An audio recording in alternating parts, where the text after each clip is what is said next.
Another is brewing between two of the nation's finest wags. Who could they be? We'll be getting into that very, very shortly. We're also hearing that Max Allegri will only take the Manchester United job if he's offered it in the next few weeks. Will that spell the end for Ole Gunnar Solskjaer? Get in touch, 02 08 70 20 558. But first of all, it's time for all your latest headlines.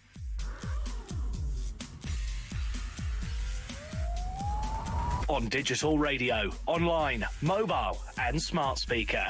This is Love Sport News. From the Sky News Centre at 3, the parents of a teenager killed in a crash involving a US diplomat's wife are meeting the Foreign Secretary this afternoon. They're threatening to sue Anne Sakoulas, who's claimed diplomatic immunity after it happened in August. Charlotte Charles and Tim Dunn are travelling to London to raise the issue with Dominic Raab, who's urged the US to return her to the UK. They passed the crash site in Northamptonshire on their way. So Harry would have come down this road up here. He would have come up there. And then come down this road here. Yeah. It's just where the flowers are still there, look. Oh my Lord, they're still... Some breaking news. Turkey has launched a planned attack on northern Syria days after the US removed troops from the area. Syrian Democratic forces in the region say the airstrikes have hit civilian areas in the border town of Ras Al Ain. Police in Germany say 2 people have been killed in a shooting in the eastern city of Halle. 1 person's been arrested, 2 other suspects are on the run. Hundreds of police officers are being drafted in from across England and Wales to help cope with climate change protests in London. 500 officers are being sent to deal with action by Extinction Rebellion, which is into its 3rd day. Nearly 600 people have been arrested so far. Up to 2,500 Thomas Cook staff could be back in work after a deal to buy the collapsed firm's high street stores. Hayes Travel says it will take over the 555 branches. Our business correspondent Paul Kelso says the deals come as a bit of a surprise. They've got 190 shops as it stands, Hayes Travel, so they've trebled the size of their business. So it's a huge move for them and does indicate that they certainly believe there is life in this business. And in sport, Wales have survived a bruising encounter with Fiji to secure their place in the quarter-finals of the Rugby World Cup.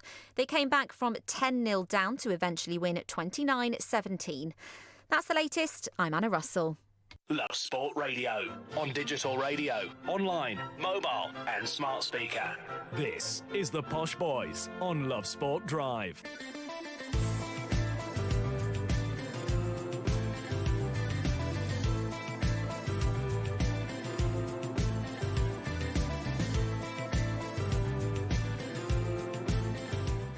Good afternoon, it's the Posh Boys on Love Sport Drive with me, Johnny Burrow, Guy Watts and special guest Martin Allen. Our top stories this afternoon is the War of the Wags, Colleen Rooney going head to head with Rebecca Vardy. This is sensational. We're hearing that a typhoon is throwing England's Rugby World Cup game against France on Saturday into serious doubt, and Max Allegri, the former Juventus and Milan boss, will only take the Manchester United job if he's offered it in the next few weeks. Does that spell curtains for Ole Gunnar Solskjaer? But Martin, first of all, I like to consider myself a serious journalist. I like to consider myself a serious broadcaster who treats all stories with equality and with the same kind of journalistic eye. However, occasionally, a story will come along that makes me literally yelp with glee. And one of those came along today, courtesy of Colleen Rooney, who has turned in to Wagatha Christie. I'm going to read you quickly the statement that she posted on her Twitter, because it is just extraordinary. It goes as follows.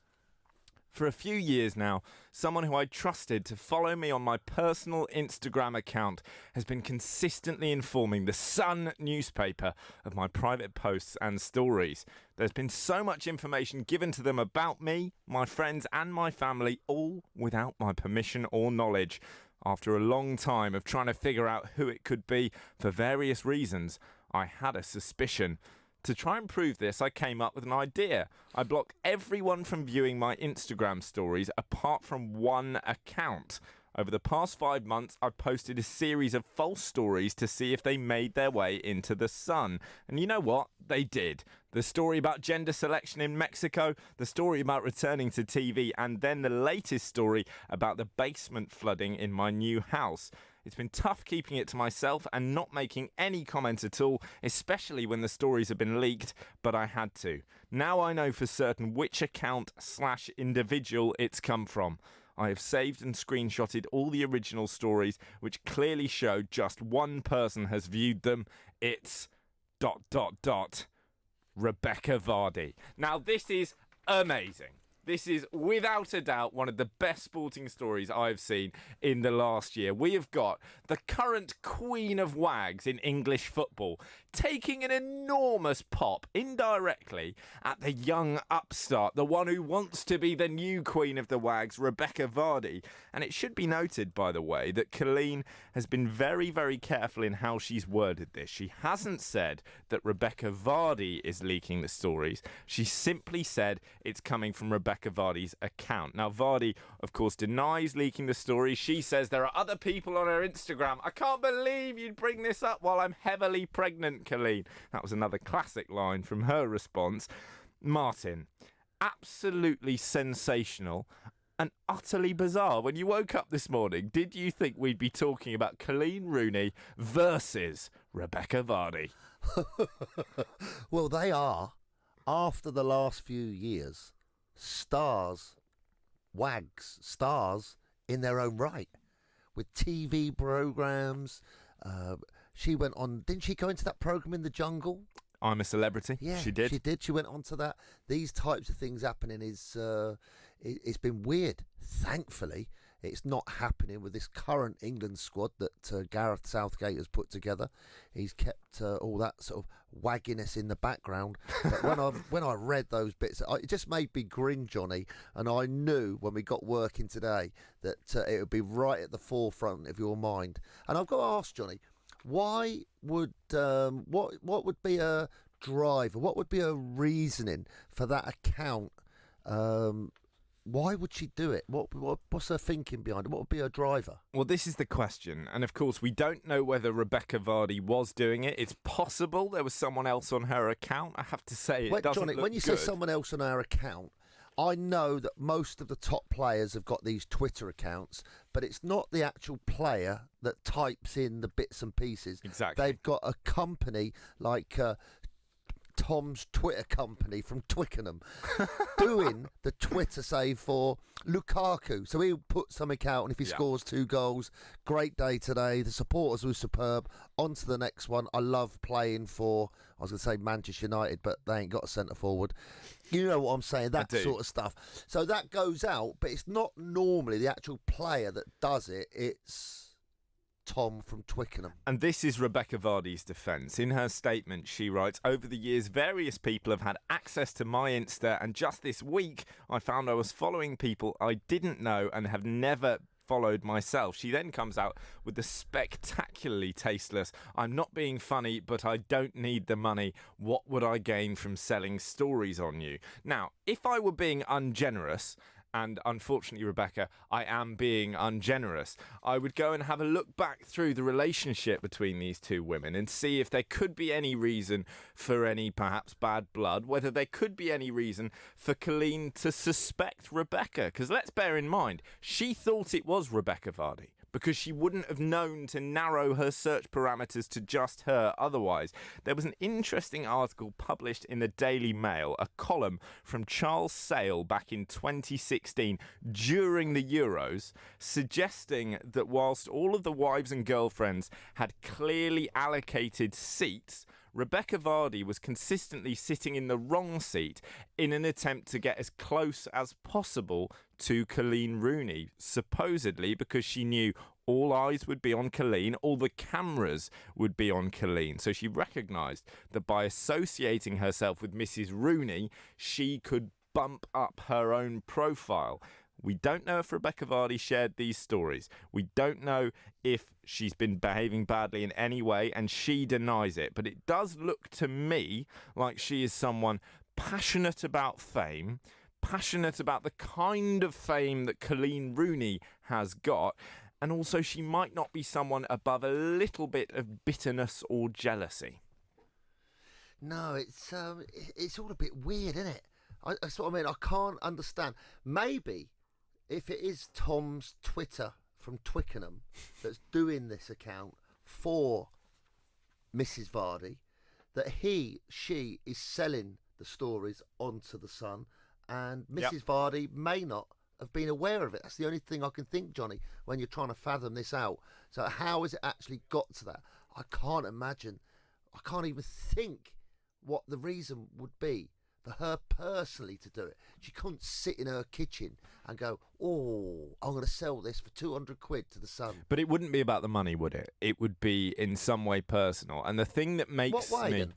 I don't know, because I don't know the relationship between them. But the thing that makes me far more likely to believe Colleen is that she's saying she suspected it was Rebecca Vardy anyway. Something has gone on there between these two women to make Colleen think that Rebecca would have an agenda. She's not been going, oh, Rebecca Vardy doesn't have very much money, because they're all going to be minted. There must be some other factor coming into play. Do you think it's because one wants to be more popular than the other, and one wants to have more Instagram followers or Twitter followers? Is that this, this incessant drive now from just about all people? What have you got to get? How many? You got to get followers, haven't you, for Twitter? You have. How many followers you got? How many followers have I got? About 3,500. Colleen Rooney has got 1.2 million.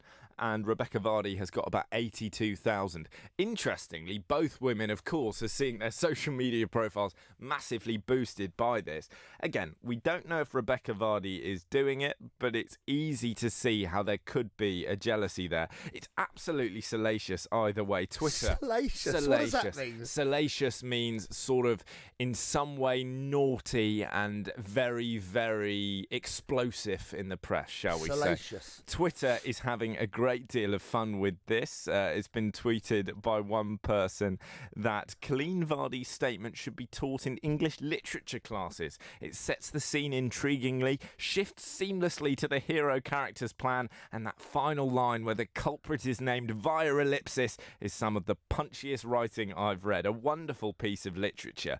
It really, really is. But the thing we then start thinking about is the relationship between the two men. Right? Because we can talk about the wives all we like, but is there something going on with Wayne and Jamie that's the backdrop? And if we go back again to Euro 2016, there was an article published at the time in various papers, not least the Daily Mirror, saying that Wayne Rooney pulled Jamie Vardy aside and warned him about Rebecca Vardy and the way in which she was attempting to court the limelight. So she wrote columns in The Sun, crucially, exclusives in The Sun, and I count over 10 exclusives she's published in that paper in the last 3 years. She wrote exclusives saying, there's no sex ban with the players, I'm still sleeping with Jamie. She wrote things about the way the fans were being treated in France, and she consistently tweeted, got herself on telly, so on and so forth.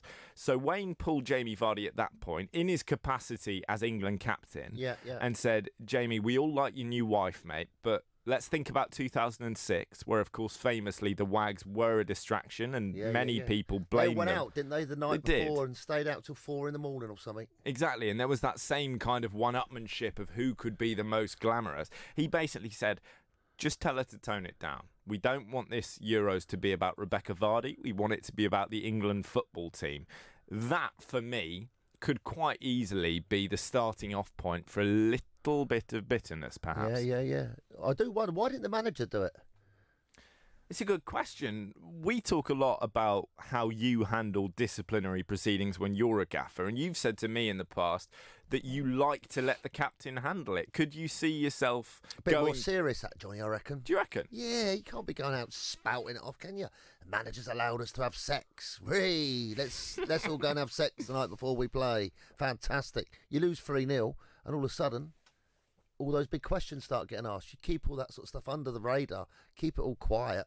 But this is it's been a major thrust into the limelight over that's a joke over the years. Major for Rebecca Vardy, from where she was to where she is, and what she's done with her PR. and the jobs that she's had. And, you know, to be fair to her, in the jungle, I thought she came over okay, to be fair to her. I watched her bits and pieces. I thought she sounded all right. But I know there seems to be there's something going on in the background. But Wayne, as we know, doesn't play for England anymore, nor does Jamie. So, you know, the fact that this has come out now is pretty sad, really. It's pretty sad, isn't it? She's heavily pregnant, isn't she? Yeah, 8 months. 8 months, Rebecca pregnant, Vardy. So it's probably at bad timing. And I'm sure somebody would have got on the phone to that PR company that operates a Twitter account. Somebody would have been on the phone to them early this morning and said, what the flipping hell is going on? How has that been allowed to happen? Because you are out of order. And I wouldn't be surprised if Rebecca Vardy wasn't involved in it. You're spot on. Would this happen with the current team, though? Would this happen in the current setup? I can't name you a single wag in the current England team. I can picture Harry Kane's wife. I couldn't tell you her name. Would we see the wives being front and centre in the papers or during a tournament? Yes. Oh, yes, Johnny. Still? Yes, Johnny. But it would only happen once, Johnny. Why is that? Because he wouldn't get picked again. If he's got a partner that wants to spout off and get in the limelight, the action is on the pitch, not on a Twitter and, you know, sitting on the toilet doing tweets and saying about can have sex the night before and the players have got new suits and look at my new outfit. It's just come from C&A. It's not about that. A player's wife could go down that road, but I'm sure with Gareth Southgate, it would only happen once. Goodbye. Goodbye. Well, it's not goodbye for this story. We're going to be talking about it throughout the show. We've got an investigative journalist on the line later to talk about just how good Colleen's sleuthing was. We're going to be talking to a social media expert about the security side of things. But coming up, should England's players walk off the pitch if they're racially abused? Love sport. You all right, mate? Yeah, I'm fine. Yeah? Really? It's just, there's a massive grizzly bear sitting on you. You sure you're okay? Well, now that you mention it, Sometimes we say we're fine when we're not. But with 1 in 4 experiencing a mental health problem, if your mate says he's fine, he might not be. Be in your mate's corner and ask twice. Time to change. If you're in business, I bet you hate wasting money. We Do Taxi Tops can help you achieve minimum wastage on your advertising costs and maximum exposure. Our revolutionary taxi tops can target your potential customers in the right place at the right time, so your message has the greatest potential for making an impact. We Do Taxi Tops. Visit wedooh.com. We Do.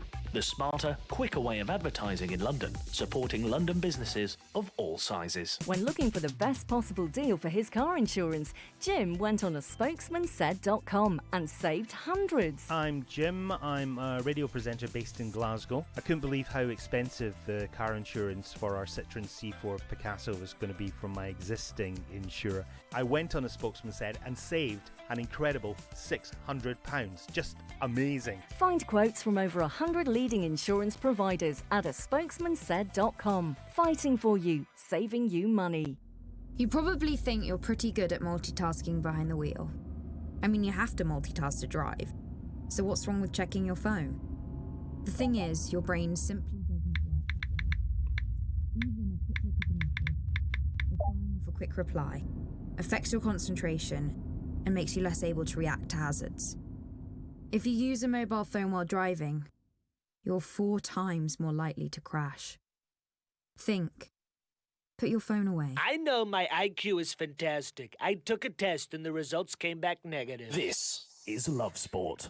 Well, ahead of England's next wave of qualifiers in this international break, Tammy Abraham has come out swinging. He's saying England are prepared to walk off the pitch should they suffer racist abuse. Now, it's important to note they're not just speculating that it could happen. They've got reason to believe that it might. They face the Czech Republic on Friday, but crucially, they play Bulgaria on Monday in a partially closed stadium because of fans' racist behaviour in June.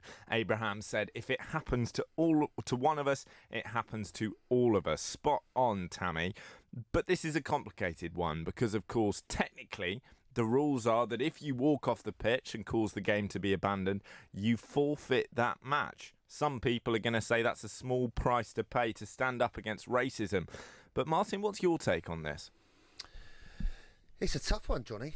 It's a tough one. I think I've remembered speaking to some of my teams and explaining that zero tolerance from all racial comments and behaviour. And if there were problems, it would be something that we would address in my office rather than a fight on the training pitch. And if there were to be problems in match days, be it home or away, I always urged those players to let me know, let me deal with it afterwards with my chairman, and we will straighten out the problem the best we possibly can. However, if there was something on the pitch that they really didn't like, and it worst come to the worst, I would always have backed my players if they came over the technical area and said, "Listen, that's it. I'm not doing that anymore. I ain't playing. I'm coming off. We're all coming off. Let's go." Then I would have given those players absolute 100% backing on their judgment to support them, look after them, and then of course wait for the sanctions to be taken against the opposition players, supporters, or anybody. They're not really supporters, are they? Just like idiots that would have been involved in it. There is obviously nothing good about racism ever, but the one positive that I think we could take potentially from this whole conversation is how unified this England team to be. Trent Alexander-Arnold coming out talking about a united front. We're hearing this conversation was started by Harry Kane, Tyrone Mings weighing in, Raheem Sterling, of course, always a vocal critic of racists. It's great that they all seem to be standing together before they even are asked the question. But let's hear from Fikayo Tomori. Remember, he's still uncapped on the possibility of being racially abused during the next two games. Unfortunately, it happens, but it shouldn't really happen. We know here that it's not right and it's not fair, and it's just the world it is now, the way it is that things like that happen. So it's good that they have the protocols in place to deal with it, yeah. It's sad to hear someone like Fikayo Tomori having just say, that's the world, it happens. Trent Alexander-Arnold on that suggested that this team have gone beyond the stage where they're just going to follow protocol. If the team doesn't feel comfortable playing, then I'm sure that we have the backing and the support of everyone around us, that that's the right decision that needs to be made, and no one should be made to feel uncomfortable on the football pitch. We're not individuals, we're all a team. If one person's abused, then we all are. Do you think they'd have the backing of the fans if they walked off, Martin? Because there is, of course, the potential we could lose the game. There'll be some England players who are so competitive they want to stay out there and scrap. And there will be some people suggesting that by walking off, you let the racists win. And the best way of answering them is to stick 6 goals past their team and knock them out the competition. For me, Johnny, the important thing is, if you're playing in that team, is that you've got the backing and support of your teammates. This is not going to be just a few players walking off that know each other. They're speaking about everybody, including Harry Kane, walking off the pitch with their full backing. That is crucial. Then I'm sure they've addressed this with Gareth Southgate and his staff, and they've explained it to Gareth Southgate, and he must have given them their full backing. And for the fans and supporters and everybody involved, I don't think anybody, how could anybody criticise that decision if they're not happy playing football in those circumstances with that sort of abuse? Why should they stand up there and play? I, for one, would certainly back them, and I hope everybody that I know would say, fair play to you, well done every one of you. About the points and losing points, forfeiting points, not at all bothered. Get on and do it, and make your stand and admire it rather than disrespect it. I agree with you completely that standing up to racism is more important than losing the points. But there are going to be people who really don't want to lose those points. We're trying to qualify for a major competition here, Euro 2020. There are fans who've booked their flights, booked their tickets for that competition who will not want to risk not playing. And where that leaves us for me is I want the governing bodies, I want UEFA specifically, but FIFA on a bigger scale, to examine their rules on this kind of issue before we get there, right? Rule making in football is always... Like what, Johnny? Explain that a bit more detail. How do you mean by that? Well, the rule making in football is always painfully reactive, right? We start thinking about how to iron out the kinks in VAR once it becomes very clear that VAR isn't working. What will happen here at the moment is if England's players are racially abused and they walk off that pitch, the letter of the law says they lose that game. What that means is you are implicitly telling players that they need to stay on the pitch, even if they're being racially abused. We need a clear set of rules, a clear set of criteria about what happens in that context. If there is monkey chanting and you walk off the pitch, we need some clarity. Is it the case that the team whose fans are being racist lose the game? Is it the case that the guys walking off lose the game? I want answers to this. Yeah, but we were chatting with Guy before we came on air, and he reiterated it. I don't think they mean we hear one chant, say, like we did when Raheem Sterling went through and scored in the last game, and he'd heard the cheering. I think what's put into place is a 3-stage... Guy, Yeah. are you available, Guy? Yeah. What was it, Guy, that you explained to me earlier? It's a three There's a stages. 3-step process to it, and I think the first one involves an announcement over the PA system. So if the referee, who plays a central role in all this, hears the abuse, he essentially pauses the game, requests an announcement to be made. If that request isn't followed, if there's no notice taken of it, then the referee can then stop the game again for a longer period. The fans in question will get kicked out, and then the game will continue. If it then happens again, that is when the game can be officially kind of stopped, forfeited, whatever word you want to use, and then the result would be given to the team that didn't have the fans guilty of giving the racist abuse out. So we, in that event, would get the result? Yes. Okay. Well, that is crucial, and that has to be the case. The difficulty No, I don't will think be... it is crucial. Why is that crucial? The result doesn't matter. If our No, it players doesn't. are getting racially abused and they want to come off, and it means we lose, we get no points, and we've got 6 goals against us and 0 scored, -6 on our goal difference, that's not crucial. No, I agree. The only crucial thing is the happiness and the goodness of our players and our people. Yeah, it's preferable to get them out of there, but you should not have to forfeit the game because you're being racially abused.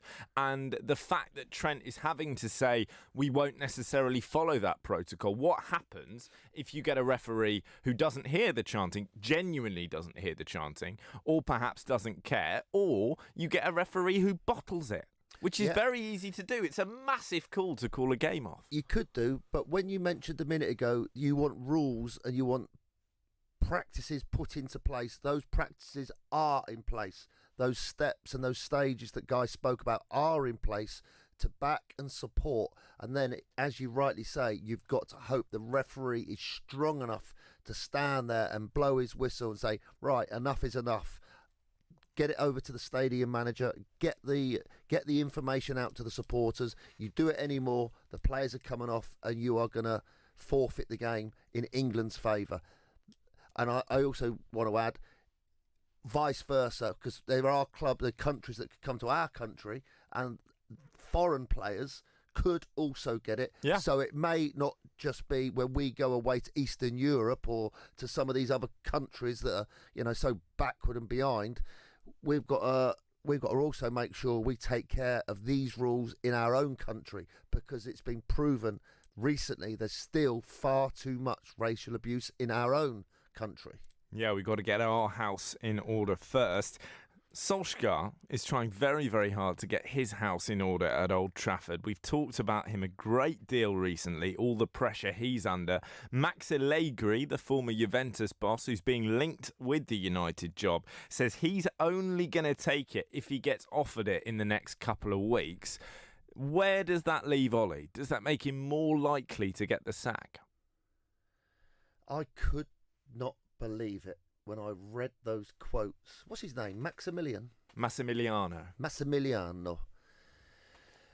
To come out as a fellow manager and make that statement publicly that he will only take over in the next couple of weeks, which is meaning sack him now and I'll take the job, I thought that is the lowest of the low. Shut up, man. Sit in the background. Let Ollie take the pressure of the results. everyone knows if he loses the next couple of games, and I think the Norwich game is going to be a crucial one for him. If he loses those games, then there's a good chance they're going to need a new manager, and there's more than a good chance he would take over. Why is he taken today to make those comments about another manager who's in a job and, I don't want to use those words, gone behind his back? He's gone put it out there and put more pressure on him. He should say nothing and he should wait for the opportunity. If I was those people at Manchester United reading that, I'd have scrubbed him off that list double quick. To be fair on Allegri, the suggestion is he made those comments to friends who then, in alleged Rebecca Vardy-esque style, have gone to the press. So it's not that he's given an interview to a paper saying, I want that job, but these things... You can't do that. You can't do that. You can't tell anybody. You can't say that sort of stuff to anybody. Be quiet. Go and play golf. Walk the dog. Do the gardening. Go to the gym.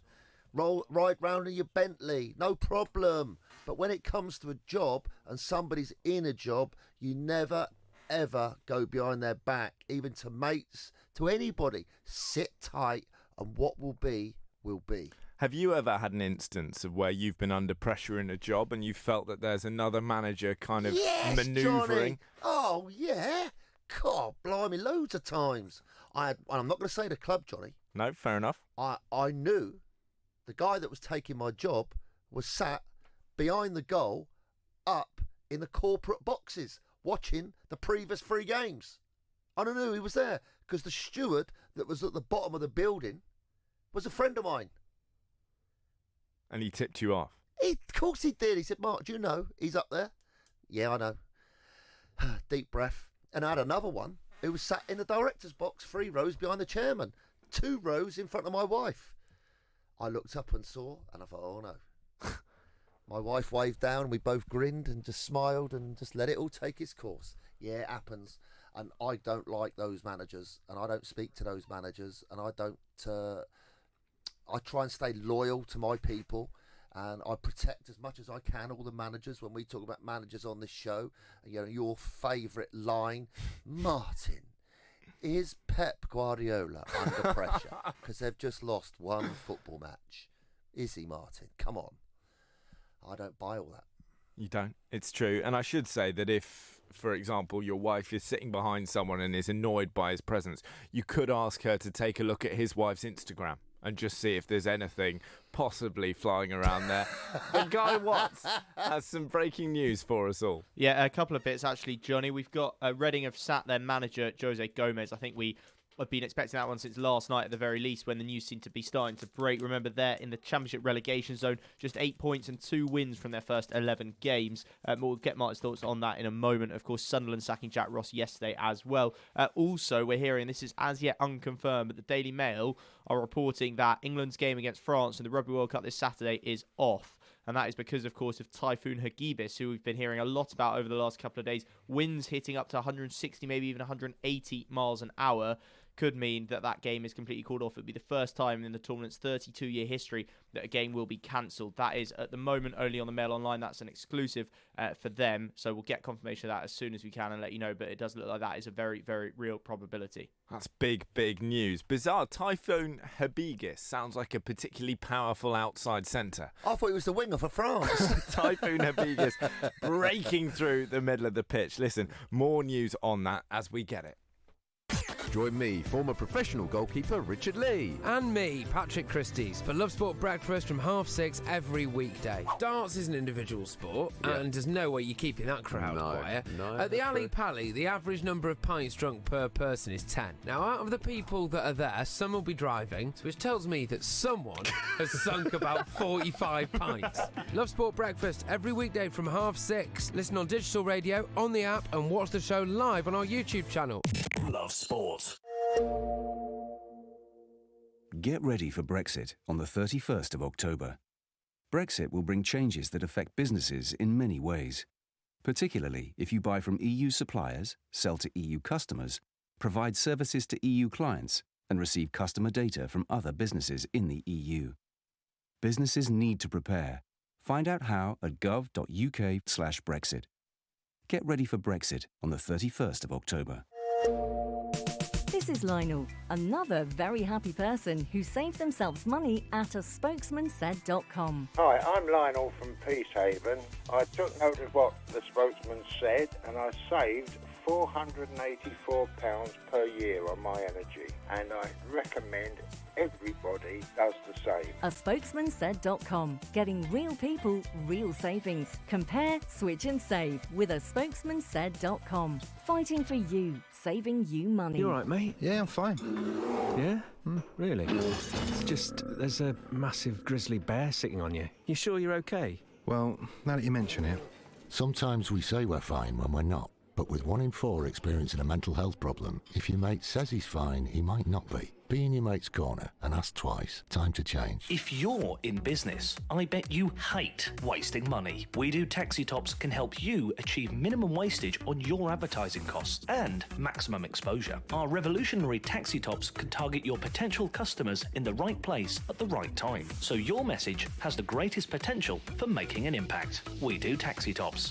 Visit WEDOOH.com. We Do. The smarter, quicker way of advertising in London, supporting London businesses of all sizes. Making small changes to your lifestyle could improve your chances of staying healthier longer. Start now by taking our free How Are You quiz. Just search 1U. This is Love Sport. Liverpool already have an 8-point lead at the top of the Premier League. Is the title race already over? Some people are saying it is.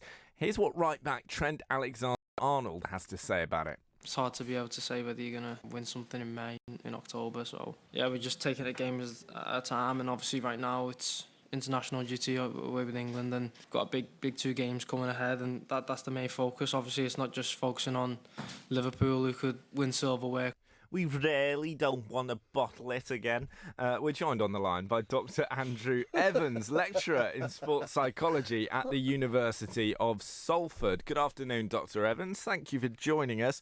How hard is this to deal with for Liverpool? They've got the entire nation going, well, it's theirs to lose. The pressure's on. Absolutely. I think pressure comes in all kind of formats, particularly in football, whether that's kind of vulnerability or scrutiny from kind of fans or media, or the pressure of not having won a title in almost 30 years. So I think handling that pressure amongst those Liverpool players will be particularly key in determining whether they can go and actually win that first league title in some time. Liverpool, of course, do have fairly spectacular previous in losing leads of this kind. They were 8 points clear last year.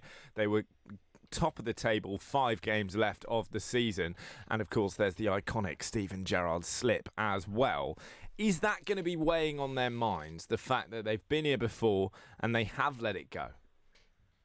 I think there's 2 ways they can respond to that, isn't there? There's one way in the sense whereby those past kind of very near misses will be kind of quite damaging to someone's confidence. I mean, in sport, the biggest predictor of how successful we think we're going to be in the future is our previous success and failures. So there's that kind of perception whereby previous failures could be quite damaging to someone's confidence. But I think the elite sports people can use those near misses as a fuel of motivation.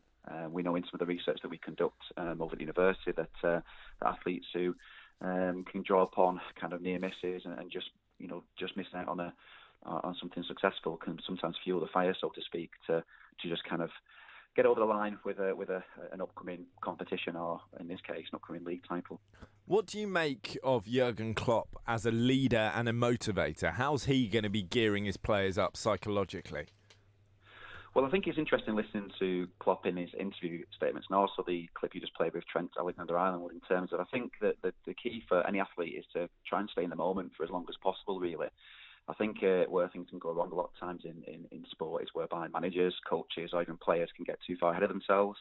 We know that at the early stage of a season, kind of the points and the lead that Liverpool have got can often be played down quite a lot because there's lots of points left to play for, there's lots of twists and turns that can happen. And I think the message from Klopp in particular as a manager will be really, really important in just keeping his players focused and also keeping them kind of in the moment. I was interested to it before that Alexander-Arnold was talking about kind of taking one thing at a time or one game at a time, and that they are really key psychological messages and mindsets to have at this stage of a season, really.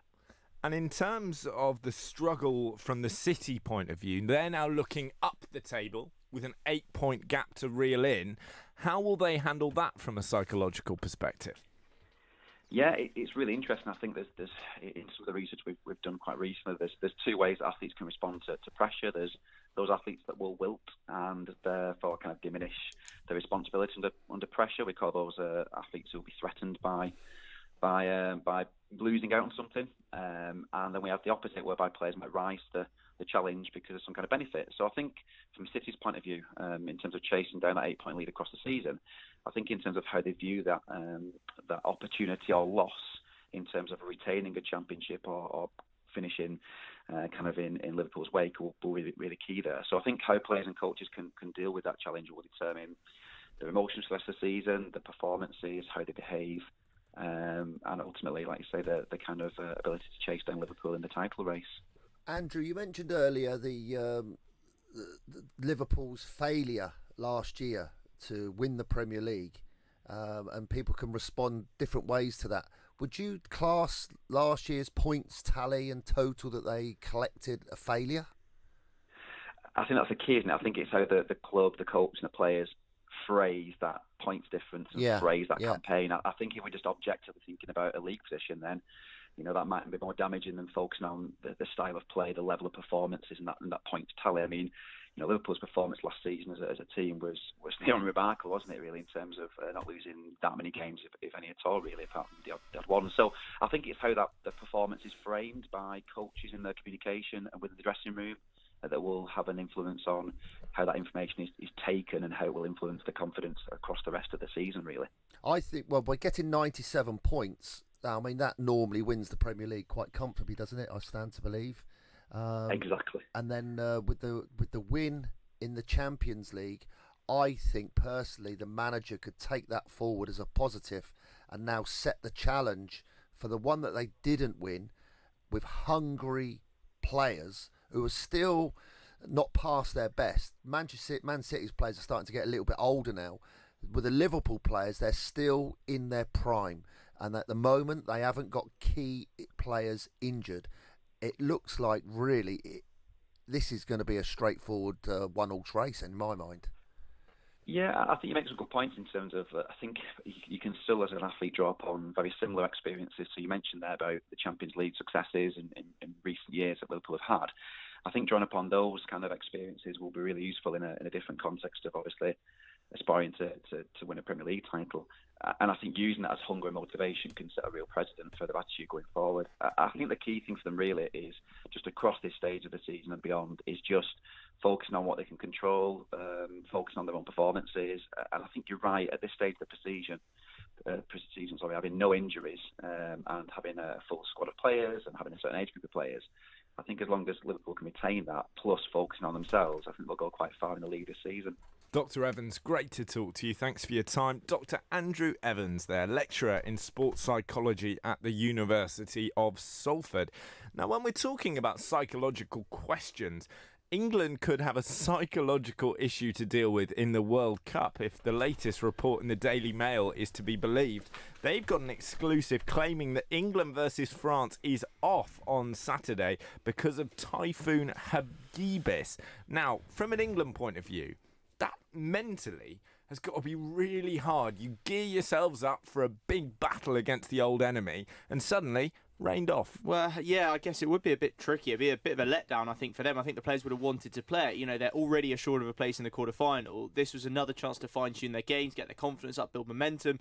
It's not, absolutely officially confirmed by World Rugby yet, but Chris Foy from the Daily Mail believes pretty confidently that the game is going to be called off. Remember, there are winds of up to more than 160 miles an hour that are expected to hit the exact part of the island on Honshu, where Tokyo and Yokohama are, on Saturday evening at around the time that the game is going to be played. So it looks extremely unlikely that they're going to be able to go ahead as planned. The sort of contingency plan involved taking the England-France game to Oita in the southern island of Kyushu. That's where both teams are going to play quarter-finals next week, but logistical issues have forced officials to abandon that option. And if you think what those logistical issues entail, it means all of the players having to be reprogrammed to go there, all of the staff and everyone at the stadium to be called in at short notice, the fans to have to travel, tickets to be reissued, all that kind of thing. The logistical nightmare would have been, I think, almost impossible to do at this short notice. And Guy, if it's off, we still go through. We do. Both teams will go through. And France also go through. Yeah. And if it's off, who are we likely to play? Well, as it stands, and remember, if the game is called off, it's recorded as a 0-0 draw, which gives each team 2 points, no possibility of bonus points, no change to points difference, anything like that. Obviously, that would mean that England go through as group winners. Of course, we've got 3 out of 3 bonus point wins so far, and that would mean we top the group. And what you might have missed earlier, and we'll talk a bit more about this later in the show, because it was a fantastic game. Wales against Fiji gave us an absolute classic, of course, in 2007. They gave us something pretty close to that earlier today. Fiji went 10 points up, 10-0. They led at 1 point. Wales went 14-10 up at half-time. Fiji came back at them. They got a penalty try. There were 4 yellow cards in total. There was so much drama. It was brilliant to watch, but it means that Wales just have to now beat Uruguay in their final game to top the group, because Wales managed to win that game 29-17. So Wales are strong favourites to top their group, which means that they will play second place in our group, which is going to be France. It means we are almost certain to play Australia in the quarter-final weekend after this one. Wow, that's going to be exciting, isn't it? Can't beat a game with the Aussies in any sport. And just rewind for me, Guy. When was England's last match? And if this one's called off, when will be the next match? What's going to be the gap? Because sometimes you don't want to be leaving it too long, because that match sharpness we've spoken about. I know in rugby it takes longer to recover than football, but it could be too long. I think that's an important point. It'll be two weeks. It'll be between games, and I don't think anyone would try and tell you that's optimal. Yes, you allow people to fully recover. There are small injuries in the squads. Billy Vunipola, for example, is not going to be considered for Saturday. He's good, isn't he? Well, he's one of our best players. And he's English, full English. Oh yeah, fully English. Goes back centuries. Yeah, the Vunipola family, of course, absolutely famous Earls of somewhere. It escapes me right now. But yeah, exactly. He's ruled out this weekend, but by next weekend he could be fit and ready to go. Ankle, would it? Ankle injury. It doesn't sound too serious. Let's hope it's not. But at the same time, he's not been at his absolute best. I fear that if we're going to win this World Cup, we're going to have to do it without Billy at his best. Though, of course, another game would give him a chance to improve his form. So going forward, if we've got to play Australia, would we be favourites to beat them in your mind? I mean, you know your rugby guy. Do you think we could do them? We'd be favourites, I think, but I'm not sure that even necessarily suits us. People today suggesting that Australia are in rugby better when they're an underdog. It's not necessarily their mentality in cricket, but remember, rugby union is about the 4th biggest sport in Australia, so to think of how good they are at rugby union is a testament really to how strong a sporting nation they are. But no, they, I think, are better as slight underdogs in rugby, but they would still be, obviously up for this game massively, a World Cup quarter-final, and against England. I think it'd be a fantastic game to watch. Australia are we'll not beat as strong. Them, Guy. I think we will. We will. But they're a good team. They've got dangerous players all over the park. Samu Karevi, in particular, the inside centre, is a phenomenal player. They've got some really exciting bats. Their scrum is stronger than it's been in the past. So yeah, I think it would be a really good game. But I would back us to get through it. Lots to come still on Posh Boys on Love Sport Drive. A quick note, someone has had a bit of fun with Colleen Rooney's Wikipedia profile. It now reads, Colleen Mary Rooney is an English television personality and amateur detective. Love Sport Radio, the station giving fans a voice. You all right, mate? Yeah, I'm fine. Yeah? Really? It's just, there's a massive grizzly bear sitting on you. You sure you're okay? Well, now that you mention it. Sometimes we say we're fine when we're not, but with 1 in 4 experiencing a mental health problem, if your mate says he's fine, he might not be. Be in your mate's corner and ask twice. Time to change. AsSpokesmanSaid.com is a leading price comparison website that allows you to compare every energy tariff on the market in seconds. We have more deals than any other comparison website offering energy prices, and our impartial independent switching service is free of charge. Nearly 50% of UK households have switched bills, and there are hundreds to be saved. Visit AsSpokesmanSaid.com, as recommended in The Guardian, The Times and The Sun. ASpokesmanSaid.com. If you're in business, I bet you hate wasting money. We Do Taxi Tops can help you achieve minimum wastage on your advertising costs and maximum exposure. Our revolutionary taxi tops can target your potential customers in the right place at the right time, so your message has the greatest potential for making an impact. We Do Taxi Tops. Visit WEDOOH.com. We Do. The smarter, quicker way of advertising in London, supporting London businesses of all sizes. Before you set off on a long journey, remember to check your vehicle. Are your tyres correctly inflated? And are the treads deep enough? Have you got enough fuel? Is your oil level right? Checking your vehicle doesn't take long, but can prevent a breakdown or accident, and save you money. So, before you set off on a long journey, Check your tyres, fuel and oil. Highways England, connecting the country. I am a god in Scotland. They've never seen anyone live to 70. This is Love Sport. Well, today on Posh Boys on Drive, we're talking about one of the great sporting controversies of recent times. It's salacious, it's controversial, it's hitting the front pages, and I'm not talking about Colleen Rooney for once, I promise. I am talking about Alberto Salazar, the former coach of Sir Mo Farah, who's got a 4-year doping ban from athletics. He, of course, was working at the Nike Oregon Center. The reason why I place such emphasis on Nike is there has been a sensational article written by David Walsh in the Times today talking about Nike with the headline, "Why is Nike acting like the Russia of the West?" Now, the suggestion here, reading between the lines, is, of course, Russia have a rather checkered past with their athletes and their athletes' relationship with breaking the rules or otherwise. And it's previously been said that if Nike were a nation rather than a corporate powerhouse, it would be rather easier to hold them to account. And David Walsh, he's playing his cards quite close to his chest, but this is a savage article, and it is basically an attack on Nike, saying, why are you not doing enough? You may not have known what was going on with Lance Armstrong. You may have done. Either way, you didn't care because it made you money. It is all about money for you. And the most shocking element of it, Guy, for me, is the fact that they are supporting Alberto Salazar's legal battle. Well, yeah, they've supported his defence so far. They're going to pay for his appeal as well. They really will stop at nothing to try and prove that there is nothing to see here. I suspect that the outcome of the appeal will prove something that is not that, but it'll only be then that they will finally drop Alberto Salazar. And I thought the most interesting thing about David Walsh's piece today, because of obviously his history of helping to uncover what really happened with Lance Armstrong and what was going on with the US Postal Cycling Team, of course, in the early part of this century, the end of the previous one, of course, as well, and saying that they have either refused to or been unable to learn any lessons. And I suspect it is the former from that scandal. They only dropped Lance Armstrong for good, remember, in October 2012 after the USADA report, 200 pages explaining exactly how guilty he'd been of doping and conspiring to, get everyone on side and certain people to get rid of them and all that kind of thing who weren't willing to work with him. He is writing an open letter in the Times Online today to Mark Parker, the current CEO of Nike, and in it he references a commercial that they did with Lance Armstrong back in 2001. I just thought we'd play you what it is that's said in that commercial because I think it's pretty interesting. Let's have a listen. This is my body, and I can do whatever I want to it. I can push it, study it, tweak it, listen to it. Everybody wants to know what I'm on. What am I on?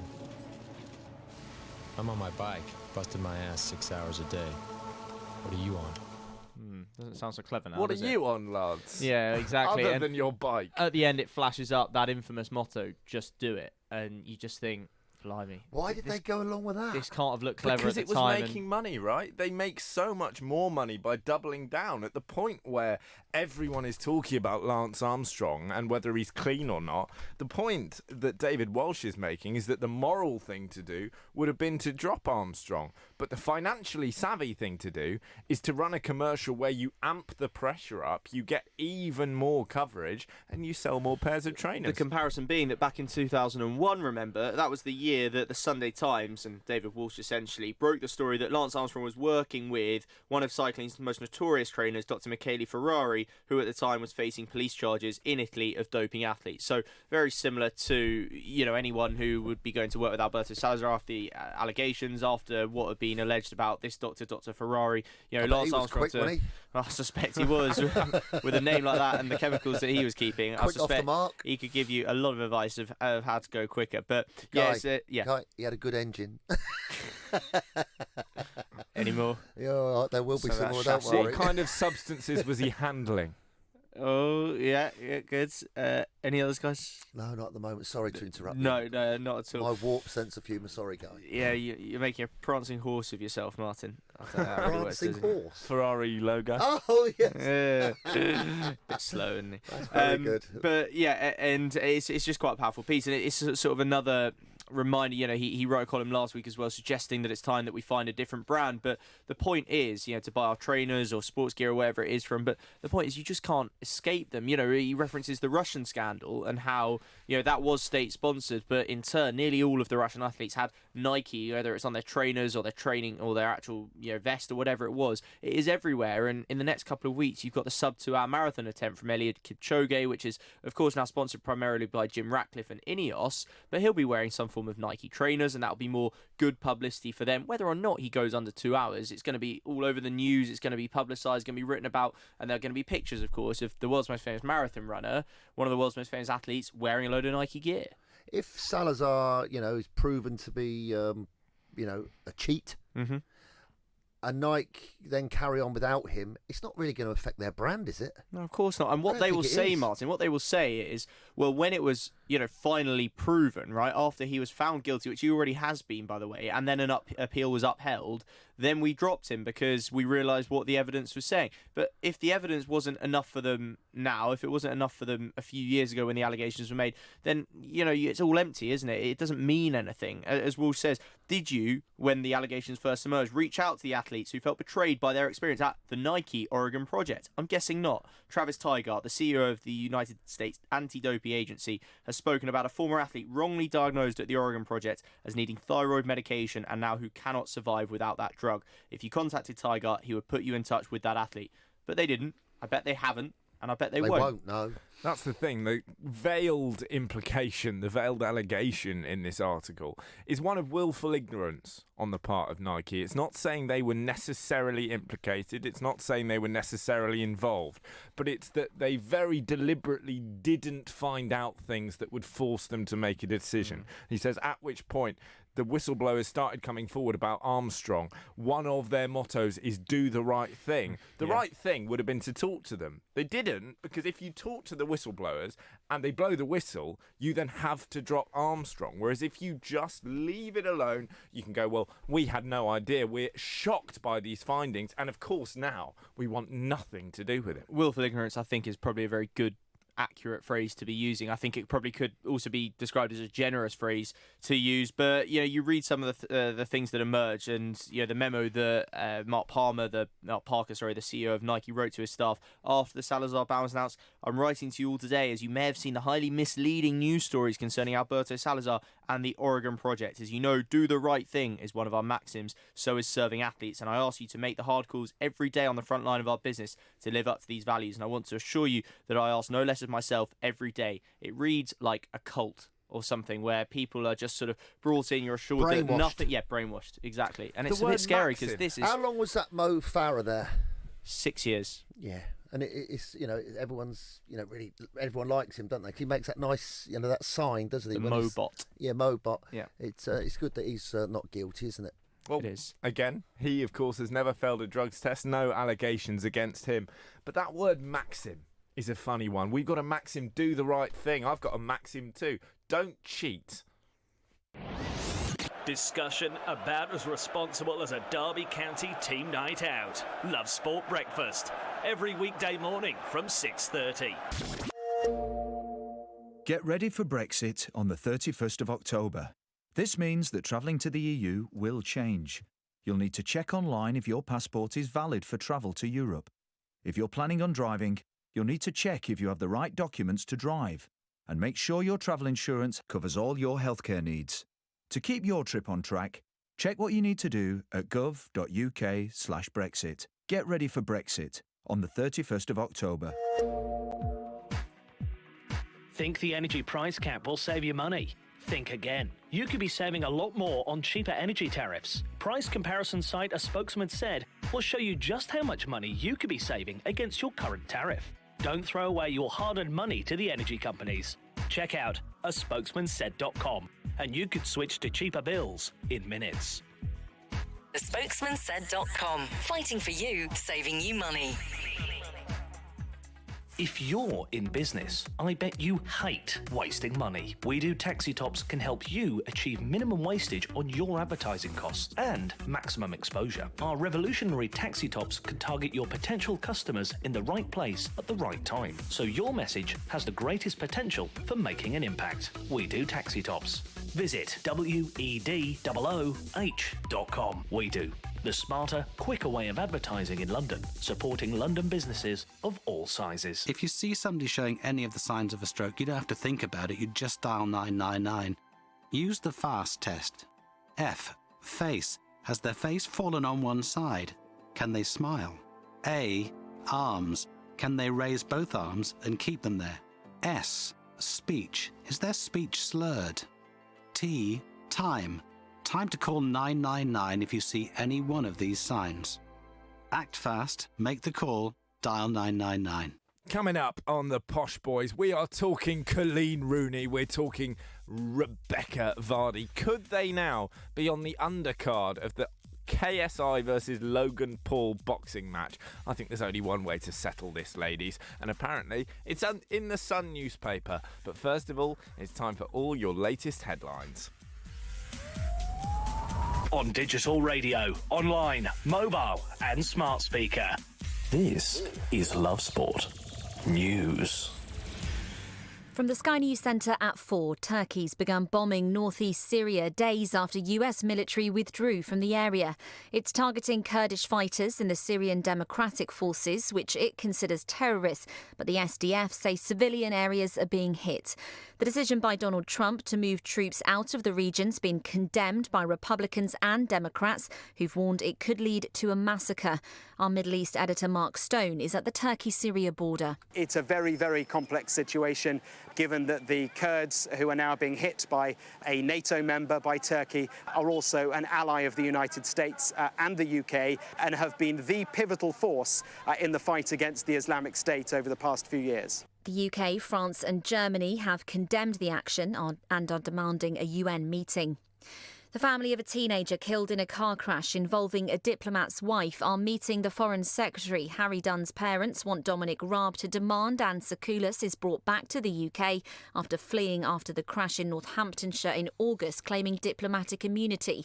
His parents, Charlotte and Tim, say they just want answers. It was his nature to fight for what he believed in. He was one of the outspoken. Yeah. You know, if he felt it was wrong, he would say, no, that's wrong. And he's done that on many occasions. We're doing this in his honour. And for his justice. Hays Travels agreed to buy all 155 Thomas Cook stores in the UK. Its expansion could lead to around 2,500 jobs being saved after the company collapsed last month. A humpback whale which died after swimming into the River Thames was apparently hit by a ship. The Zoological Society of London says it's not clear whether it happened before or after its death. In sport, Scotland will hope an incoming super typhoon doesn't derail their hopes of making the knockout stages of the Rugby Union World Cup. They thrashed Russia 61-0 this morning, setting up a decider with host Japan. That's the latest. I'm Anna Russell. Love Sport Radio. On digital radio, online, mobile and smart speaker. This is the Posh Boys on Love Sport Drive.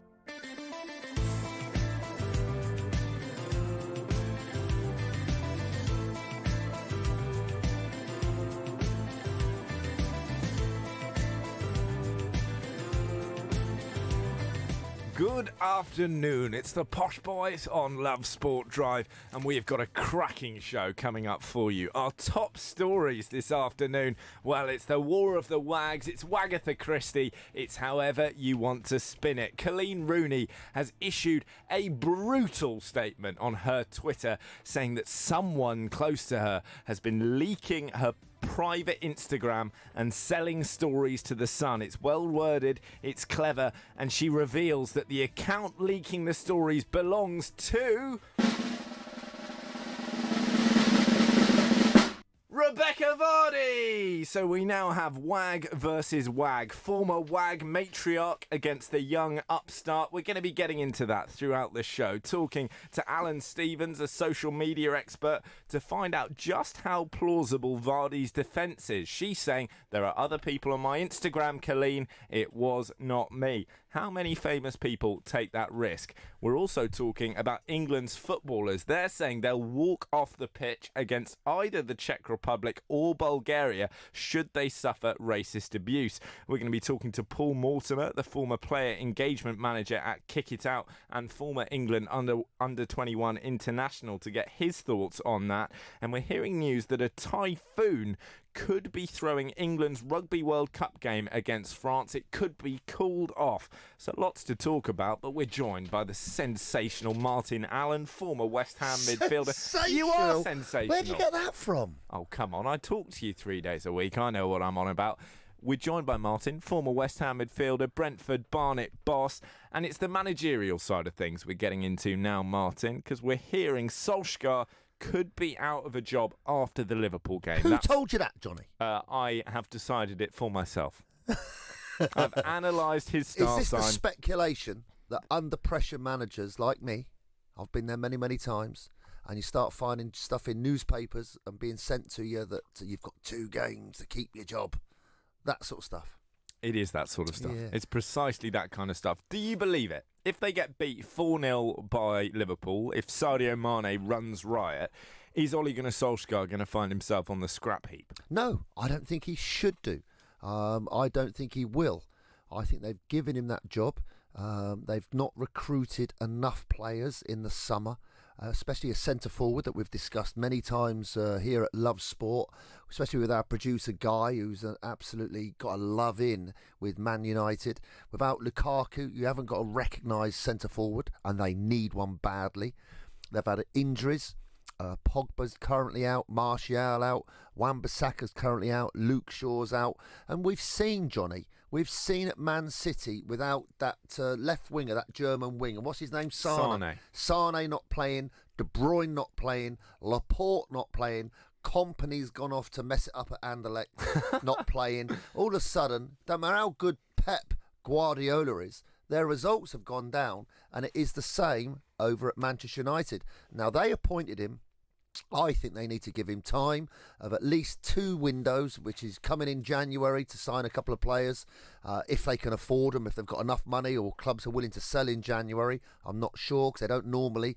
Or wait till the end of the season, get 2 or 3, 4, 5 more players in, and then, only then, should he be judged on what he's doing and not now. It's a good point, but is there any point in giving a manager time if he's not the right manager? I completely understand that United need to have faith in someone, but if we look at the stats, Solskjaer has a 47.5% win percentage with Manchester United. David Moyes, who was hailed as absolutely shocking when he got the sack, had 55% across a 40-game spell. Jose Mourinho over that time had 70%, and Louis van Gaal had 55%. Those 3 were all shown the door. Ole Gunnar Solskjaer isn't up to their level on paper. So if you have got the opportunity to bring in a Massimiliano Allegri or even a Mauricio Pochettino, why not get him in and give him those windows? Because at the moment, Johnny, he needs to be given a chance to put his own team together. We spoke in the Love Sport studios for ages, for hours, day in, day out, about the players going out, the players coming in, when we're going to get this one, De Gea's going to sign his contract, when are we going to sign Maguire? They went off to Asia and still hadn't signed Maguire. When are they going to get rid of Pogba? They still haven't sold Pogba. When are they going to get a new centre-forward in for Lukaku? They still haven't got one. Where's this all going? Matic was told that he can go. Mata was told that he can go. These players hanging around, they shouldn't be there. They shouldn't be like rats within the club. They've got to chip away and bite at you, and you can see, and I do feel sorry for him now, because I have personally been in that position.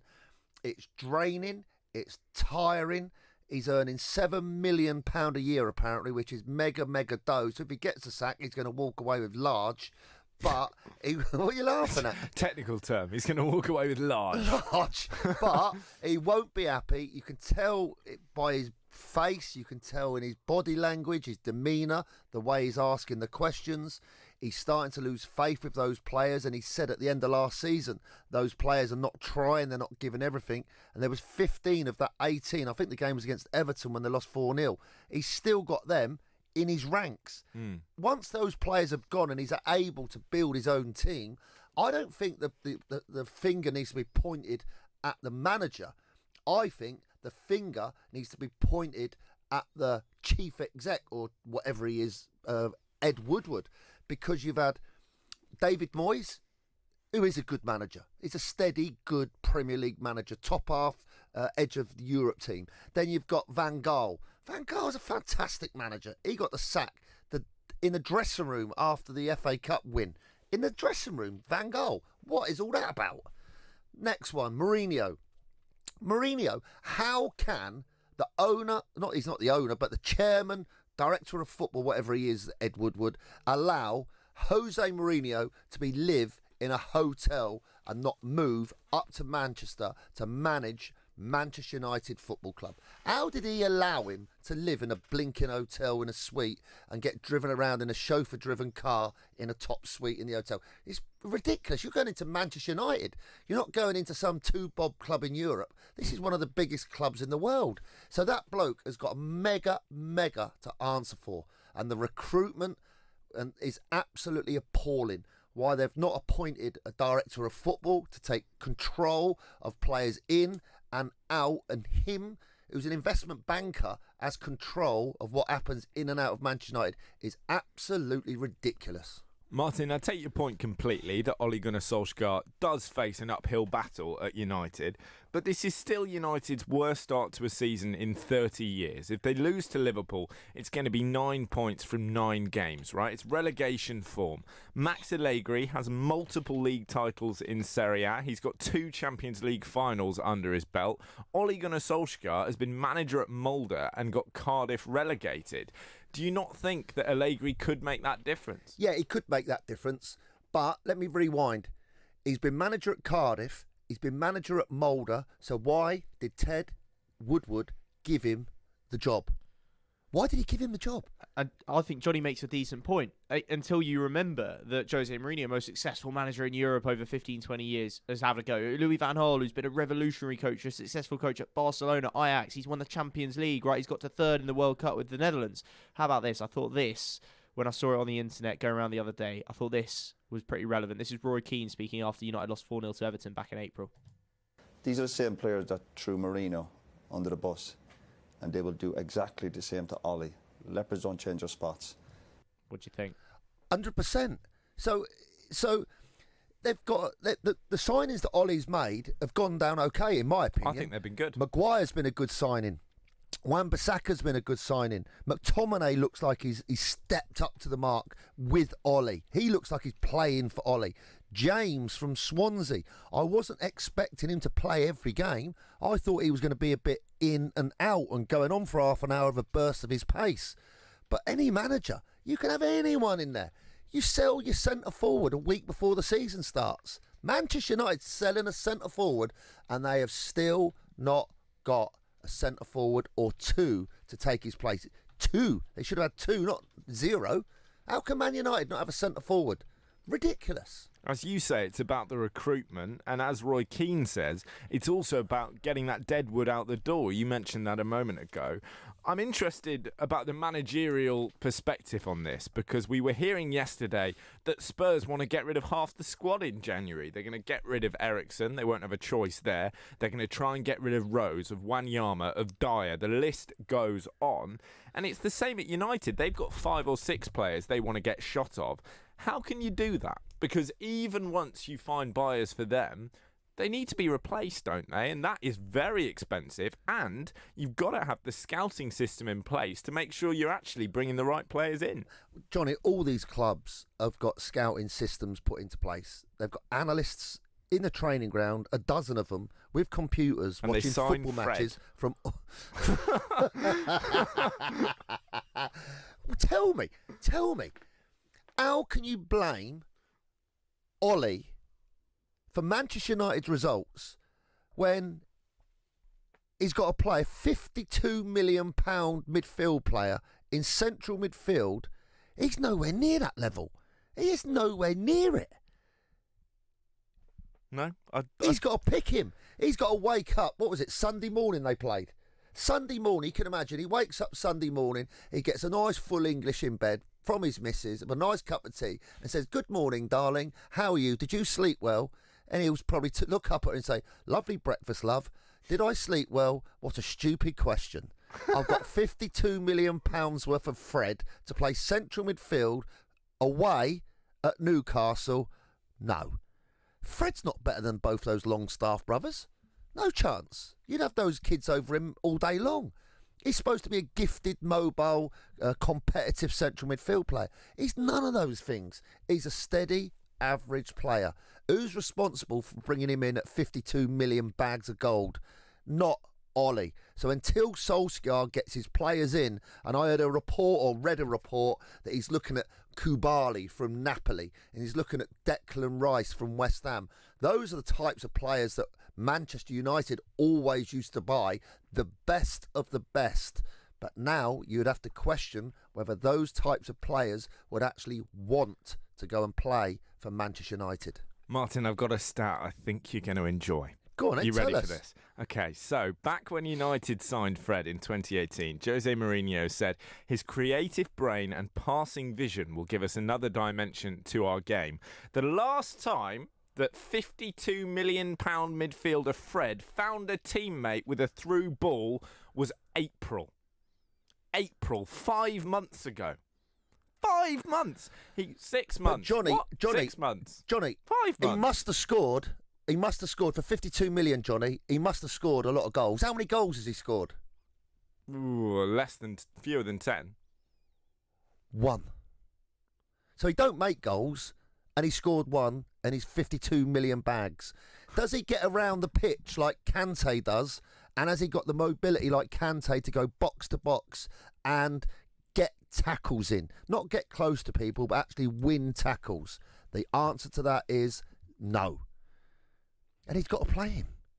Matic, the great central midfield player when he was playing at Chelsea, he used to command in front of the back four at Chelsea, command that area of the pitch and keep it simple and keep the ball moving.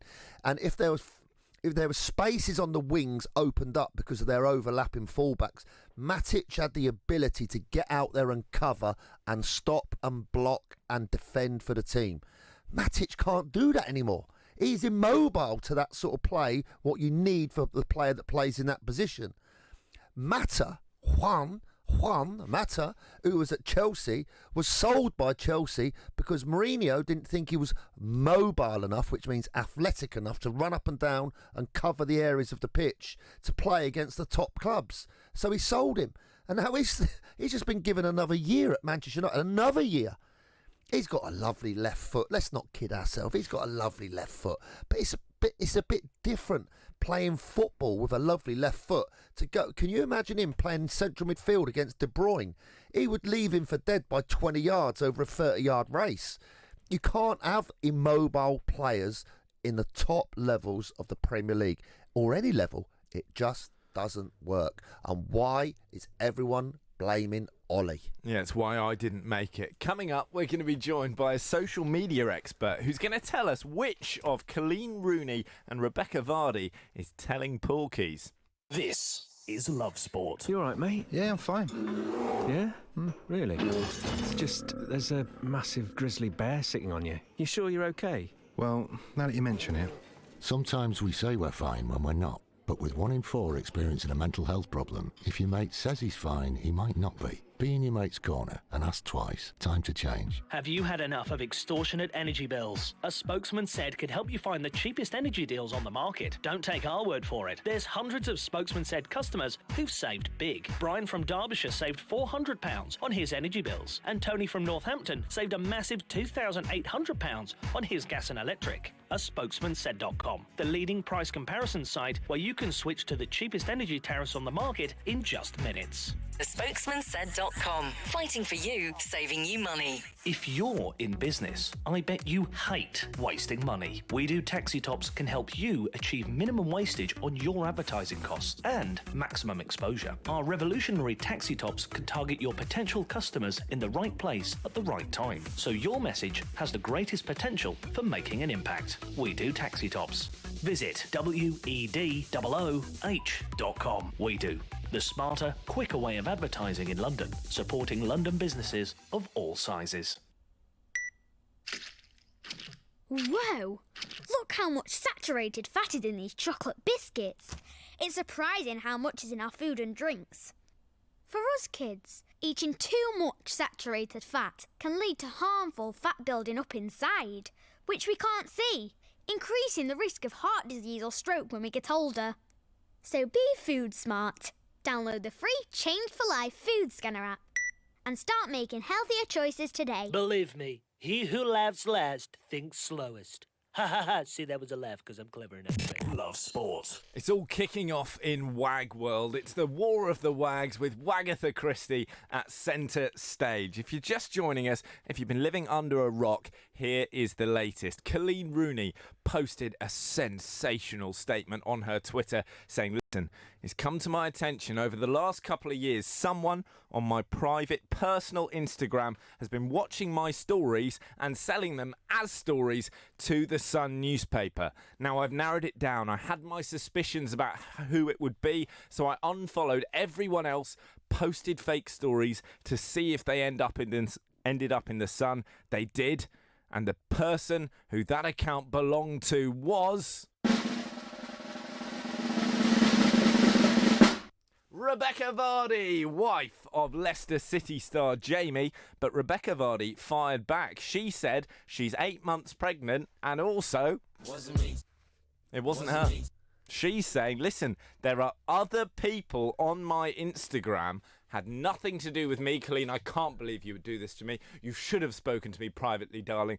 This is a disgrace. We are joined on the line by Alan Stevens, who's a social media expert. Good afternoon, Alan. Thank you for joining us. We need a bit of help with this one, right? Rebecca Vardy claiming that there are lots of people on her Instagram. The implication is that she doesn't run it herself.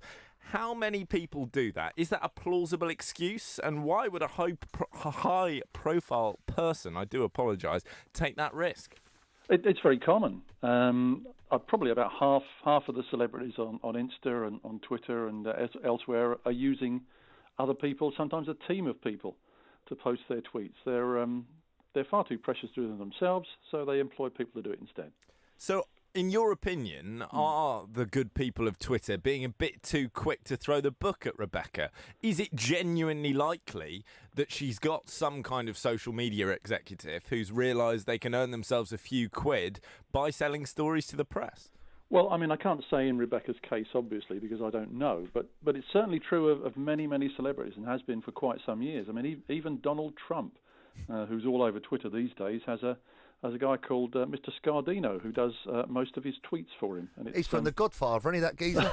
I think most of them. Mr. Scardino, I do your tweets for you, Mr. Trump. That was very good. But yeah, I mean, the fact is, a lot of celebrities do employ teams of people. They sometimes batch up the tweets. They tell them what they want to say. But in a case like this, I'm strongly suspicious that it's actually a team of people that are behind it and put something out and have got their wrist slapped for it. Can I ask you, the companies that do the tweets for the celebrity, so say a centre forward from Manchester United has scored 2 goals at home on a Saturday afternoon and everybody's celebrating, and then half an hour after the game, a tweet goes out from that centre forward, fantastic afternoon, supporters, you were brilliant. I can't thank my teammates enough for helping me. On to the next game. Bang. That one goes out.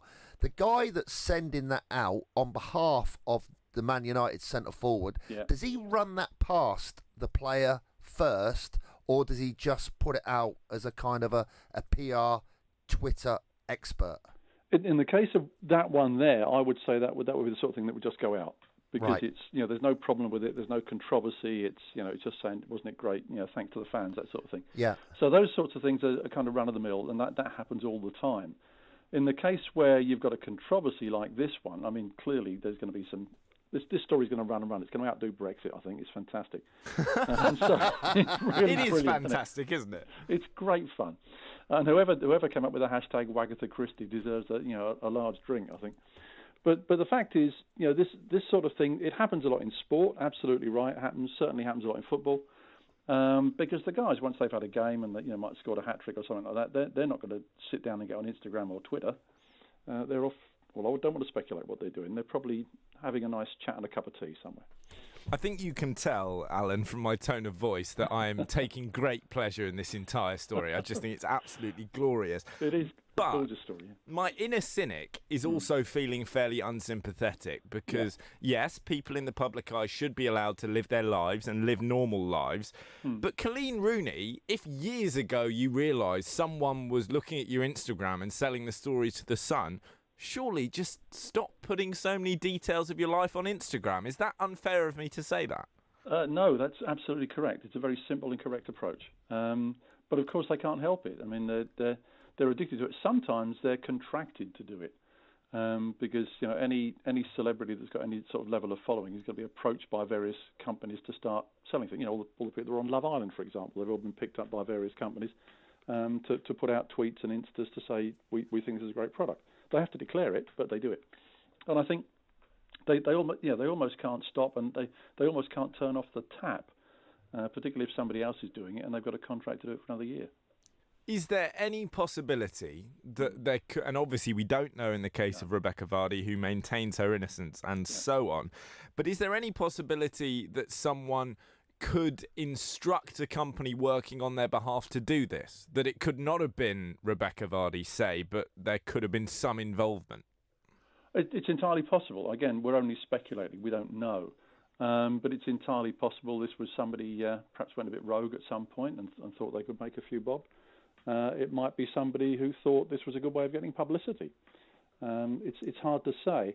And I think whatever it is, it's a pretty daft thing to do. But nevertheless, it's happened and it's out there, and we're kind of reveling in the story. So I think the bottom line is there are always going to be people doing this. Even back in the day before social media existed, which I can remember, there were people putting out gossip that wasn't true.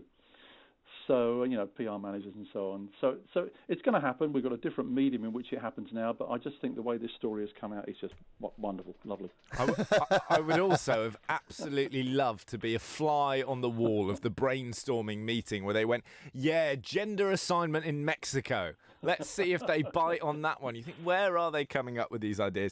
Alan, really illuminating speaking to you. Thank you for your time. Alan Stevens there, social media expert. I am pleased, Martin Allen. In fact, I'm delighted that the professionals are loving this as much as I am. I thought I was being low rent. I thought I was being cynical. Turns out everybody loves the drama. Yes. And you love it more than anyone. You've sat there like a dog with a bone. I've never seen this side of him before. I have to say, my respect for him has gone up no end since I found out he's a tabloid scumbag like the rest of us at heart. Johnny, you mentioned there the whole Mexican gender assignment thing, and people may have been a little bit confused. Just to recap, to remind you what the relevance of that is, what Colleen has been doing is putting fake stories on her profile. Only Rebecca Vardy's been allowed to see the stories, and a couple of things that have come out as a result are, yes, this story that she travelled to Mexico, Colleen Rooney, to look into an £8,000 gender selection treatment in a, quote, desperate bid to have a baby girl. Of course, she's got 4 sons with husband Wayne, who, for once, is taking a rather backseat in a tabloid story. You've got one headlined Roomba. Colleen Rooney in talks to join Strictly next year as she looks to revive TV career when Wayne returns to the UK. And then one from the last 24 hours or so. It's disappeared off the Sun's website now that it turns out is absolute rubbish. That their basement of the £20 million mansion that they live in was flooded. Turns out that was a load of rubbish as well. Well, that is the best one, right? Because these are the lengths that Colleen Rooney is going to catch her spy. She's gone, I've almost got the Rebecca Vardy account. It's almost in my clutches. What do I need to do to confirm it? I will flood my own basement just to prove the point. I've got this picture in my head of Colleen Rooney on her private Instagram sploshing around in her wellies in the bath going, oh no, my flat's flooded. And she knows that if it's in the Sun in the morning, she's got her. Let me just ask you a question, both of you posh boys. Once she'd let the first story, or leaked the first story, onto this Instagram account for Rebecca Vardy to read, and then that... Or the person on Rebecca Vardy's account. On Rebecca Vardy's account, and it's gone out there into the sun. The first time, surely she'd have rang her up and said, Colleen, it's... Rebecca, it's Colleen. Rebecca, it's Colleen. What are you What are doing you on my doing? Instagram? What have you put out there, lad? What's going on? Well, I've got a theory here. Why didn't she do it the first time? Why 3 goes? Right, so I'm getting fully cynic. I've got my tinfoil hat on. I'm going full conspiracy theorist.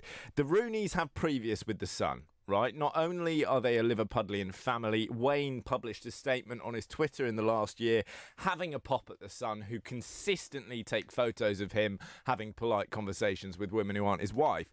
And I suspect if you're Colleen, you've got an opportunity here to make the Sun newspaper look really bad. She got them to publish 3 or 4 different stories that are straightforwardly false, and their credibility's taken a hit here as well. Yeah, it has. I think there is another reason as well, Johnny. What's that? I think she was absolutely loving it. I mean, I'm surprised she's called it a day now. Yeah, she could have been putting anything out there, and I know that a couple of those are pretty far-fetched. She had flooded her own basement, or off to have £8,000 gender treatment, or whatever it might be. But think of the fun that she could have had. She could have had Rebecca Vardy, or whoever runs Rebecca Vardy's Instagram, gobbling up absolutely anything. I'd have been so tempted just to keep it going. Imagine the fun that you could have had. I'd have started doing stories exclusively about Rebecca Vardy.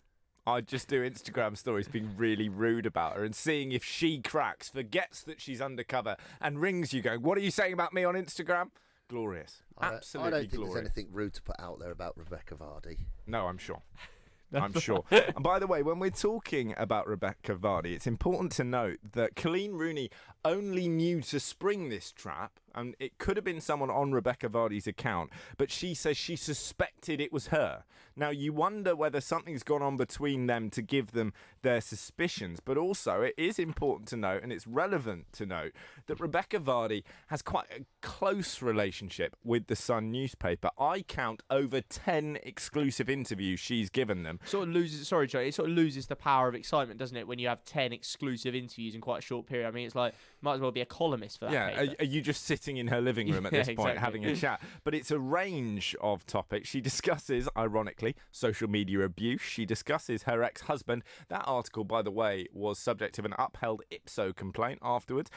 Difficulties in her upbringing, a cancer scare, becoming pregnant with her 5th child, upping cybersecurity to allow her to have conversations with her husband of a explicit nature, saying there was no England sex ban at Euro 2016, installing a private hair salon inside her own home, taking secret goalkeeping lessons, which is the weirdest of them all. Not very secret. And not very secret. And having breast enhancement surgery, despite previously, she says, having surgery regret. So she clearly doesn't have a problem speaking to the press normally. She's not a very private person, She's not. Let's put it that way. By the way, in the statement that Rebecca Vardy replied to Colleen Rooney, just lastly on this for now, it begins, "As I've just said to you on the phone, I wish you had called me if you thought this." A penny to have heard that phone conversation this morning, by the way. I wonder how that one went. Unbelievable. Can I just ask you both, why, with their husbands being such famous, fantastic, very, very wealthy people, why would both ladies feel the need to go and be public stars, TV, magazines? Why don't they just keep a low profile, look after their families, keep their lives private, make the house a nice house for the stressful, intense job that their husbands have got? Why would people need to do that, to push themselves, propel themselves up to those levels? What's the driver of people to do that, to be famous? Well, we'll talk about that celebrity culture later in the show. I think, to be fair on Colleen, certainly in the last few years, she really hasn't been pushing her own but agenda. she did do a TV programme, a documentary. She did. And followed her everywhere in a tracksuit and slippers to get her hair cut with rollers in it. And Rebecca Vardy in particular, I mean, I'm a Celebrity, all these interviews, all these TV appearances, and supposedly... Do you know what I mean, Johnny, about being in the background? But I understand why she would want to be famous. She wants to be famous in her own right. Without meaning to be rude, Rebecca Vardy has had 3 husbands in the past. If Jamie Vardy isn't her final husband, she can be famous in her own right. I see where she's coming from. Join me, former professional goalkeeper Richard Lee. And me, Patrick Christys, for Love Sport Breakfast from 6:30 every weekday. Darts is an individual sport, and there's no way you're keeping that crowd quiet. At the Ali Pally, the average number of pints drunk per person is 10. Now, out of the people that are there, some will be driving, which tells me that someone has sunk about 45 pints. Love Sport Breakfast every weekday from 6:30. Listen on digital radio, on the app, and watch the show live on our YouTube channel. Love sport. You all right, mate? Yeah, I'm fine. Yeah? Really? It's just, there's a massive grizzly bear sitting on you. You sure you're okay? Well, now that you mention it. Sometimes we say we're fine when we're not. But with 1 in 4 experiencing a mental health problem, if your mate says he's fine, he might not be. Be in your mate's corner and ask twice. Time to change. Hi, my name's Kurt Edwards. I work in advertising and live in Surrey. Last year, the family content insurance was £745. A friend of mine had recommended a spokesmansaid.com when it came for this year's renewal. I managed to get it for £403. So for those 10 minutes on that website, I saved over £340. Told my family, my friends, you'd be absolutely mad not to give it a go. Thespokesmansaid.com. Fighting for you, saving you money. If you're in business, I bet you hate wasting money. We Do Taxi Tops can help you achieve minimum wastage on your advertising costs and maximum exposure. Our revolutionary taxi tops can target your potential customers in the right place at the right time, so your message has the greatest potential for making an impact. We Do Taxi Tops. Visit WEDOOH.com. We Do. The smarter, quicker way of advertising in London, supporting London businesses of all sizes. There are many things a mother can pass on to her baby. Her smile, her eye colour, and her immunity to whooping cough. Whooping cough is a very dangerous illness for young babies, and at the moment it's spreading fast. A simple vaccination during your pregnancy can help to protect your baby in their first weeks. Please speak to your GP, nurse, or healthcare professional and pass on your immunity. This is Love Sport. Tammy Abraham says that England are prepared to walk off the pitch if they're targeted by racist abuse in their Euro 2020 qualifiers this week. It's important to remember he's not just saying that out of nowhere.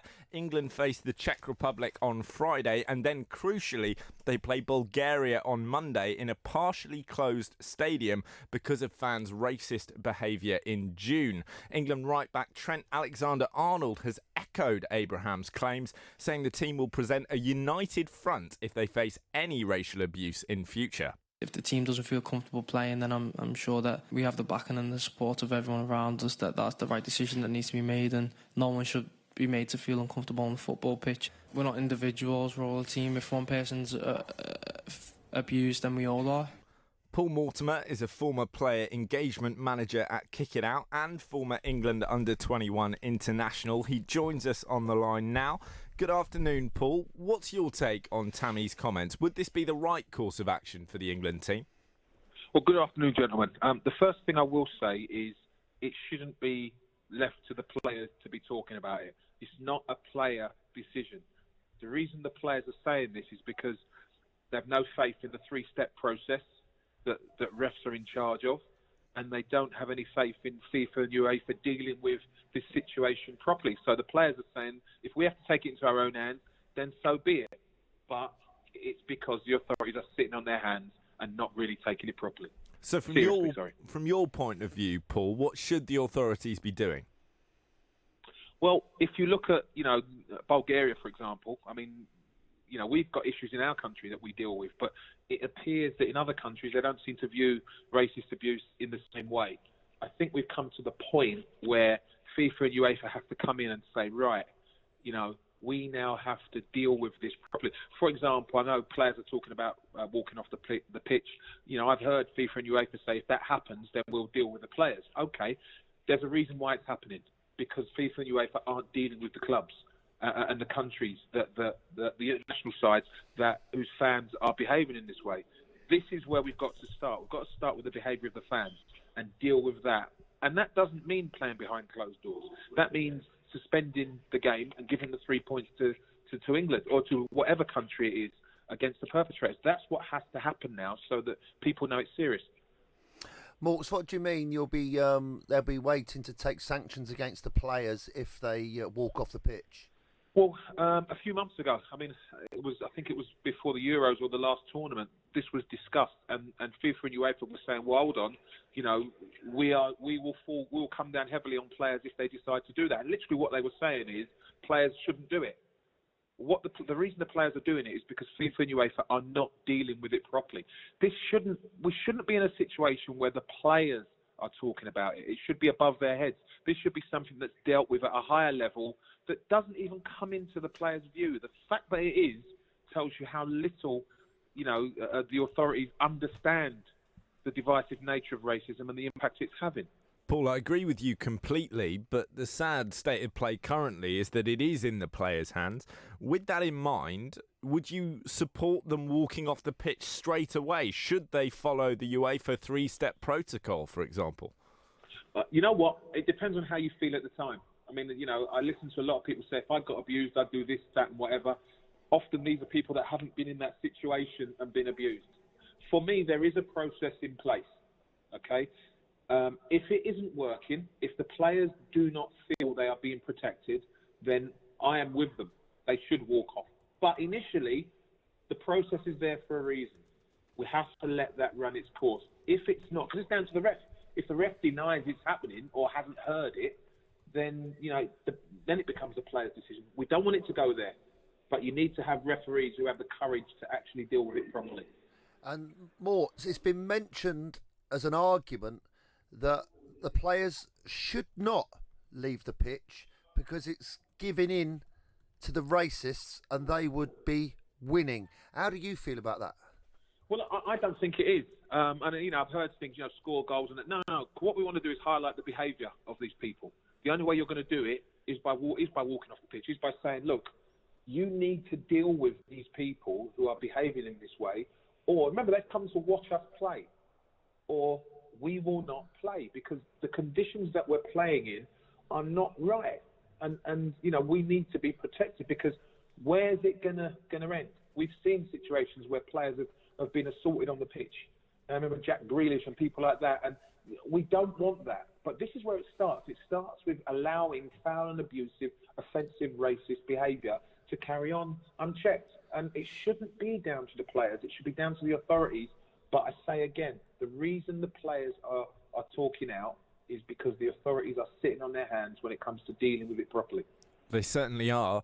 In more positive news, we're hearing that Raheem Sterling has taken Callum Hudson-Odoi under his wing, on and off the pitch, acting as a bit of a mentor. How important is it to see the young lads having someone to look up to, both in terms of their footballing ability and dealing with this kind of nonsense as well? Well, it's rare, and Mark, and good afternoon, Mark, will tell you. Hello, mate. When we were apprentices, we had pros that we looked after, but they also looked after us.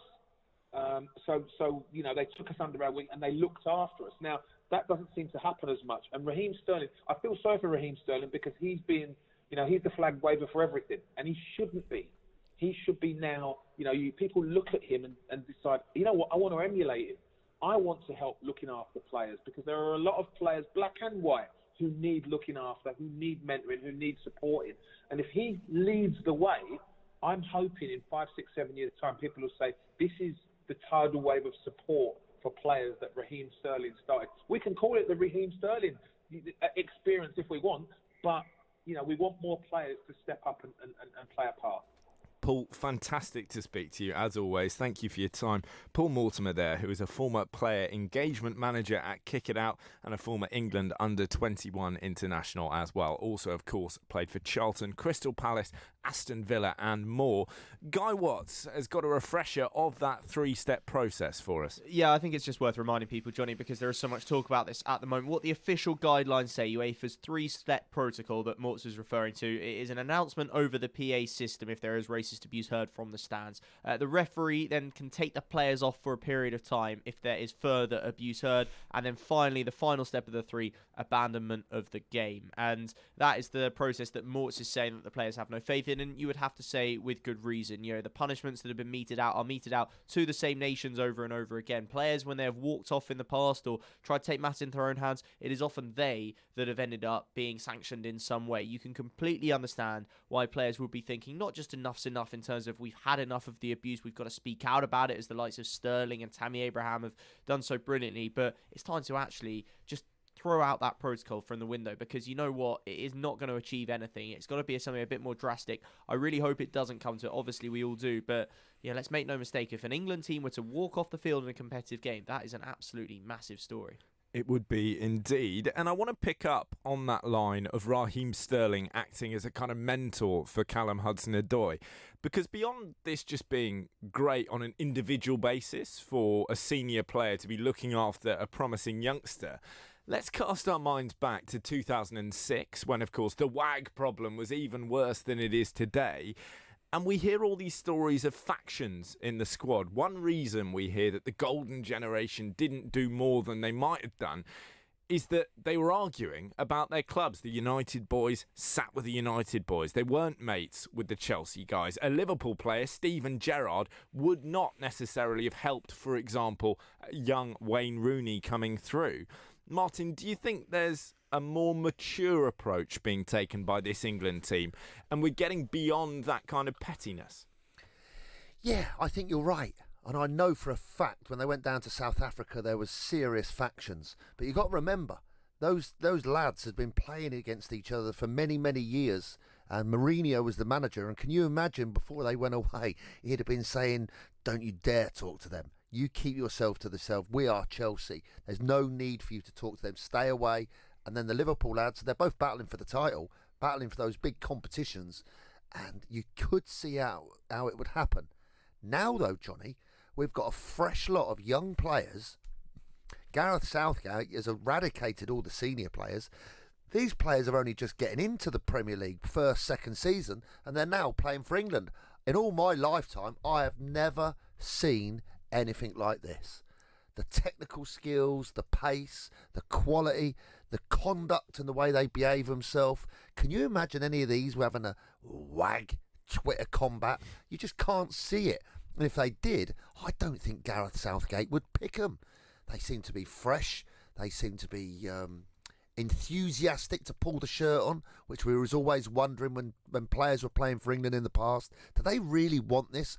Well, this lot, they're learning, they're playing great football, and it really is exciting for our future in English football. My inner wind-up merchant feels that there might be an element of... Inner wind-up merchant? What's that? Well, you're about to find out. Feels that if Chelsea were more of a threat to Man City, we might see more of the factions. Is that unfair? Yeah, well, most of Man City's players, there's not many of them play for England, is there? How many of them play for England? Well, Kyle Walker did. John Stones does when he's fit. He's not. Fabian Delph was a City player. He don't play for England Phil anymore. Foden will. Not yet. Raheem Sterling does. Well, we've got Raheem Sterling. There's not many of them, is there, really? And that Man City lot, they're probably just passing their best in my mind, Johnny. 1-2 championships, back-to-back Premier Leagues is a tough ask. For the third one, seems that they're going to just be slipping into second place, or maybe third place if Manchester United come up and do start doing well. Well, coming up, what do the Rugby World Cup and Rebecca Vardy have in common? They're both having their days ruined by a typhoon. Giving your team a voice. Love Sport Radio. Get ready for Brexit on the 31st of October. Brexit will bring changes that affect businesses in many ways, particularly if you buy from EU suppliers, sell to EU customers, provide services to EU clients, and receive customer data from other businesses in the EU. Businesses need to prepare. Find out how at gov.uk/Brexit. Get ready for Brexit on the 31st of October. You all right, mate? Yeah, I'm fine. Yeah? Really? It's just, there's a massive grizzly bear sitting on you. You sure you're okay? Well, now that you mention it. Sometimes we say we're fine when we're not. But with 1 in 4 experiencing a mental health problem, if your mate says he's fine, he might not be. Be in your mate's corner and ask twice. Time to change. Can you save money on your energy bills? Tony did, with help from a spokesmansaid.com. getting people real savings. I'm Tony from Northampton. My bills for gas and electricity had gone straight through the roof. I chose a spokesman said, and they saved me £2,800. It was so easy, I used them for my house and contents insurance too. For help saving money on your energy bills, go to aspokesmansaid.com. Fighting for you, saving you money. If you're in business, I bet you hate wasting money. We Do Taxi Tops can help you achieve minimum wastage on your advertising costs and maximum exposure. Our revolutionary taxi tops can target your potential customers in the right place at the right time, so your message has the greatest potential for making an impact. We Do Taxi Tops. Visit wedooh.com. We Do, the smarter, quicker way of advertising in London, supporting London businesses of all sizes. When your kids are ill, you just want to help them feel better. But you don't always need antibiotics. Get advice from your local pharmacy or search NHS Choices. I gave Kim Jong-un the upper hand, but only a tiny one. Love sport. We're talking typhoons on Posh Boys on Drive, and not just Typhoon Colleen. Guy Watts has some big rugby news. Yeah, anyone listening, Johnny, would probably be thinking, what on earth has happened to Rebecca Vardy today? Has she been caught? Is she the only person who was caught in some tropical storm or something? Whirlwind Colleen. Yeah, well, you've probably seen it by now, haven't you? But go on Twitter if you haven't. Colleen Rooney and Rebecca Vardy having one of the all-time great Twitter spats. Of course, we're talking about that a lot today. One of the other big stories, though, and this is yet to be sort of officially confirmed, but it is looking like England against France in the Rugby World Cup on Saturday could yet be called off. Could be called off quite soon as well, because there is the small matter of Typhoon Hagibis heading for Yokohama on Saturday night, which is exactly where England are playing France in La Crunch. It'd be the first time in 32 years of the tournament's history that a game has ever been called off. We knew it was an outside possibility before the tournament. Indeed, England were caught up in the aftermath of Typhoon Faxai on their way out to Japan, stranded at Tokyo Airport for several hours. But this would be an altogether different matter, and it would mean, Martin, that they'd go from potentially playing Argentina not nearly a week at the moment, but last weekend, to playing their quarterfinal likely against Australia 2 weeks later without a game in between. That is not ideal preparation, is it? No, the 2 weeks does seem quite a long time. I think with rugby, though, and I stand to be corrected, Guy, and you'd know better than me for sure, with the recovery period for when they play in the main league in this country, do they play every Saturday, every weekend? Yeah, it's every weekend, not any more regularly. You know how in football, obviously, we have midweek games, quite regularly with all competitions taken into account. You don't get that with rugby, or if you do, it'll be for a sort of second-tier competition where it'll be different players playing. Okay, and on the next one, so that's not going to be too bad, 2 weeks, although it's not ideal. You do have it in the Six Nations, remember? Oh, yes. You do have rest weeks, don't you? And if I think that guy Vunipola, he had an ankle injury. That's right. He wasn't going to be playing this weekend against the French, was he? No, he wasn't. I wonder now, and that could be good news for us, I hope, if he'll be fit for the following week. Well, I hope you're right. I guess you could say if he wasn't going to play anyway, then he'll just carry on rehabbing as normal. What I do think, though, is there's two key players in Billy Vunipola's brother Mako and Jack Noel, who both came off the bench, which was great to see against Argentina. He's a winger, that Noel, isn't he? He is, and he's an extremely good player. He can play a little bit at fullback and centre as well, makes him extremely versatile. They could have done with more game time before a World Cup quarter-final. You know what I mean? And I think there's a few other players as well. You get into that stage. We had it with the football last year where Gareth Southgate had to make a sort of a particular effort to keep some of his squad players involved so they didn't feel left out. This is the last chance, really, to give players a bit of game time. We're expecting quite a few changes to be made. That team is named, in theory, in the early hours of tomorrow morning. Someone like Joe Launchbury going to get a start. Maybe Ellis Gens comes back into the match station. Or just keep refreshing it a little bit to keep players involved, make sure people don't get disillusioned.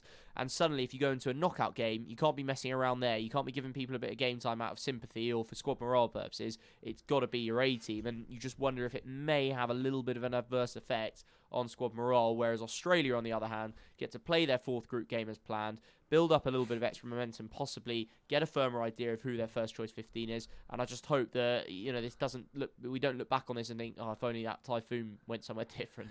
Yeah, but you could look at it that way, but you could look at it the other way. Australia have got to play a week before they play us, and it would be a shame, wouldn't it, if some of their players were also to get knocks and not quite fit enough to play against us in a kind of a Nathan Lyon shame type thing, Yeah, massive shame, Martin, massive shame. Yeah, you're going to make a few more references to Nathan Lyon the next week, aren't you, if we end up playing Australia in the quarterfinal? We've been at Love Sport together now for a long time, and that moment where he'd done that misfield I just love sport, don't you? You don't even love sport. What you like is Australians messing up. You love bashing the Aussies, but I don't blame you for a second. But Guy, there's one moment of Nathan Lyon. I can you know the other cheat that went to B&Q to get the sandpaper? David Warner. Yeah, that was bad enough. But when Lyon said about ruining people's careers, he did. What did he say actually? He said before the previous series, ironically, he was right because he did end a few careers. He said, I want to end some of these England players' careers. Well, I don't like players that. never played again for I England don't like that series. I don't like that guy. I don't like that. That he shouldn't say that. That sounds like the sort of thing you might have said in your playing career, though. Or even your managerial one.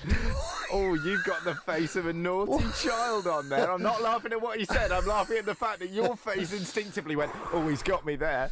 No, Guy. No, Guy. No, you'd never do Martin something. Allen, if you're on the live stream, you can get it. Love Sport Radio on YouTube.com. Martin Allen is currently the colour of a cherry tomato. A bit warm in there, is it, Mark? No, the weather outside is quite cloud. Let's go over to the weather report. Well, I think we are going to have to speak to meteorologists. I love England, and I love watching our teams play in any sport. I just love. I don't know what it is from a young age. Just loved it. And when he said that about our players, oh my God, I didn't like that about him. And then he had that smarmy smile on his face when he used to get our players out, and I didn't like that. And then when he fumbled that ball, I just loved it. What a pretty moment So of going karma. into this, is it quarter-final next week, Guy? It will be. Quarter-final against Australia. Secret admiration, but I can't stand them when it comes to sport because they have got a fierce determination and a serious will to win and a drive in most sports that they play. And I just hope that we've got enough to get through and get past them. And get to that final against the All Blacks. Well, I can't see how they can win it with that dance they do. How can they do that? Careful, you're in Gary Lineker territory there. He had to delete his tweet mocking the hacker, remember. Just quickly, put yourself in Eddie Jones' shoes, another Aussie, of course, but one backing us, you'd hope, at the moment. Put yourself in his shoes. This sort of disruption, even if the game does go ahead, all this speculation, how much you try and keep the players away from it, it's not helpful, is it? No, it can't. Do you know what, though, Guy? It will really test his management skills and how he delivers. And he's either going to say, "Oh, this is dreadful news. This is not what we want. This is poor preparation. Oh my God! Oh my God! Oh my God! Oh my God!" Or deal with it.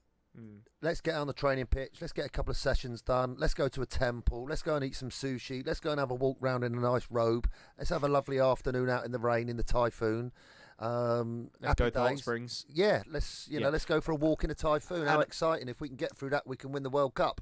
Attitude, and I think Eddie, who looks really calm, Look, mate, will deliver. It's a game of rugby. Yeah, I think he will. I think if there's one thing you can't say about Eddie Jones, he is prepared for this World Cup meticulously. You know, they actively prepared for the 4-day turnaround last autumn. I think they've even factored in how weather and typhoons may affect their training and impacting that kind of thing as much as you possibly can. Obviously, there's no replacement for the real thing, but I don't think he's left any stone unturned. Yeah, and on that point, Guy, you mentioned about the typhoons. On the way out there, I think they were delayed, weren't they, because of the typhoons? Exactly. And he didn't come up with any dramas. He didn't come up with any... oh my God, this is awful for us. They just got their head down. Nothing negative came out of the camp, and that is the way to be, I suppose, in sport and in life, really, isn't it? 100%. And you are. I just want us to hear from Warren Gatland quickly. Earlier on, there was a brilliant game. We'll talk a bit more about it after 5 at the Rugby World Cup, a pool game between Wales and Fiji. Of course, it was a classic game back in 2007. It almost lived up to those heights. It wasn't another win for Fiji, though. Wales came through 29-17. Unfortunately, though, for Wales, Warren Gatland, the coach, says the victory came at a bit of a cost. A couple of dead legs with Josh Adams, and Jonathan Davies got a bit of a whack on his knee. Obviously with Dan Bigger, it was a removal from the field. And apart from that, just guys are just a bit sore and battered really after a tough physical game. Dead legs. I love that Kiwi accent. I had a mate, Martin, whose little 5-year-old brother, literally one ever, little 5-year-old brother, goes for his first ever rugby training session, right? And the coach was a Kiwi, and he was so excited. He was like, all my brothers play rugby. I'm going to be a rugby player too. So he goes off with his kit on. He's so excited. He's grinning. We can barely hold him back. He finishes the session. He comes back to the house, and he's almost in tears. He looks really upset, and he goes... And we go, did you not enjoy it? And he goes, not really. And we said, well, what? Was the coach not nice? He said, well, he was nice, but... We said, but what? He said, well, he keeps calling me Bin. this kid was called Ben, and the guy with the Kiwi accent kept calling him Ben, and the poor Hey, kid Ben, was over only here. 5, thought he was getting called Bin because he was no good at rugby. So, Warren Gatland, be careful. This is Love Sport. You all right, mate? Yeah, I'm fine. Yeah? Really? It's just there's a massive grizzly bear sitting on you. You sure you're okay? Well, now that you mention it. Sometimes we say we're fine when we're not. But with 1 in 4 experiencing a mental health problem, if your mate says he's fine, he might not be. Be in your mate's corner and ask twice. Time to change. I'm Leslie from North Essex. I couldn't believe that after 5 minutes I'd saved over £900 on my energy bills. When my car insurance was then due for renewal, I went back to a spokesman said and reduced my premium by over £500. I thought that my home insurance was expensive. When I shopped around on a spokesman said, I saved a staggering £1,100. I've saved £2,500. I cannot believe it was that easy. A spokesmansaid.com, fighting for you, saving you money. If you're in business, I bet you hate wasting money. We Do Taxi Tops can help you achieve minimum wastage on your advertising costs and maximum exposure. Our revolutionary taxi tops can target your potential customers in the right place at the right time, so your message has the greatest potential for making an impact. We Do Taxi Tops. Visit WEDOOH.com.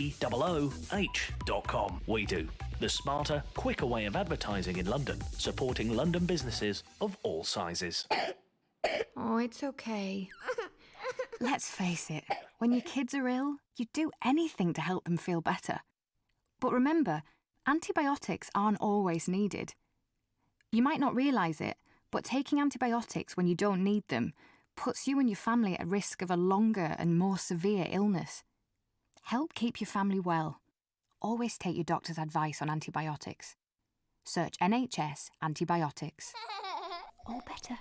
We got a cracking hour coming up on Posh Boys on Love Sport Drive. You're with me, Johnny Burrow, Guy Watts, and special guest Martin Allen. We're talking Wagatha Christie. Colleen Rooney has rumbled the Instagram account of Rebecca Vardy. We're going to be speaking to an investigative journalist to find out just how good Colleen's sleuthing was. Seriously impressive stuff. We're also talking Raheem Sterling mentoring Callum Hudson-Odoi, England's chances in the Rugby World Cup, and the latest from athletics. But first, news. On digital radio, online, mobile, and smart speaker. This is Love Sport News. From the Sky News Centre at 5, the UK, France and Germany are demanding a UN meeting as Turkey launches military action in Syria. Kurdish fighters in the northeast of the country are being bombed. Turkey's president claims they're a terrorist threat. The Kurdish forces have been backed by the US-led coalition in the fight against Islamic State and currently control camps housing IS fighters and their families. Former head of the British Army Chemical Weapons Unit, Hamish de Bretton-Gordon, says this risks destabilising the region. I think the concern is that if it extends further south, if all these tens of thousands of ISIS fighters are then released and are then back in the region and then exporting their terror around the place. The parents of a teenager killed in a road crash involving a US diplomat's wife are meeting the Foreign Secretary. They're threatening to sue Anne Sakoulas, who's claimed diplomatic immunity after it happened in August. Charlotte Charles and Tim Dunn are speaking to Dominic Raab, who's urged the US to return Mrs Sakoulas to the UK. They passed the crash site in Northamptonshire on their way to London. So Harry would have come down this road up here. He would have come up there. And then come down this road here. Yeah. It's just where the flowers are still there, look. Oh my Lord, they're still... A watchdog looking into whether Boris Johnson misspent public funds on a friend when he was London mayor says his response is insufficient. The London Assembly says it's considering its next steps as it looks into whether the businesswoman Jennifer Arcuri was treated favourably. It's claimed there's a drink and drugs problem within Parliament. The Deputy Speaker of the House of Commons, Sir Lindsay Hoyle, suggested there should be counselling and support for staff. And Rebecca Vardy's denied leaking information to the press from Colleen Rooney's private Instagram. The wife of the former England captain Wayne Rooney apparently spent 5 months sussing out who was selling stories about her to The Sun. That's the latest. I'm Anna Russell. Love Sport Radio. On digital radio, online, mobile and smart speaker. This is the Posh Boys on Love Sport Drive.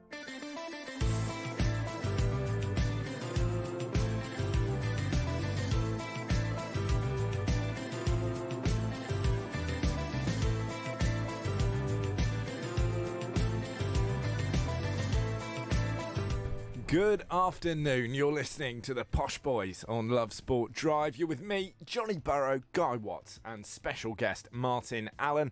Our top stories this evening, we're discussing the War of the Wags. Colleen Rooney has fired a rocket in the direction of Rebecca Vardy, revealing that it was Vardy's Instagram account leaking stories to The Sun from Colleen's private posts. We're also talking about a typhoon which looks set to cancel England's Rugby World Cup game against France on Saturday. And Max Allegri has said he will only take the Manchester United job if he's offered it in the next few weeks. Where does that leave Ole Gunnar Solskjaer? But first of all, Martin, I want to talk about Raheem Sterling, because young Chelsea and England winger Callum Hudson-Odoi is saying that Raheem Sterling is already acting as a mentor, a tutor to him. He texts him, just checking in, he educates him on the training pitch. What does that say about those two players, and how important is it for a youngster to have more senior lads looking out for him? Yeah, that Raheem Sterling, a few years ago, Johnny, I think most people had the opinion of him that he was a bit of a greedy, spoiled little boy at Liverpool, throwing his toys out with his agent, wanting to go to Man City, and where he was going to earn, double his money or something crazy. And general public, myself included, had this feeling where you're a spoilt little kid and you shouldn't be doing that. You should have stayed loyal to Liverpool. But since then, he's got better as a player, obviously through hard work and listening and playing with very, very good players at Man City and won medals and championships. But more so, he's grown as a person. And you're talking about this mentoring role, perhaps with comments and text messages he sends to Hudson-Odoi and maybe to other young players. And the way he's handled, I think, some of the racist comments that have been fired his way and played for his country, and the way he's spoken out publicly, battling this ongoing problem with racism, I think he's grown to actually be an ambassador. A bit more of a, I'm not sure what the word I'm looking for. You're the posh boy with the proper education. You put me on the spot there. He's coming with an up there kind of role. He seems to have grown, not just as a figurehead. Yeah, that's the word I'm looking for, Guy. A figurehead.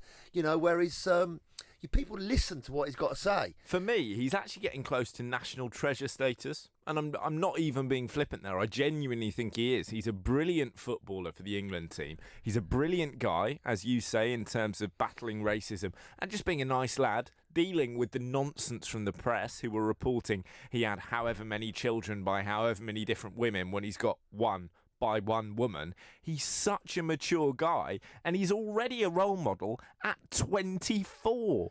24. And added to what you just said, when City played at Wembley, I think it was last year, there were 50 odd children from his old school in North London who he bought tickets for the final, so that they could all go and watch in the final. Kids from that area could never probably afford a ticket to go and watch a cup final, let alone get their hands on one. What a fantastic gesture that was to his old school. You could say, well, Marty's got millions. He might have millions, but how many other players that have got millions would even think about their going back to their old school and giving out some tickets? What a fantastic gesture. He's growing and growing, and his role to help England and cement that England and that unity alongside Harry Kane, Raheem Sterling, and these young, fast, technical players that we've all watched. Me, probably a few more years than what you two have. We've always complained that our players were too slow. They were always getting outnumbered in midfield. We'd never have enough possession in these internationals. And now it's changing, and we're actually in the ascendancy, being led by people like Kane and Sterling. I think it's so exciting. It really is. And from your point of view, I know when you were a senior player at West Ham, for example, you saw some top-class talents coming through, the likes of Joe Cole, the likes of Frank Lampard. Were you ever a mentor to younger players before you were a manager? And as a young kid, did you have mentors of your own? A mentor? They thought I was mental. No, I used to try and help them, Because I think it was just probably in my nature, even from when I was a young kid, that I would always probably be a captain type coach in the middle of the pitch, even when I was sort of 10, 11 years old. After watching my dad be a coach, be to so many football games since I was a little kid, listening to team talks, watching training, understanding tactics and all that sort of stuff. But again, it was in that old 4-4-2 system, which I was brought up with, and times have changed now over the years. When I was at QPR, we had two fantastic midfield players, both played for England. John Gregory, fantastic midfield player, went to play for Brighton, Aston Villa, and he was he never helped me, never spoke to me. He didn't like me. And then Tony Curry, he was a fantastic player, really good on the ball, who could pass it left, right, fantastic player. And where I learned from him, Johnny, was by going to watch them on a Saturday afternoon, and I could sit there and I could see what they did, and then in the week obviously you'd play against them in training, and my job would be to try and kick them and stop them, and they didn't like that gobby little, I'm not going to say another little word, 16 or 17-year-old on the training pitch sliding into tackles and trying to boot them. And on the Tuesday night they've been playing for England, and that was what I kind of had to, that's why they didn't like me really. Looking back on the so-called golden generation, 2006, when you've got Gerrard, Lampard, Scholes, Cole in midfield, you've got Rooney and Owen up front, you've got Rio and JT at the back, we should have won things. And actually, if there had been, as well as just world-class players, world-class men, if we'd had more Raheem Sterlings in that setup, there's an argument that we might have done should the likes of Gerrard and Lampard have taken a more mentor-style role in that side. Johnny, I don't agree with you, I'm afraid. They were some good players, but I think tactically and coaching-wise, we were still at that point, apart from when Terry Venables had the team. And if you remember, he came out with this formation called a Christmas tree formation, where we can laugh, but everyone at the time was like, what? What's he talking about? 4 at the back, 3 midfield players. He played with 2 in front of them, and he played with 1 up front, and that was his sort of Christmas tree. And everyone was like, I've never seen anything like it. And it was the first time we'd actually got the ball down and played from the back and played through midfield, and to get our fullbacks going up the outside and play high. It was the first time in this country we'd really done it. So it's taken a few years, and now Gareth has taken it onto another level with his work with the under-21s and the under-19s, and studying and visiting and watching and putting it all together. And with the help of Steve Holland, who used to be the coach under Mourinho at Chelsea and used to work at Crewe when he was young, learning all those technical drills and skills, we've really put us together. And we've not only got good players, we've now got very good coaches and we're not behind anymore on the coaching. Yeah, no, I don't think we are, but I think that there were multiple things wrong, weren't there? I think that you could look at Sven's tactics, if you like, and say they were a little bit in the dark ages. Maybe that's a little bit unfair. He had a successful career, obviously, but maybe by the time he came to England, it wasn't quite still there. But then in Steve McLaren, I read Roy Keane's autobiography, and he worked under so many coaches, top coaches at Man United, and he said Steve McLaren's training sessions were the best that he'd ever had. Steve McLaren wasn't an inadequate coach. He was maybe an inadequate manager, certainly at that level, and there is a crucial difference. But what Johnny, I think, is getting at, and what I want to pick up on, is this sort of difference that we've got between the England camp as a whole now, whether we're talking about the tactics board, whether we're talking about the text messaging that goes on outside camps.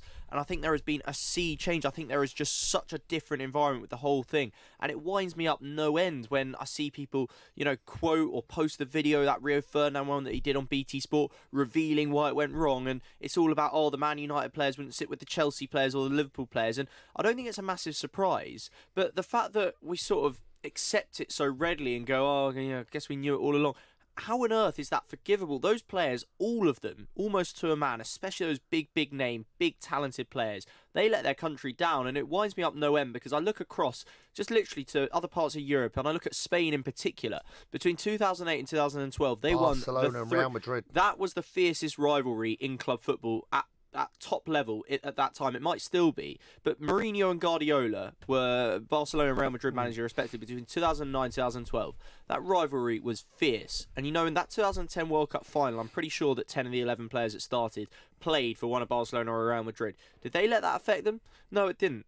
they didn't for a moment let that affect them. They didn't just not let it affect them at that World Cup. At the 2 Euros either side of it as well, they managed to win those two. And yes, Vicente Del Bosque, he deserves credit. Luis Aragonés before him. But it is about the players as well. And I think that what you've got to applaud Raheem Sterling for is, yes, he's probably taken the lead from Gareth Southgate. And yes, he clearly respects the manager. And maybe the manager's making suggestions too. But Sterling and other senior players in the squad taking it upon themselves to say there is a greater cause here than trying to beat Chelsea in the league, trying to make sure we finish in the Champions League, whatever it might be. It's so refreshing. It is refreshing, but these lads have only just got into the England squad. They've only just got into challenging at the top of the Premier League. It's great for us all to see.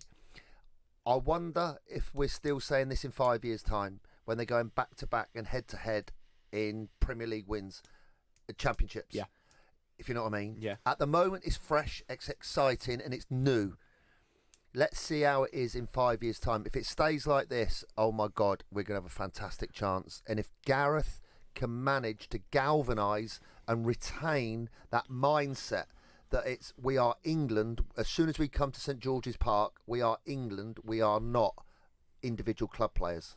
I think that's a really good point, Martin. But equally, I reckon it's got to be harder to make a friendship once you've been brought up being rivals than it is to lose a friendship when you're mates. You know what I mean? If a Callum Hudson-Odoi is mates with the Jadon Sancho as an 18-year-old, and in 5 years' time one's playing for Chelsea, one's playing for United, and they're rivals, if you're already friends, you're very unlikely to hate each other. Whereas if you're brought up as teenagers at each other's throats, it's quite hard in your mid-20s to become pals. Johnny, the other good thing, the strengthening of this current group, is they've been playing together for the last 5, I stand to be corrected on this guy, you may know better than me, for the England under-19s, under-17s, and they've come through the different years of training that was set up many, many years ago to bring these players, and they've grown up together, won tournaments, won World Cups together, and now they've come through together into the full national team. It must be an amazing feeling for those players. They must look around and think, we've done it under 17s. Just like Joe Willett, for example, talking, wasn't he, about playing with his mates at Arsenal, players who were like brothers to him, and it's no coincidence that it looks better as a result. And I think you can link it, and this is our next topic in a moment. We're going to be talking, of course, about the great story of today, Rebecca Vardy and Colleen Rooney, of course. But, you know, all that sort of drama that went on in the background, Wags and sort of, you know, falling out with each other, maybe distracting from it all. You just feel, you said it earlier, Martin, Gareth Southgate wouldn't stand for it. There might be one incident at a tournament, but that would be it. You know, there wouldn't be like daily wag watch like we had in 2006. There wouldn't be going on nights out and out shopping every day. And I'm not saying they were to blame for England failing on the pitch, but it was the whole culture around the team where it was like individual fame and achievement and success with the club and all that kind of thing. It all came together to create maybe not a toxic environment. I wasn't there, I couldn't say that for sure, but an environment that was not conducive certainly to team success at tournament level. I feel it's different now, and I feel like it's not coincidence that, you know, the last tournament squad that Vardy and Rooney were part of, Euro 2016, what happened? Lost to Iceland. I mean, I'm not saying for a second it's the Wags' fault, but those sort of things, they all go hand in hand, don't they? They do go hand in hand. I make you absolutely right. They do go hand in hand. With this group, you cannot see it. You can't feel it. And they've got an energy and a positive energy, just like us three have got in this room. It's great to have it, Johnny. Well, I actually have no doubt, just as we're capable of making cracking radio, I genuinely believe England are going to win a World Cup in the next decade. It's about time you said that, Johnny. It's coming home. Just me. I always say it's coming home. Right, coming up next, before it comes home, we're going to be talking to an investigative journalist to find out just how good Colleen Rooney's sleuthing is. But first of all, I'm going to have a good old rummage through Guy Watts' Instagram and see if there's anything I can flog to the papers. An actor, a journalist, and a comedian walk into a bar, and they're all whining about Donald Trump. Join me, former professional goalkeeper Richard Lee. And me, Patrick Christie's, for Love Sport Breakfast from 6:30 every weekday. Darts is an individual sport, and there's no way you're keeping that crowd quiet. At the Ali Pally, the average number of pints drunk per person is 10. Now, out of the people that are there, some will be driving, which tells me that someone has sunk about 45 pints. Love Sport Breakfast every weekday from 6:30. Listen on digital radio, on the app, and watch the show live on our YouTube channel. Love Sport. You all right, mate? Yeah, I'm fine. Yeah? Really? It's just, there's a massive grizzly bear sitting on you. You sure you're okay? Well, now that you mention it. Sometimes we say we're fine when we're not, But with 1 in 4 experiencing a mental health problem, if your mate says he's fine, he might not be. Be in your mate's corner and ask twice. Time to change. Are you paying way too much for your energy bills? A spokesman said could help you save big money. With electricity costs continuing to rise, you could save hundreds of pounds by shopping around. Just go to aspokesmansaid.com and look for the very best value energy deals on the market. Don't waste your hard-earned cash. You could be on a much cheaper deal. Go to aspokesmansaid.com. Fighting for you, saving you money. If you're in business, I bet you hate wasting money. We Do Taxi Tops can help you achieve minimum wastage on your advertising costs and maximum exposure. Our revolutionary taxi tops can target your potential customers in the right place at the right time, so your message has the greatest potential for making an impact. We Do Taxi Tops. Visit wedooh.com. We Do. The smarter, quicker way of advertising in London, supporting London businesses of all sizes. Before you set off on a long journey, remember to check your vehicle. Are your tyres correctly inflated? And are the treads deep enough? Have you got enough fuel? Is your oil level right? Checking your vehicle doesn't take long, but can prevent a breakdown or accident and save you money. So, before you set off on a long journey, check your tyres, fuel and oil. Highways England, connecting the country. This is Love Sport. We're discussing classic sci-fi this afternoon on Love Sport Drive because it's time for the War of the Wags, and we're discussing detective novels because it's Wagatha Christie. If you're just joining us, Colleen Rooney posted a sensational statement on her Twitter account saying it's been the bane of her life for the past few years. She knew there was someone on her personal private Instagram account going through her posts and selling stories to the Sun. She said she had suspicions about who it was, so she blocked everyone apart from them, posted fake stories to test if they ended up in the Sun newspaper. Shock horror, they did, and the account that was viewing them, the only one, belonged to Rebecca Vardy, wife of Leicester striker Jamie. The allegation now is that she or one of her team were involved with doing that. Rebecca, of course, issued a statement of her own in response, saying... What was that, Rebecca? Right, she's having none of it. She's saying, listen, there are loads of people on my Instagram. I knew nothing about this. Colleen, I cannot believe you didn't ring me first. I'm 8 months pregnant. How can you give me this kind of challenge? Whether or not Rebecca Vardy was responsible, it was sensational from Colleen Rooney to track this account down. It's incredibly intelligent to work out who it is, to such an extent that someone has now edited her Wikipedia profile to say Colleen Rooney is a television personality and amateur detective. We are joined on the line by Tony Gosling, who's an expert investigative journalist. Good evening, Tony. Thanks for joining us. You're someone with extensive experience of doing clever digging, breaking, hard-hitting journalistic stories of exactly this kind. How clever was Colleen Rooney to expose Rebecca Vardy's account? Well, look, she's got more investigative journalism in her little finger than the whole of the staff of the BBC and Sky combined, it seems. I mean, she's done a terrific job here because she knows that if you trust the mass media on this sort of thing, that they won't necessarily be on your side. The idea is really for them, they want sensationalism, don't they? And this has got it everything, this one. So we now know it's official that The Sun has been publishing fake stories because we know that she was putting fake stories out deliberately, and The Sun was just literally cutting and pasting them onto its double-page spreads. So those were fake stories, and she's absolutely done a terrific job here, and they've fallen for it hook, line and sinker. Can she claim compensation and take them to court for fake stories? Or the fact it's actually gone out in her name, does that mean that she can't take it further? No, not at all. Look, hacking is a crime. I don't know if you remember, it's not the first time that the Rupert Murdoch's press empire has been involved in phone hacking from 2011 to 2014. But Tony, there's no hacking News of the World was closed down because of hacking, and there were various people, including the editor, that went to jail. So it's Tony, that is the case. But in this instance, there isn't any hacking, right? Colleen has posted the stories as bait, and The Sun have had access to them. They haven't hacked it. They've had it leaked by someone close to it. Well, I'll tell you what they have. If Rebecca Vardy's telling the truth, it's quite feasible that her account has been hacked. By a Sun journalist. We have to prove that money has gone from the Sun or the News of the World to Rebecca Vardy, and we have to prove that.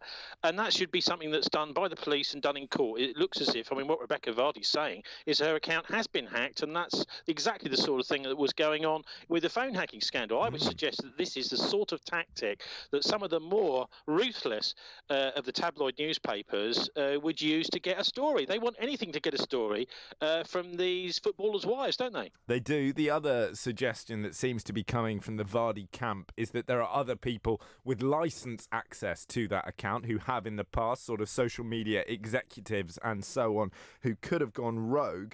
But more broadly, we're all joking about Colleen's journalistic brilliance, but it is genuinely impressive. It's genuinely clever digging. And for an investigative journalist such as yourself, how important is it to be able to use social media in clever ways, to be able to do this kind of digging to expose a story? Well, look, this shows all the examples of really good investigative journalism, because what it means is, back in the old days, Thames TV, World in Action, the 1980s and the early 90s, this is what the mass media, the mainstream press used to do. What you have to do, and what Colleen has done here, is to actually take the time and effort to look into something that may actually not turn up anything. So you have to put resources and time and effort into digging up stories and attempting to dig up stories that may come to nothing. And that's what's changed in the modern era. Obviously, looking at footballers' wives' Instagram accounts isn't quite the same sort of stuff as I do, looking into ex-Nazi war criminals like Martin Bormann living in Reigate in Surrey, that sort of thing. But effectively, it's the same sort of technique. You've got to invest time and effort into it, and you have to accept that it may come to nothing. You may have to just drop that story because there's nothing to see. Tony, tell me all about that. Go on. Sorry? Tell me all about that guy in Reigate. That sounds interesting. Hang on a minute. This is the treasurer of the Nazi Party who disappeared at the end of the Second World War. There was a massive manhunt on for Martin Bormann. In fact, at the Nuremberg trials, he was tried in absentia, and they decided they were going to hang the guy, but no one could find him. It certainly looks. If you read, there's a terrific book actually, and it's only quite short. It's a really good read. It's called Op JB by a guy called Christopher Crichton, and he was in the Commandos, and he said just before he died 2 years ago or so, he said that I was involved in this mission at the end of the war to smuggle him out. Now, of course, this guy Bormann, he had Tone, this could be a long one. We've got to move on here. All of the Nazi bank accounts, right? So, of course, he was hot property, and almost anyone in the world was prepared to give him a new identity to get their hands on that cash. Well, it sounds a lot more complex than Colleen Rooney's Instagram account. Wow. That's all I can say. Tony, fascinating talking to you. Thank you for your time. Tony Gosling there, who's an investigative journalist. Obviously, Nazi war criminals, harder hitting stuff than Colleen Rooney lying about going to Mexico to choose the gender of her unborn child. But actually, after seeing this all break on Twitter, if I were an investigative journalist, I would be leaving the harder hitting stuff alone. You could be investigating various political administrations, or you could have a dig through these Instagram stories, because it sounds like it's a gold mine. Yeah, well, this is gonna get worse, John, isn't it? Well, there's got to be some follow-ups. There's got to be some follow-ups. There's got to be some responses. Well, I did do it. I didn't do it. She did do it. She didn't do it. Who done it? I think if anything, Colleen will be thinking, could I have been a bit more expansive Yeah. with some No, of the I agree. stories that I leaked, that I fed, if you like, into the hands of Rebecca Vardy or whoever was running her Instagram account. As it is, we've managed to, well, we thought we'd learned that Colleen Rooney was in talks to appear on Strictly Come Dancing. Of course, if you leak something like that, I think the Strictly Come Dancing bosses would have been so furious that you would have been promptly struck off their list. But that was one of the stories that The Sun printed as a result of the leaks. Colleen Rooney travelling to Mexico to look into an £8,000 treatment for gender selection in a desperate bid to have a baby girl. And then most recently, just in the last 24 hours or so, that the Rooney mansion was flooded, or the basement was flooded. I really, really want to know how she illustrated that on her Instagram story. I hope she went full-on method actor and filled a bathtub up, turned the lights off, got her wellies on, was splashing her. Oh my God, the house is flooded. Bathtub. Just that's not method acting, Johnny. Flood the basement. Go full Home Alone. But I would also, as you say, Guy, I'd take it up 11 notches, not just to see how far the person on Rebecca Vardy's Instagram account will nibble, how much you can get out of these papers. You know, I do stuff like, well, we're hearing about footballers getting high-level attack dogs to guard their families. Me and Wayne are investigating getting a kind of trained chameleon to attack any potential burglars. Make it properly weird and just see what you can make them run. I like that. I like that you come up with that just on the spot. Are they a real thing? No, trained attack obviously, chameleon. but exactly, we're thinking, well, maybe there is such a thing as a trained attack chameleon, and then you're going to have half the investigative journalism team of the Sun newspaper Googling trained chameleons. I'd have kept this running along for a good long while, because you make them look really stupid. I think you could have added a few more as well, couldn't you? Oh, you really could. You could do almost anything. I'm a bit gutted she's given up now. This is maybe the only time Exactly. ever we'll ever have someone in a position of, let's be honest, a really high profile in society, with one specific person or account, shall we say, leaking things exclusively that we know is the case, where she could have literally said anything and it probably would have been snapped up. I would also, we don't know if it was Rebecca Vardy. She denies that it was, but I would have done stuff specifically targeted at Rebecca Vardy just to wind her up, to see if you could get a nibble. I'd have started saying things about her on my Instagram stories. I might have started saying that Jamie's not been scoring very many goals this season, and just see if I can get a proper nibble. And I have to say, it's been, Twitter at its best is a real gift. And as some people say, how is the website still free? But on a day like this, it really comes into its own. Just a few examples of some of the things we have. Richard Osman, off Pointless, he said, I will vote for any political party who agree to immediately give us the rest of the day off so we can follow this Colleen Rooney, Rebecca Vardy thing properly. Opta Joe chipped in, of course, the football stats site. I love this one. Love this one, because this is completely true. Despite spending 4 hours and 22 minutes together on the pitch for England in total, Jamie Vardy and Wayne Rooney never created a single goal-scoring chance for one another. I mean, partly, of course, emblematic of the England team under Roy Hodgson that didn't create many goal-scoring chances, full stop, but also a delicious statistic given the news today. And Cy Lloyd, I absolutely love this one. Is Wayne Rooney still moving to Derby, or was that just Colleen having Rebecca Vardy on and it's gone too far? There was also a particularly good one with a screenshot from Line of Duty saying Rebecca Vardy has the right to be interviewed by a wag at least one rank her senior. I love the idea of Rebecca being wheeled in and there's a panel of Cheryl Cole, Posh Spice, all just sitting there going, now Rebecca, what have you been up to? Cheryl Cole probably not allowed on Not it anymore. anymore. In fairness. No, former wags. But bearing that all in mind, it's worth pointing out, if you missed us talking about this earlier, this appeared to start, this, if you like, beef between Rebecca Vardy and Colleen Rooney back in Euro 2016. Not a good time for anyone, it seems. Not the Vardys, not England, The not Icelandic England fans. football team had a good time. Well, the Icelandic football team did have a good time. You're quite right, Johnny. But it was apparently due to a bit of an argument. Colleen Rooney was obviously the main person that was getting pictured and getting a picture in the papers and all that sort of stuff. So Rebecca Vardy was deliberately positioning herself closer to Colleen, even though they had allocated seats, just to try and get a picture in the papers a little bit more. Yeah, that came from Charles Sale in the Daily Mail. And if that is true, it's just tragic. It's not nefarious, it's not rude, it's not in any way malicious. It's just sad, surely. Nefarious? Where'd you get that one from? That's just in the annals. Been dictionary corners there, hasn't he? Oh, he swallowed the dictionary. What does hilarious mean? Salacious. Salacious. Salacious. Do you want the dictionary definition? From No, I think we Dictionary can Corner? move on because we've got far more interesting things. But sometimes, Johnny, you absolutely baffle me. Baffle's a good word. I'm not taking not any of this criticism. Not on your level. It's not criticism, it's an admiration.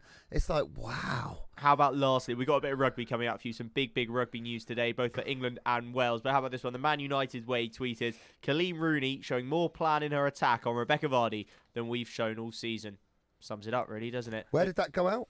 That was on the Man United way.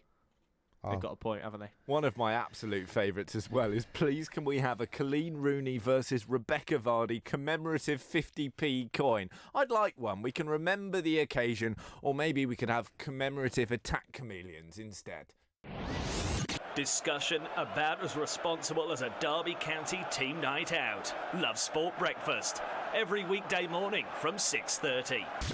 Have you had enough of extortionate energy bills? A spokesman said could help you find the cheapest energy deals on the market. Don't take our word for it. There's hundreds of spokesman said customers who've saved big. Brian from Derbyshire saved £400 on his energy bills, and Tony from Northampton saved a massive £2,800 on his gas and electric. A spokesmansaid.com, the leading price comparison site where you can switch to the cheapest energy tariffs on the market in just minutes. Thespokesmansaid.com, fighting for you, saving you money.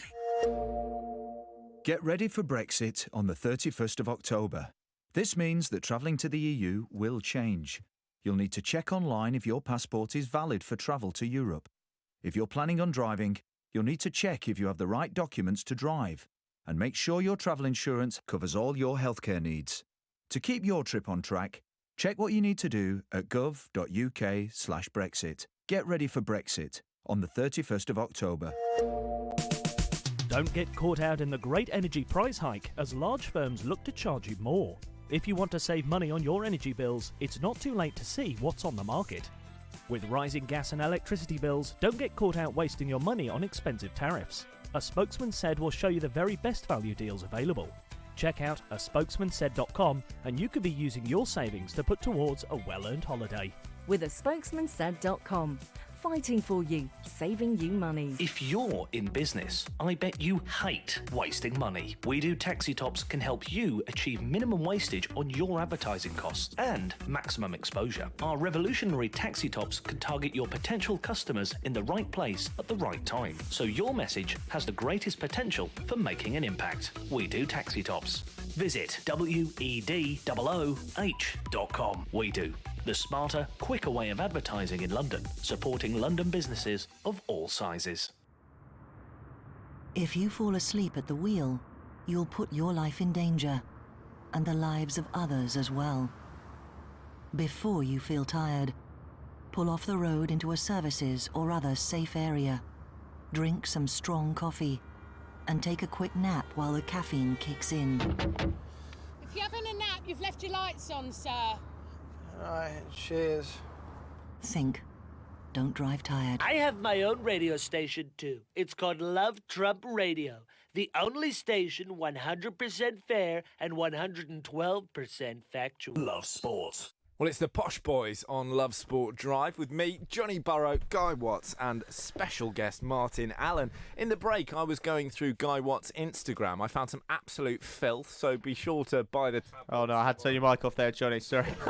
But for now, he's got all your latest headlines and weather. Thanks, Johnny. Yeah, England's Rugby Union World Cup clash with France at the weekend is under threat from a super typhoon with winds forecast of up to 180 miles an hour. World Rugby will announce tomorrow morning if Saturday's match in Yokohama will be cancelled or moved to a different venue in Japan, although the Mail Online are reporting that the game is going to be cancelled, so we'll keep you up to date on that if anything breaks. Scotland's crucial meeting with the host the following day could also be affected by the storm. Earlier on, they thrashed Russia 61-0 to keep alive their last 8 hopes. Argentina beat the USA 47-17, but in the day's big game, Wales survived a scare against Fiji to qualify for the Rugby World Cup quarter-finals. They eventually emerged 29-17 winners after a thrilling game in Oita. It had 4 yellow cards and Wales were 10-0 down at one point.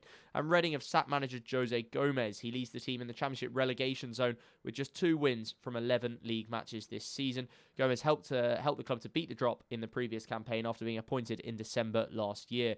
And quickly, in your weather here in the UK, no typhoons to worry about, I'm pleased to say. A moderate breeze around, though, and lows of 7 degrees overnight tonight. Bit of a chilly one, I'm afraid. A bit of a brighter day tomorrow, though. Highs of 17 with sunny intervals and a moderate breeze to look forward to. That's the latest here on Love Sport Drive. Cheers, Guy. We are, of course, talking the England rugby team and the way that France fixture is challenged by Typhoon Hagibis, which still sounds like an enormous inside centre. Typhoon Hagibis breaking through the lines of the midfield, causing serious problems for the English back line.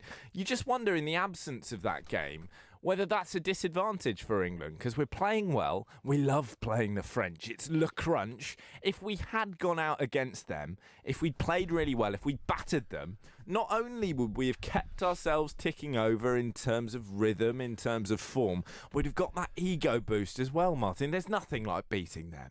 Oh, Johnny, I don't need to panic. If it's rained off and the typhoon takes over, it's fantastic. Chill out, get everybody fit, get Vunipola back from his ankle injury. No problem. They're no good, them French. They're having a row with their manager now, aren't they? Telling him that he's no good. Well, they love a revolution. Yeah. Always have. Well, they were having one at the moment, apparently, because they're not even talking to their coach, are they? Well, they've done this before. They did it in 2015 when they reached the final. So it was all going wrong. The senior players ousted the coach and said, right, we're picking ourselves and we're doing it, which on the face of it, bad behaviour. But to be fair to them, they very nearly won a World Cup. But imagine that in 2010, Steven Gerrard and Frank Lampard walking into Fabio Capello's office and going, sorry, Fabio, we're taking over, mate. See you later. Which they had. Yeah, wish they had, yeah. Well, we would have needed to do that with the referees as well and the goal line technology, but we can't dwell on that or I'll start crying. We're joined on the line by Sam Peters, who's a rugby writer. Good evening, Sam. Thanks for joining us. What's your take on Typhoon Hagibis? I'm not asking from a meteorological point of view here, but if England do miss this game against France, are they going to be that bothered? That's a good question. It's amazing how many rugby writers and reporters have had to sort of turn their hand to low-level sort of weather forecasting at the moment. But it's, I mean, the question of whether they're bothered, I'd say they'd want to play the game. Unquestionably, the players certainly would. In terms of kind of outcome as to how it goes forward in terms of their progress to the next round, then probably not. But I think the players will want to play, the coaches will want to play, they're prepped for the game. Obviously, it's a World Cup pool game and the biggest one of this pool, so I think they would be bothered on the whole. And if the game does go ahead, there are concerns and questions over Owen Farrell's form. Should he start? And if he does start, should he play at 10 or 12? Oh, he should unquestionably start. He has had a slow start to the tournament. I think that's fair. He's come in for some treatment, as you'd say, in terms of some of the tackling that's been put onto him, and there were question marks over whether he should have been taken off as a result of the hits that saw Lavanini sent off in the Argentina game. But he should definitely start. He's a leader within that group.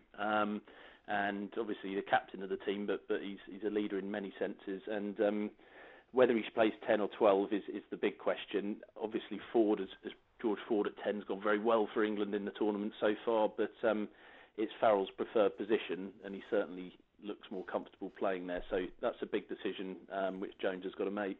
Sam, I had a very difficult and stressful morning because I was simultaneously trying to keep track of the Colleen Rooney versus Rebecca Vardy situation and Wales-Fiji. Every time I went and looked for another tweet from Colleen, there'd been another try. Absolutely crazy game. Wales, of course, 10-0 down at one point. They did win in the end, the Welsh. They'll top the group if they beat Uruguay. How good are they looking and how deep can they go in the tournament? Yeah, there was drama all over the place, wasn't there, this morning, as you say. But Wales have been getting better and better, I think, in this tournament, which is a great sign. Fiji were terrific this morning. They pushed them all the way, just as people probably expected them to. They've been a bit of a bogey team for Wales, obviously knocked them out of the tournament in 2007. And it was Fiji's best performance of the tournament this morning, I thought. And Wales had to be close to their best, I thought, actually, to see them off, and really encouraging signs for them in the form of Liam Williams, Gareth Davis, terrific. Josh Navidi's been outstanding. Justin Tipperich wasn't even playing today. obviously the concern for them is injuries, and there were a few key guys hobbling around by the end of an incredibly physical game. Dan Bigger ruled out of the Uruguay match, I see. But John Davis, is there any news on him? Because it didn't look great for him, did it? And he is undisputably one of their best players. Oh, unquestionably. So no official news other than that he was hobbling around after the second half of the game. Set up Josh Adams' third try with a terrific offload and break, but looked to be hurt in that incident. And he's had serious injury problems in the past. He's come back from a major knee reconstruction in the last year. He'd be a massive loss to Wales. Unquestionably, on his day, would probably make most people's world 15s. If they can keep everyone fit, Wales can go all the way in this tournament. I've got no doubt about that. I've thought that for quite a long time, and they're an outstanding team who are brilliantly coached. So it's just the injuries that are going to concern them, as they did in the last World Cup. Johnny's just remembered he's got a Welsh great-grandfather and has done a fist pump in the studio. Yeah, but it's sort of carrying on from Wales and also looking at Australia too. The result today means it's very, very probable that England will play Australia in the World Cup quarter-final next weekend, and Wales will probably play France. Do you see that as a problematic matchup for England, or do you think actually they prefer to be playing Australia than Wales? Yeah, I mean, obviously that's assuming England win against France and that game goes ahead. So there's a few ifs, and the permutations otherwise are a bit hard to fathom at the moment. But I think on form for the last sort of 12 to 18 months, in fact, England would rather play Australia than Wales. They're a team they know they can beat. They've been relatively unimpressive in this tournament so far. Obviously, a terrific game against Wales, but Wales were the better side in that game and deserved to win narrowly as they did. So yeah, I think England would rather play Australia. I think they're the weaker of those two sides. So yeah, that's the way it's looking, as you say, probably at the moment. And the typhoon might not just affect England-France. Obviously, there's Scotland-Japan, which is arguably kind of the biggest group game we've got left, isn't it? And it would be a bit of a shame if that were to be ruled out, but hoping that it's not. How do you see that one going? Do you think Scotland can get the result they'd need to essentially force an unlikely way to the quarterfinals? And it would also mean potentially an exit for the host, wouldn't it? Yeah, I mean, as you say, on form, you'd have to go with Japan at the moment. They've been one of the stories, if not the story of the tournament so far, and Scotland really have been poor from the word go in that loss to Ireland. They really were disappointing in that game, and okay, they were better against Russia, fine, but ultimately this is an absolutely massive game for Scotland and Gregor Townsend, their coach, I think, as well, because I think if they go out in the pool stages here, that's going to put a lot of pressure on the Scottish coach. And on form, I'd go with Japan, assuming the game goes ahead. But clearly it's a game Scotland can win, but you'd have to fancy Japan. Sam, I've got a simple question for you: is it coming home? I would say no at the moment, but who knows? It's. Did you sorry cross line? I think we got cross line. Did you say no? I think probably not. Martin's not happy, Sam. Cross line. Great speaking to you. Thank you for your honesty as well. Sam Peters there, rugby writer, giving us his wonderful take on the Rugby World Cup so far. We've got some breaking news, by the way, in the studio on Waggate.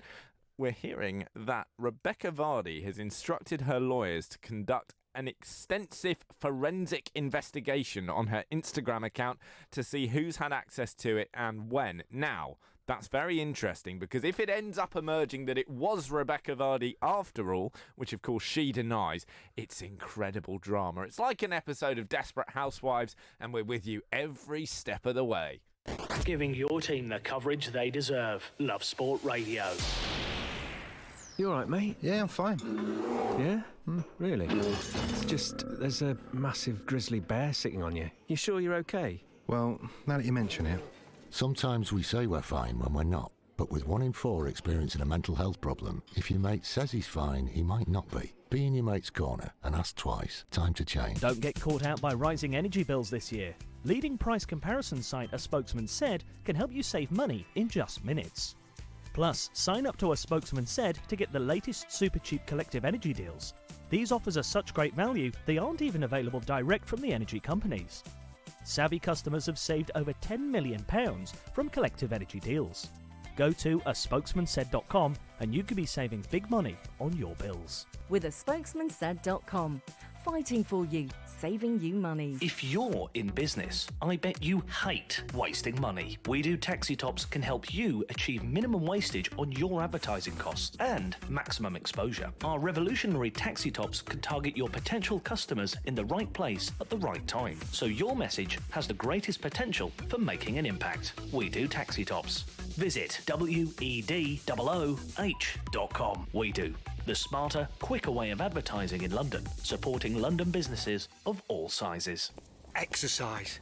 It doesn't have to mean Lycra or a fancy gym membership.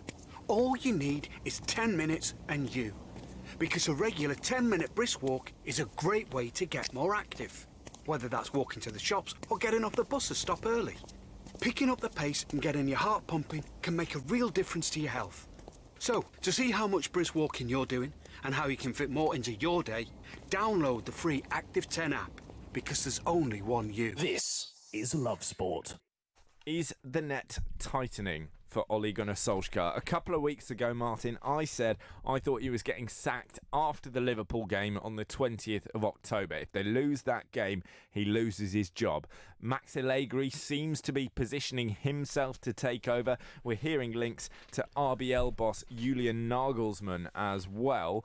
What's your take? Is Solskjaer still going to be in charge in 3 months' time? I'm not sure, Johnny. It depends. If he can get some of his injured players back and fit, then there's every chance that he could keep his job. But he needs those players back and play with a very positive attitude. And we're talking some good players there with Wan-Bissaka. I saw him play at West Ham a couple of weeks ago, and he was fantastic that day. Paul Pogba, obviously, getting him back fit into the middle of midfield would be a big bonus. Left back Luke Shaw. They haven't really got a left back at the moment. Not a left-footed right back in it. Left back. Got a right-sided player in Ashley Young playing at left back. And then, of course, the well-being and the feeling of the team for the couple of weeks. Most of them are away on international duty, so it's not going to be that much of a benefit. Can he get that squad together to get back out there and get him on that training pitch and get a full team to play? But I think his judgment day won't be that Liverpool game, Johnny. I don't think anyone's expecting them to win that. I think the judgment will be the game after, when they play Norwich City, hopefully with a full team, and then it's make a judgment on him then. Well, let's remind ourselves of what former Man U captain Roy Keane said about this group of players after United lost 4-0 to Everton back in April. These are the same players that threw Mourinho under the bus, and they will do exactly the same to Ole. Leopards don't change their spots. There's too many bluffers at this club to get United back to the very top. Well, the message is clear. They're mercenaries and player power is at play. Is that starting to ring true from Keane? Is this the same as what happened under Mourinho? Have the players down tools? Do they want him gone? Yeah, very much so. Main player and probably their best player, if he's mentally right, is Pogba. He wasn't even playing for Mourinho. He didn't want to play for Mourinho. He didn't want to be told how to play in Mourinho's style of football. He didn't want that. He didn't agree with that. And yes, they threw Mourinho under the bus. And after a while, Mourinho, as we all know, complained and moaned about everything. And at the time, myself included, thought, God, mate, give it a break, get a bit of positive attitude. But the player power is overtaken. And it's the same after that 4-0 defeat against Everton, which is when Roy made those comments. I think he's got the same problem now. They're kind of, there's 15 of those 18 players playing now. I think one thing that should get Ole Gunnar Solskjaer credit is that in the one proper window he's had in charge, he made 3 signings, and as far as I'm concerned, all 3 were cracking signings. Harry Maguire is the best centre-half he could have got. Aaron Wan-Bissaka is the best signing at right-back he could have made. And young Dan James, as you were saying earlier, looks a revelation. On Maguire, he's asked people not to judge his performances yet, but in 5 or 6 years, he says he's properly in it for the long haul. It's a good PR line, it's good spin, it's going to appeal to the fans, but does he need to be performing better in the here and now? No, I think he's done okay. I think what would be one of the first things that I would do with that whole group was get them in together. And we had De Gea, whatever his name is, making statements the other day about we've got to do this and we've got to do that. The players should shut their mouth and stop tweeting and stop putting messages out and do their talking on the pitch. There should be one singer and one song only at that football club right now, and that's from the manager. Everybody else, you keep your mouth shut. Do your talking on the football pitch. Let's get some points before you start making the big, brazen statements that they're making. Well, of course, the press are keeping their mouths very much open, talking about Ole Gunnar Solskjaer's potential replacements. The men in the frame seem to be Massimiliano Allegri and Julian Nagelsmann, the current coach at Red Bull Leipzig. Guy Watts is a spectacular keen Manchester United fan. Of those two men, which would you go for? I'm going to say it doesn't really matter. Not matter what I think. I don't think it matters who we bring. I think you could bring back Jose Mourinho. I think it would have ultimately a similar effect. I think you could bring back Sir Alex Ferguson. I don't think even he could get that much more out of the current squad, if I'm brutally honest with you. Bit more than maybe Ollie's getting at the moment. But there are limits to this squad, and there is only so long that you can turn water into wine for. I think Mauricio Pochettino is finding that. There's more quality, don't get me wrong. There is more quality in that Spurs squad than there is in the United squad, but there is a lack of depth to it. If that squad, like with the United one, suffers a couple of injuries, that team is nowhere like the same. If it suffers a couple of injuries and a couple of players who maybe want a new contract or want to move away, then it will be even worse, and I think we're seeing that with Spurs. But to stay with United, I think that the short answer is it doesn't really matter. The longer answer is I think it is important that we're talking about this now, because even though I'm a United fan, and of course that means that I love Ole Gunnar Solskjaer, he's an absolute legend for the club, and I think will remain so even if he does get fired in a week, in a month, in a year. I think that it probably was too big a job for him. I think they gave him the job too soon, and I think the reality is that in the last week or two, I've changed my mind, and I think that it is extremely possible that it is much sooner than later that he's fired. I think if we lose 4-0 at home to Liverpool in a couple of weeks' time, I don't really think I see him in charge for the next game. And you've pointed out before, Johnny, that there's a favourable run of games on paper, at least, after the Liverpool game. I think it was prescient of you to identify that and to say that that was going to be a factor. It was a factor, we think, when to do with when they fired Mourinho and brought in Solskjaer last year. It had the desired effect. We had a big uplift in form and results, and it could well happen again. Long term is a completely different matter, but I am keen to discuss a little bit. You know, Allegri, we're talking to an Italian football expert in a few minutes' time, just after 6, talk a little bit more about him. But he's a pragmatic manager, he's a successful manager, yes, but he's gone into teams at AC Milan and Juventus from managers leaving in Ancelotti and Conte, top teams, top managers. It's a different situation entirely, and I'm a little bit worried that he come in with this reputation and maybe an arrogance that's partly merited, and find that he cannot have the same effect again. As for Nagelsmann, he's 32 years old. I mean, this is the thing. The alternative is Nagelsmann, who is 32, and when we're speculating about whether the players don't like Solskjaer, something that's been consistently cited that the senior players aren't happy with is the presence of Kieran McKenna, who is a 33-year-old coach of Solskjaer's, who supposedly he's 12 at best. He is supposedly taking a lot of training. And the implication is that some of those older lads, Nemanja Matic, who's 33, are looking at him and going, who is this kid who's not played football at the highest level telling me how to play? And okay, Nagelsmann is doing a very good job at Leipzig. He had a very successful 3 years with Hoffenheim. He didn't play, did he? But this is a guy who never played... Career ended at 20, I think, because of injury. Yeah, never played a top level or any level game, really, as a pro. He's 32. How is he going to wander in and go, oi, Paul Pogba, respect me? Well, would that have mattered to you, Martin? And did it have an impact on your managerial career? Did you get more respect from players as you got older? Is that a factor? Did he say that? Did the players say that at Chelsea when Mourinho marched in there and said, I'm the special one, I am the number one? He'd won a Champions League. He'd never played a game of football in his life. But Nagelsmann hasn't won a Champions League, has he? No, Johnny said that they were complaining that the coach, Kieran McKenna, hadn't played a game, hadn't played football. Well, is that the same player that had Mourinho as his manager? He hadn't played football either. It's the difference between the one and the both. Hold on. So, hold on a second. You can't just throw that one out there. Rafa Benitez has never played a game of football, so I can't buy that one. It's the combination. At his age, of course he can walk in there and say, this is how it's got to be. And he's certainly not going to stand in front of him and say, you've got to respect me. He'll have to earn that respect, as any manager at any level would have to earn that respect. But clearly, at the moment, it is not working. The dynamics within the club are not working. Everybody, in my opinion, is too quick to fire Ole Gunnar Solskjaer, and the chief exec gave him the job as part of a recovery to recover that football club, and it's a long-term project on that recovery. This is not just one transfer window which is had to turn this Manchester United team into something decent. He needs more time. You said, Johnny, about his good signings. He needs a summer. He needs next summer. Maybe get something in January, but I'm not sure he's going to be able to because players don't like moving in January. Wait till next summer. He'll sign 3, 4, 5 players. And Guy, we were speaking together how many times in the summer about Man United needing 5 players. He hasn't got them. And it's no doubt they're going to struggle. And it doesn't matter who their manager's going to be. They are going to struggle. And with these players out injured, there's no way that he should be judged. Just quickly, would you look at Christian Eriksen in January? Knock down price, offer him a big contract? Yes, but I can't see him going anywhere. I can't see him going to Manchester.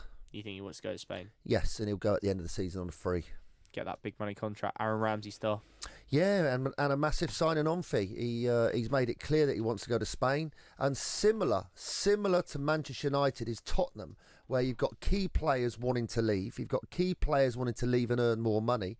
And at Manchester United, you've got key players. De Gea didn't want to be there until he's got this mega money. It shouldn't have been about that. Pogba doesn't want to be there.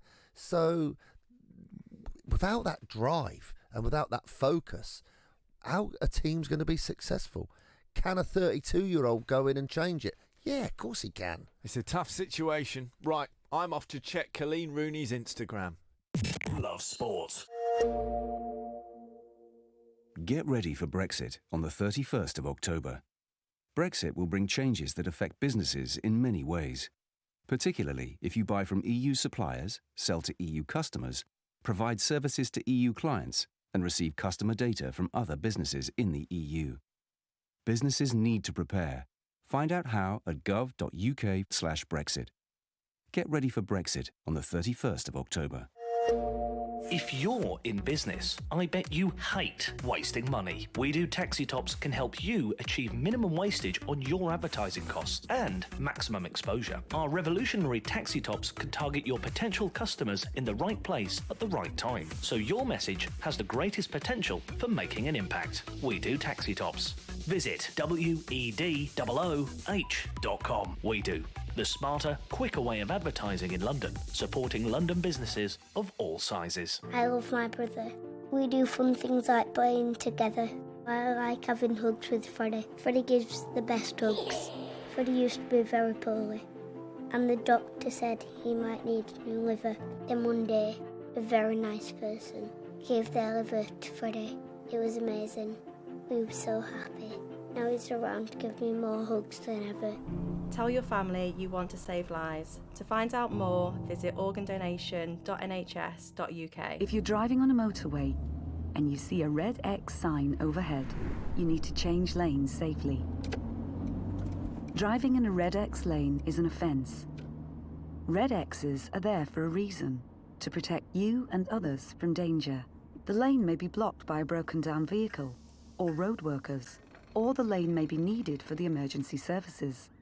So if you see a red X, change lanes safely. Highways England, connecting the country. Coming up on the Posh Boys on Drive, we're talking to an Italian football expert to get the lowdown on Massimiliano Allegri. Is he the right man for Manchester United? We're also going to be talking to Tim Crow, a sports marketing expert, to find out how the Salazar controversy is going to affect Nike. I suspect not at all. All that and more, but first, the news. On digital radio, online, mobile and smart speaker. This is Love Sport News. From the Sky News Centre at 6, the family of a teenager killed in a crash with a US diplomat's wife say they're angry and frustrated after meeting the Foreign Secretary. Anne Sakoulas fled the UK after the accident, which killed Harry Dunn in Northamptonshire in August and is protected under international law. His parents, Charlotte and Tim, spoke before this afternoon's meeting with Dominic Raab. It was his nature to fight for what he believed in. He was when he outspoken. If he felt it was wrong, he would say, no, that's wrong. And he's done that on many occasions. We're doing this in his honour. And for his justice. The UK, France and Germany are demanding a UN meeting as Turkey launches military action in Syria. It's targeting Kurdish fighters, which it considers to be terrorists, but there are also fears civilians are being hit. The decision by Donald Trump to move US troops out of the region's been condemned by Republicans and Democrats who've warned it could lead to a massacre.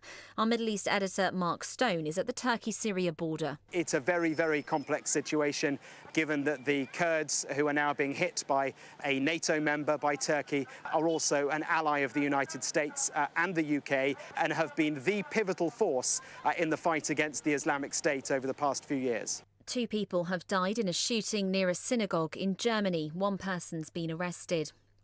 Hays Travels agreed to buy all 555 Thomas Cook stores in the UK. Its expansion could lead to around 2,500 jobs being saved after the company collapsed last month.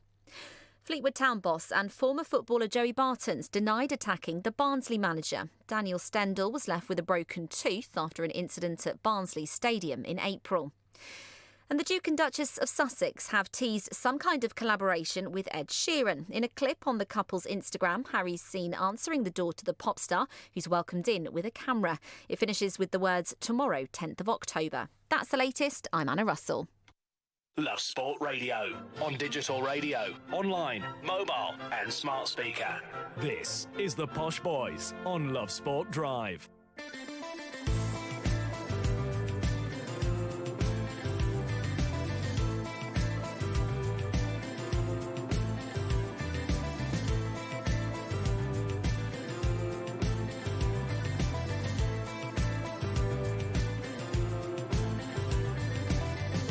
Good evening. You're listening to the Posh Boys on Love Sport Drive. You're with me, Johnny Burrow, Guy Watts, and special guest Martin Allen. We're with you till 7. Our top stories this evening: it's the war of the wags. Colleen Rooney versus Rebecca Vardy after that sensational Twitter post from Rooney alleging that Rebecca Vardy's account, not Rebecca Vardy, had been leaking her Instagram stories to the Sun newspaper. Very lively indeed. And talking of lively, a typhoon is throwing serious doubt over England's Rugby World Cup fixture against France on Saturday. It could be called off, and if it is, what does that mean for the campaign? And Massimiliano Allegri has said he will only take the Manchester United job if he's offered it in the next few weeks. Where does that leave Ole Gunnar Solskjaer? For now though, Martin, I want to talk England, because this is the first time I've really thought about wags, or really used the word wag, in a very long time. Circa 2006, in the heyday with Colleen and Posh and Cheryl Cole and all of that, wags were everywhere. They were in the top of the tabloid press all the time.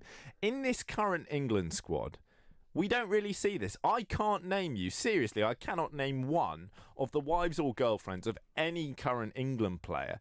And I just wonder how much of that is down to the different culture and the different atmosphere more broadly that Gareth Southgate has created in this England squad. We've got the lads saying they'll walk off the pitch together against Bulgaria if they're racially abused. We're hearing that Raheem Sterling has taken Callum Hudson-Odoi under his wing, despite the fact that Sterling plays for City and Hudson-Odoi plays for Chelsea. We wouldn't have seen this back in the day. And how much of these changes are down to Gareth? I think, Johnny, it's down to the culture and the upbringing of these players through the England system. I think it was under 17s, under 19s who've been very successful in tournament football. And a lot of these lads have come through that together. And they're very close to each other. Obviously, to win tournaments, you've got to be, especially in places like India, where they did win the World Cup. And now, moving on, they've pulled them all together. Some of them have only just got into their club teams, like Tomori at Chelsea, and all of a sudden he's straight into the England squad. How fantastic! I can't imagine that. And Tammy Abraham obviously just getting into the England squad. There's 2 just from Chelsea. Mason Mount. I can't imagine at the moment that their girlfriends or wives are thinking, "Oh my God, get me a present, get me into this magazine, or let me get onto the television because I'm so famous now." I don't think anyone's interested. No one's bothered, are they? And if they did, and they started spurting it around on, how good they are, and this is how to get my lips done. Oh my God. Gareth Southgate might just pull them on the quiet and say, reel it in. Tell her to reel it in. If I see her face on television or in a magazine, you will not play for our country once more. Do you think he's the kind of guy? Because I obviously have never met Gareth Southgate, but I can't imagine him going, "Oi, your missus is badly behaved." I think he'd be I too didn't say polite. that. I didn't say that. You've gone away from that. He'd say it in the right way. But I can't imagine him saying it at all. Well, he's been pretty ruthless so far, Johnny. No, it's true. He's cut people out of that squad that he doesn't think are rightly up to it. I don't think it bothers him one little bit. And if he thinks it's for the greater cause and for the right of the country and for the right to win the World Cup, I can't imagine for one moment he's going to be quivering in his boots saying, "Excuse me, I've seen the article, I've seen the TV programme. It's not really what I want. It's not the image I want. It's not what I like. It's not what we want. It's not what we do. It's not what we're going to do. I'm giving you a warning now. If I see any more of it, I'm afraid you won't be part of our England squad. I'm giving you the choice. Okay, if you've got any questions," and he'll say, "Oh, yeah, she's just agreed to do a TV programme for 10 episodes talking about buying an apartment in Dubai, a speedboat and a Bentley. Okay, go and enjoy them. Goodbye, and enjoy it with your wife." I'm interested by the extent to which friendships in football are important. Declan Rice, for example, is best mates with Mason Mount. They were at Chelsea together as kids. They play for England at youth level. They were on holiday together on a boat in the summer, scaring the living daylights out of each other. How much does it help on the pitch to know that the bloke in central midfield next to you, for example, has got your back and will be at the pub with you next week? To win a World Cup, Johnny, like those boys have all done, that takes some doing. That's fantastic. The manager of Swansea, Cooper, was the man that pulled all that together. And it's no surprise to see his Swansea team doing so well. I know they didn't have a good result at the weekend against Stoke, but he got them to play. He pulled them all together. And Adi Boothroyd also deserves a lot of credit because he also treats all those players just as one club. He doesn't treat them as Chelsea and all that other sort of stuff with Man City and Foden and then the boys coming through up at Liverpool. He treats them all the same. He's galvanised the group. And now they've gone up onto Gareth's group. And I just think it's going to get stronger and stronger. And the same is happening. When I've seen Chelsea twice now, they also have got the same feeling of courage, support, looking after each other and playing for each other. And when they go away to England, I think Gareth is doing the same. Well, it's a very exciting time to be an England football fan. But let's turn our attentions to Serie A now with the news that AC Milan have appointed Stefano Pioli as new manager after sacking Marco Giampaolo. We're joined on the line by Sheridan Bird, who's an Italian football expert. Good evening, Sheridan. Former Inter manager made Milan boss. Has this been a popular choice? Good evening. No, it's not gone down too well, but not merely because he was once coach of Inter, because his last few jobs just haven't gone particularly well. And to be quite honest, if you're a Milan fan, it's so underwhelming. And why did he get this job? Without meaning to be too blunt, if he's not been doing a good job, what qualifies him for Milan? Well, the truth is, it might sound strange for a team that have won 7 Champions Leagues, European Cups, but they're not an attractive draw at the moment. They really are not the kind of project that a big name, big earning, more to the point manager would want. It's just not the same as it was 10 years ago, and they were turned down by Luciano Spalletti, who was a step up from Pioli. So it's just they cannot get someone who is perhaps more recognisable at the moment. That's the blunt truth. And how have they been getting on since? Was it Ivan Gazidis, the chief executive at Arsenal? How have AC Milan been doing since he arrived? Well, I mean, without sounding, what are you laughing at? Well, because this is a very hard way. They've been doing terribly. That's why they've just binned off their manager after 6 or 7 matches. The new signings have just sort of been not particularly exciting for a club that once used to have Shevchenko, Nesta, Rui Costa, Kaká. It's the amusing thing is, actually amusing is the wrong word before I get people tweeting me. The interesting thing is that they're in a very similar position to Manchester United. Huge clubs, absolutely massive clubs with a European pedigree, but things are really going badly, and the fans, particularly the Milan fans, are realising that this isn't a blip. This is what their situation is now. This is their status. And could they get relegated like Manchester United? I don't think they'll get relegated. I think Pioli will steady the ship. How's that? But I can't. Getting into the Champions League, getting into fourth place this season. If Pioli can do that, he will have earned his meagre salary. Let's be honest, not by football coach standards. He's not even getting a huge salary. I'd accept his wages, but as a journalist. But no, he'll have earned his corn if he gets him in the Champions League. Did Marco Giampaolo need to be sacked? What went on? It's the shortest reign of any Milan manager after just 7 games.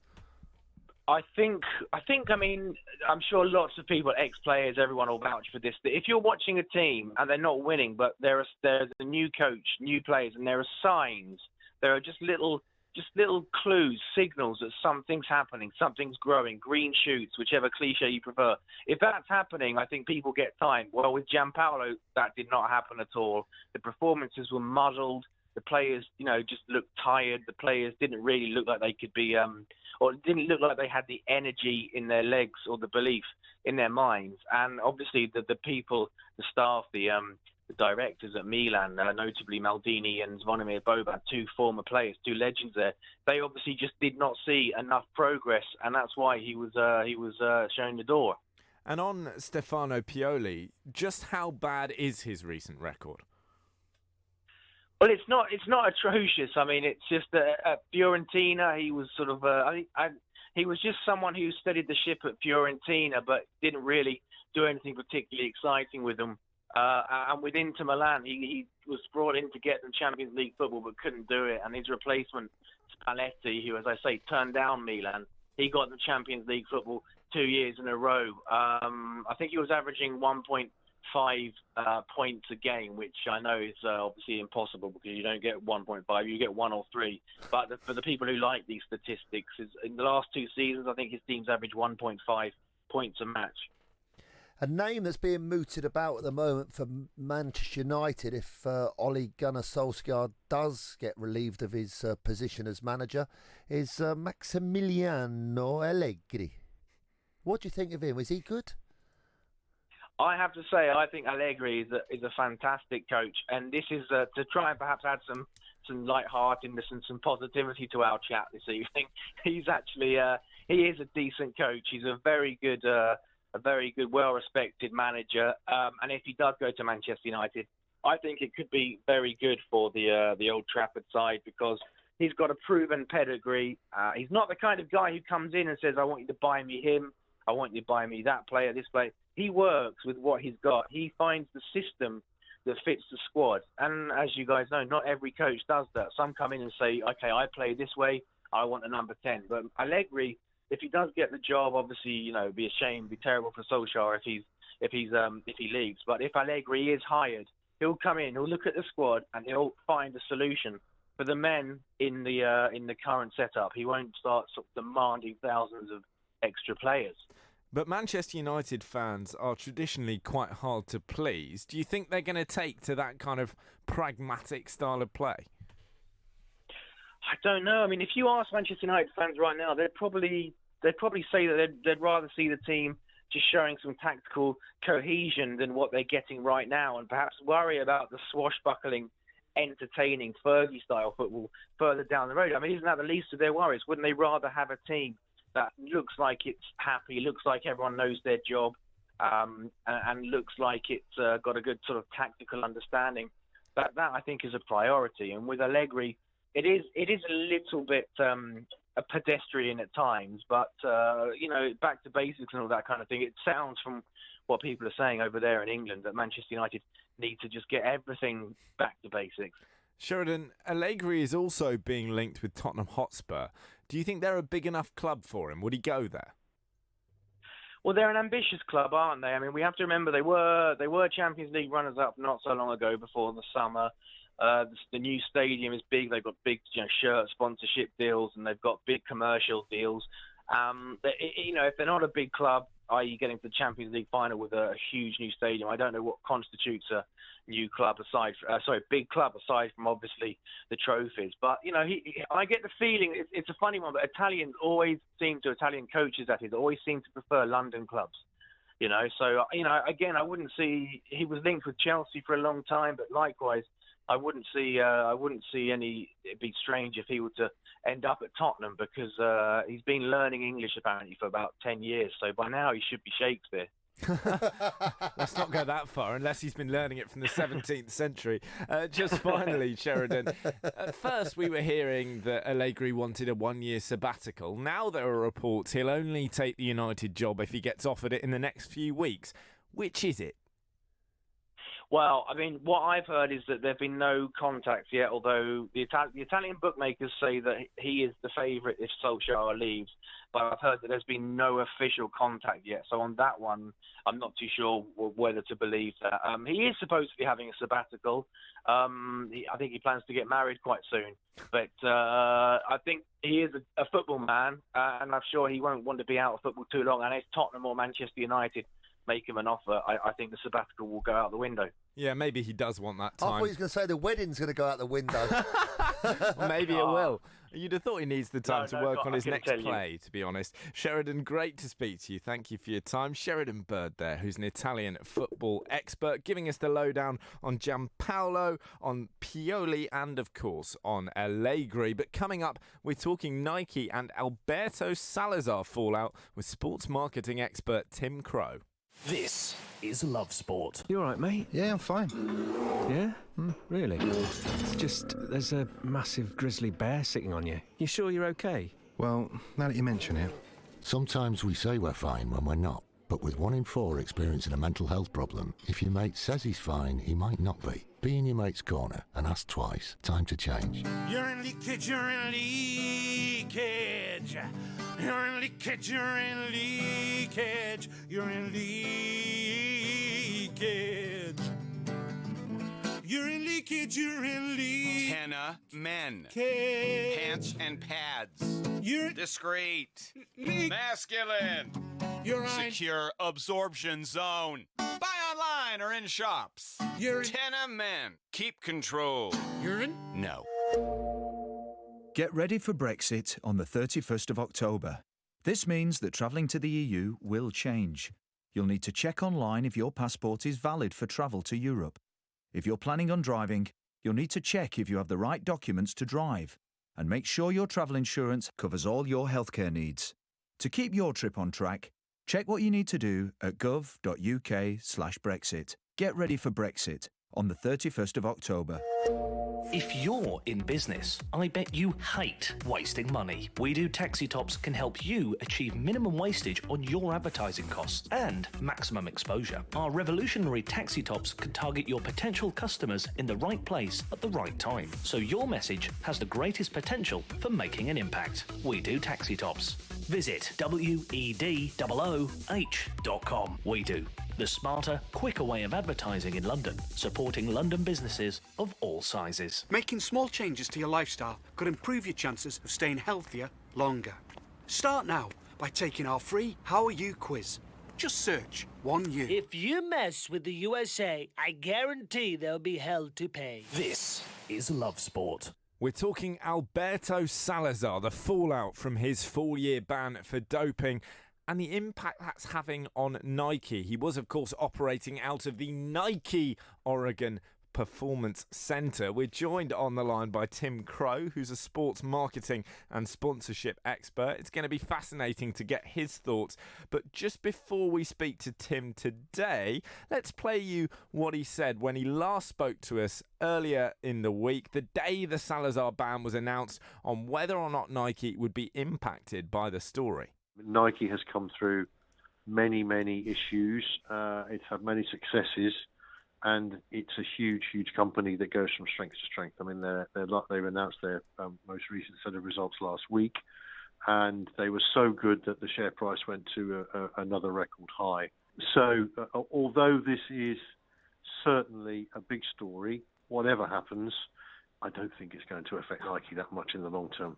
Tim, good evening. Thank you for joining us again. That was you speaking to us 8 days ago. Have you changed your mind at all since? No, Nike share price is up 0.75 cents to a dollar today.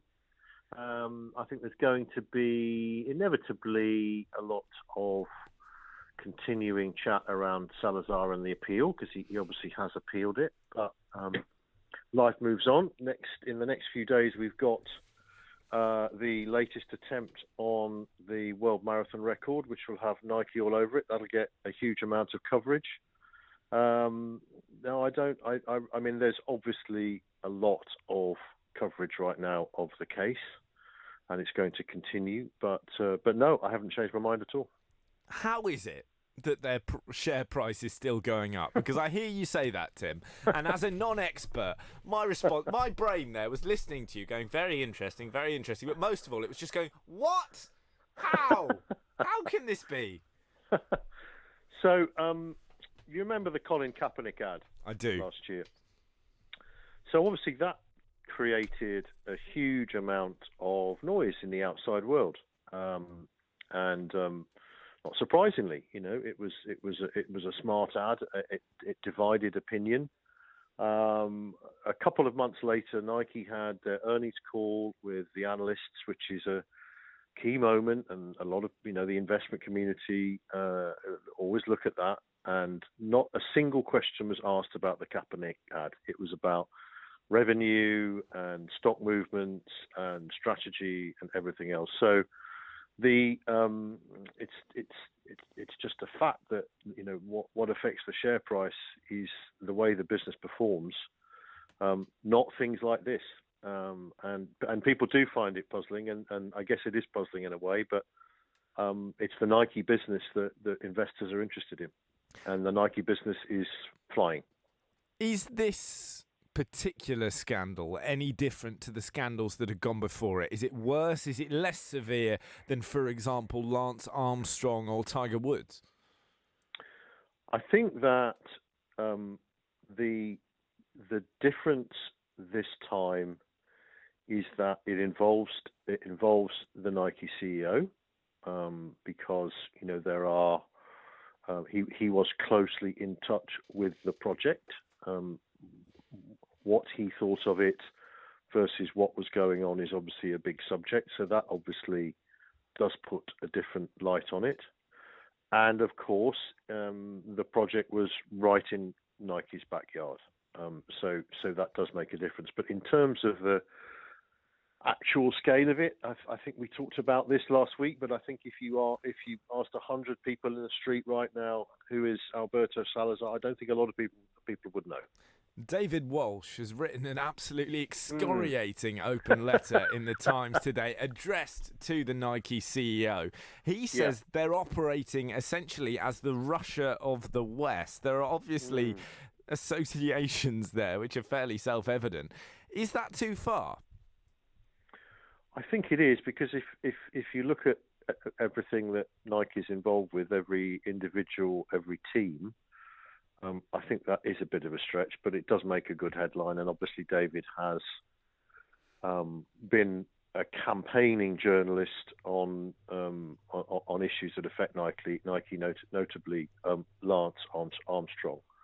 But I think to compare Nike with a state that does what it does and was very clearly implicated in a widespread doping scandal involving all of its athletes, I think is a bit of a stretch.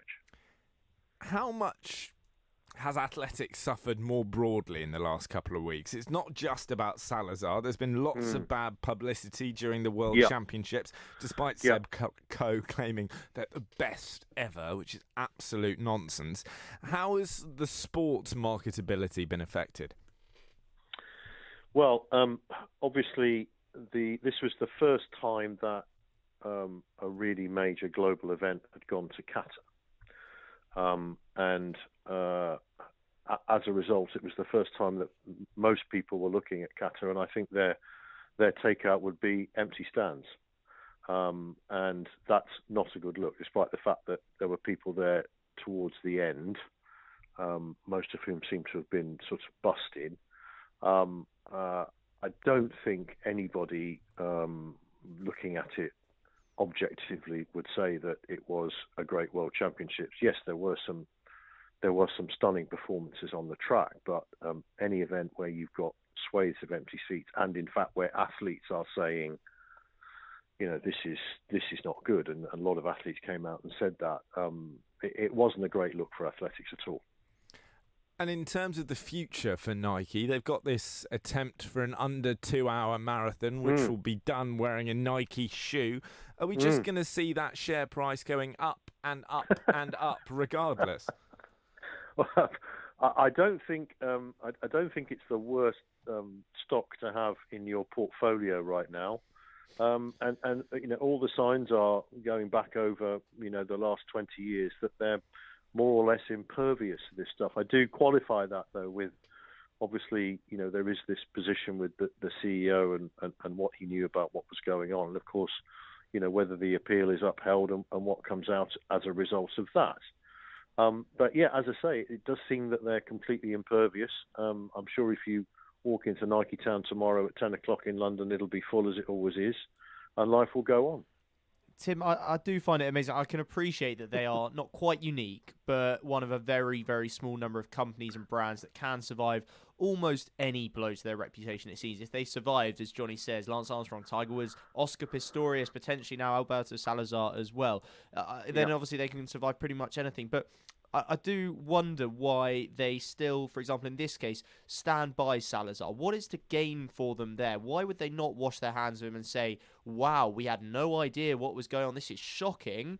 But now we are just going to say, bye-bye. You've done some good things for us over the last few years, gained us some profile, etc. Why carry on not just backing him, funding his appeal and his defence and all the rest of it? What's to be gained there? I think that what you have to consider there is the fact of that he's appealed, and also the fact that Nike have contracts with literally thousands and thousands of people. Now, if Salazar had said, "Okay, fair cop," I think you would have seen them distance themselves from him immediately. But the fact that he has appealed and the fact that he believes that he's got a defence means really that they have to stand by him, because if they don't, other athletes, and athletes are involved in these sorts of situations all the time. We've just had Christian Coleman, quite a lot of the time when these things go to appeal, athletes are found to be in the clear. So I think it would set a very dangerous precedent for Nike if they didn't stand by Salazar until the appeal was heard. Tim, a real pleasure to speak to you again. Thank you for your time. Tim Crow there, who is a sports marketing and sponsorship expert. I genuinely find it amazing, Martin. I suppose I'm just being naive, but the idea that a company can be so big that effectively it can do almost whatever it wants. It can be associated with almost anyone, and the bullets will just bounce off. They're like Teflon, nothing sticks. Well, that is the depressing realisation that you come to. I love the look that Martin's just given you, by the way. That's a proper Carrera and Thierry Henry. But yeah, I think that it's a scary realisation, but one that we're having now. Maybe we had it a few years ago with the Armstrong stuff, the Wood stuff, whatever example you want to use. And I think actually that is where David Walsh's comparison, calling them the Russia of the West, where it does sort of ring true a little bit, because I think Russia thought that they were kind of invincible, that they would never be caught, and that even if they did get caught, they would kind of get away with it. And I suppose they did for many years. The sanctions that are on Russia at the moment are pretty severe. Some people would like to see them more severe, but they are pretty severe. Athletes are not allowed to compete at IAAF sort of endorsed championships under the Russian flag. That is a severe sanction, let's make no mistake. And for years, though, they had loads and loads of athletes. Of course, when it was the Soviet Union, they did the same state-sponsored stuff, and they just kind of got away with it. They get slapped on the wrist, and they get it, and they come back and carry on and still keep winning medals. And Nike, essentially the same thing happens. Whether it's one of their sports, one of their coaches, one of their projects, ultimately, it's like water off a duck's back or Teflon, whatever you want to call it. It just can't make it. People can't make it stick, and I do find it surprising. He says the share price will keep going up because it's driven by the business. It slightly disappoints me that maybe people, we as a society, don't take more notice and think, well, there are other trainer manufacturers. Let's buy them from somewhere else. But then again, it doesn't surprise me an awful lot, and I know that at some stage in the very near future, I'll probably buy something with that swoosh on it, and I'm just as guilty as anyone else, I suppose. Are people that overly bothered about the cheating in athletics? I don't think they are, Guy. When I was like a young teenager and we had some fantastic athletes winning gold medals for our country, Seb Coe, Steve Cram, Steve Ovett, Alan Wells, it was watching athletics was a real big thing. I don't think it's quite as big as perhaps what it was. And the coverage is nowhere near what it used to be. There used to be a meeting on every month. It was great to watch. And then with the Worlds and the Europeans and the Olympics, we always had top runners in those key running events where we could win and we could win gold. We all loved it. Now, I've just seen the Worlds where we didn't win one gold, did we, as the men? And you said, or was it Steve Thompson who was in yesterday, you'd have barely known it was on. If Dina Asher-Smith, for example, in particular, had been plastered on every newspaper and bulletin and poster and everything, and it's brilliant that she was, but you almost might not have known about it. And partly the difference, of course, is the competition that athletics faces. In 1980 at the Olympics in Los Angeles, you didn't have Premier League football, you didn't have Premiership rugby, you didn't have 2020 cricket, you didn't have all this stuff that was on TV and there to follow and stuff. Exactly. So that's all part of it too. But I think as well, there's definitely a sense that if people do care about the cheating side of it, they feel let down by the sport. And if they don't care, they probably care about a different sport more anyway. Yeah, mate, you're right. It has just the favouritism and a great viewing has been diluted by all those sports that you just mentioned, and so perhaps it's not such a big deal. And I'm sure he's right. They will be queuing up at Oxford Circus tomorrow in that massive Nike store with people buying all sorts of different Nike gear. Not bothered. Lots to come here on Posh Boys on Love Sport Drive. Join me, former professional goalkeeper Richard Lee. And me, Patrick Christie's, for Love Sport Breakfast from 6:30 every weekday. Darts is an individual sport, and there's no way you're keeping that crowd quiet. At the Ali Pally, the average number of pints drunk per person is 10. Now, out of the people that are there, some will be driving, which tells me that someone has sunk about 45 pints. Love Sport Breakfast every weekday from 6:30. Listen on digital radio, on the app, and watch the show live on our YouTube channel. Love Sport. Think the energy price cap will save you money? Think again. You could be saving a lot more on cheaper energy tariffs. Price comparison site A Spokesman Said will show you just how much money you could be saving against your current tariff. Don't throw away your hard-earned money to the energy companies. Check out aspokesmansaid.com and you could switch to cheaper bills in minutes. aspokesmansaid.com. Fighting for you, saving you money. The Novotel London Blackfriars, the official hotel partner of Love Sport. Located just minutes away from the city and London's famous South Bank. You can kick back and taste the flavours of the world at the Jamboree Bar and Grill and enjoy all the sights of London in style. The Novotel London Blackfriars. You all right, mate? Yeah, I'm fine. Yeah? Really? It's just, there's a massive grizzly bear sitting on you. You sure you're okay? Well, now that you mention it. Sometimes we say we're fine when we're not, but with 1 in 4 experiencing a mental health problem, if your mate says he's fine, he might not be. Be in your mate's corner and ask twice. Time to change. You're in leakage, you're in leakage. You're in leakage, you're in leakage. You're in leakage. You're in leakage, you're in leakage. Tenna men. Cage. Pants and pads. You're discreet. Masculine. You're secure absorption zone. Buy online or in shops. You're in Tenna men. Keep control. You're in? No. If you're in business, I bet you hate wasting money. We Do Taxi Tops can help you achieve minimum wastage on your advertising costs and maximum exposure. Our revolutionary taxi tops can target your potential customers in the right place at the right time, so your message has the greatest potential for making an impact. We Do Taxi Tops. Visit WEDOOH.com. We Do. The smarter, quicker way of advertising in London, supporting London businesses of all sizes. My mum and dad say that I don't need lots of sugar. I'm sweet enough already. So we used the Change for Life food scanner app to find out how much sugar is in our food and drink. It's surprising how much we found. So I put my detective hat on to find the healthier choices. Woohoo! Found one, Mum! You can be food smart too. Download the free Change for Life food scanner app today. This is Love Sport.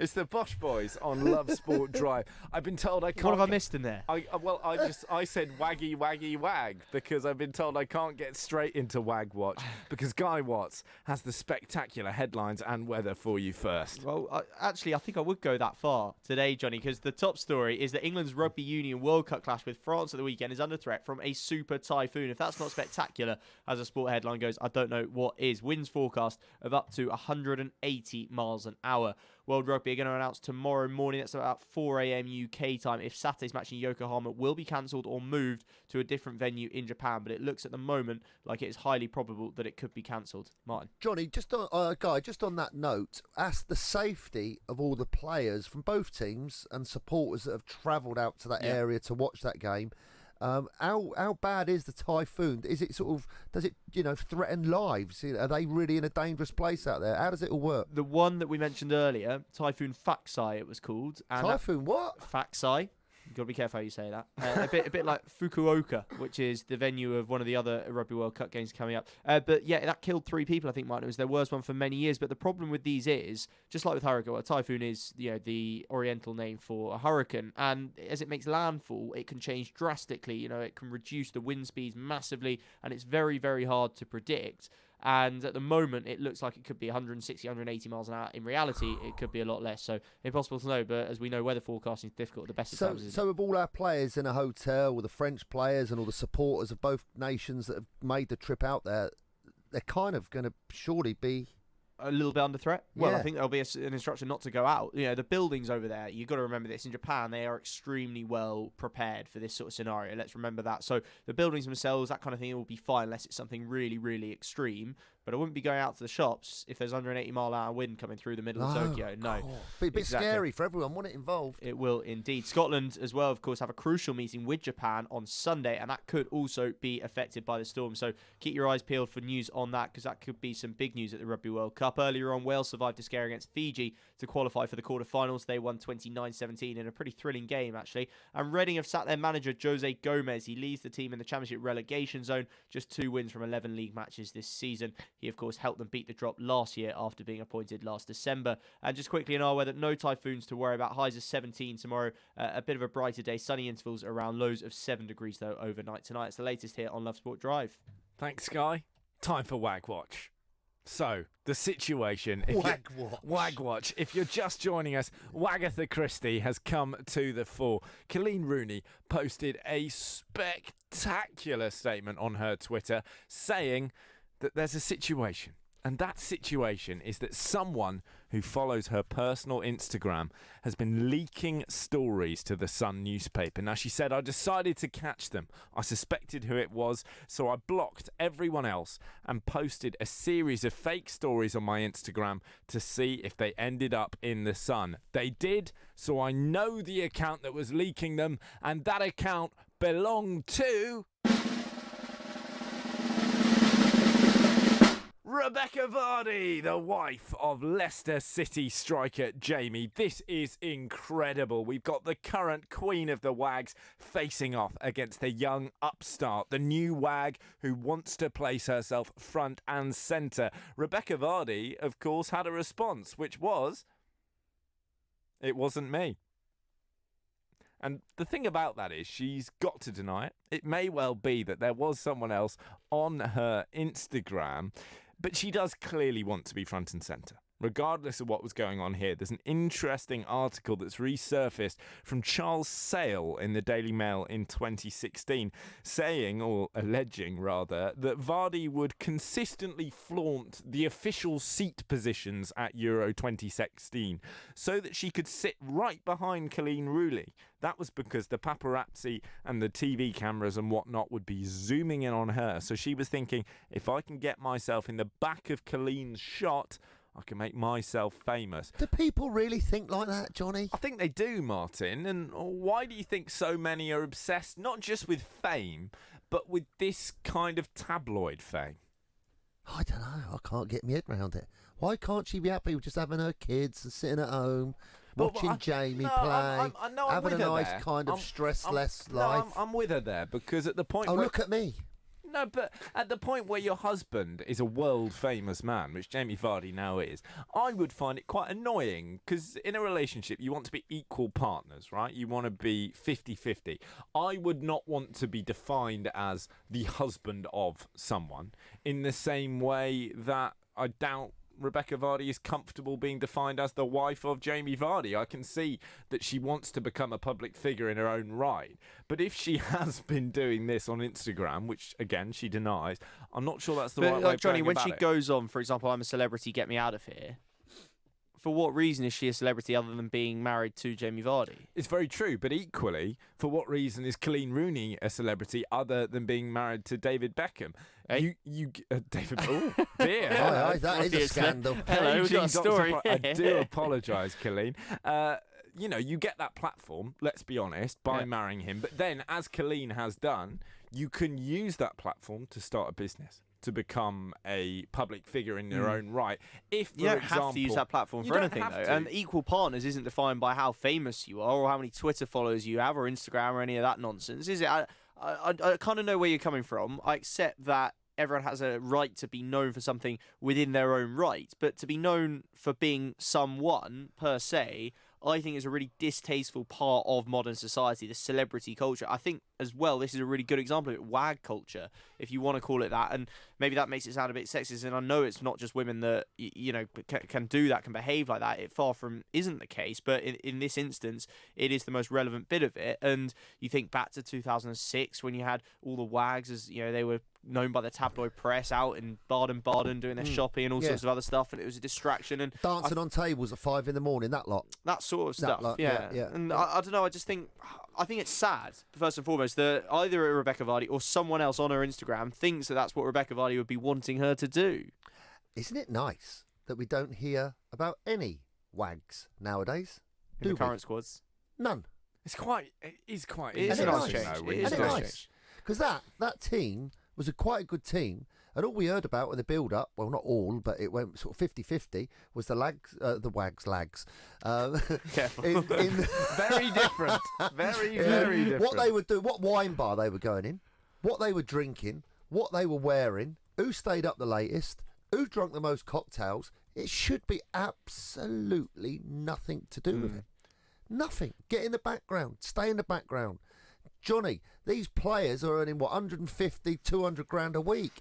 Why do the women think, I want a piece of that? If you offered me the opportunity right now to marry a woman who was world famous, earning that kind of money, and gave me a platform to get in all the tabloids and go on I'm a celebrity and put all my makeup on and get myself out there, God, stop. I would do it in a second. In an You're absolute joking. heartbeat. I would. Absolutely no chance. I think that, it reflected, for example, back in the day on a team as well, the players themselves, I think they've become not obsessed by that side of things, but they've taken their eye off the ball. Yes, I agree with you, 100%. I think it wasn't coincidence. It was far from not just their fault. It was far from anything to do with them, the fact that we're messing up on the pitch as well, by the way. And just on this note, you support Manchester United. Yeah. One of your players started advertising aftershave or something. Why shouldn't he? This really annoys me when we get Why former shouldn't he? players He's a saying footballer. Concentrate on your football. Look at the performance levels that they've put together now. There's no way you should be...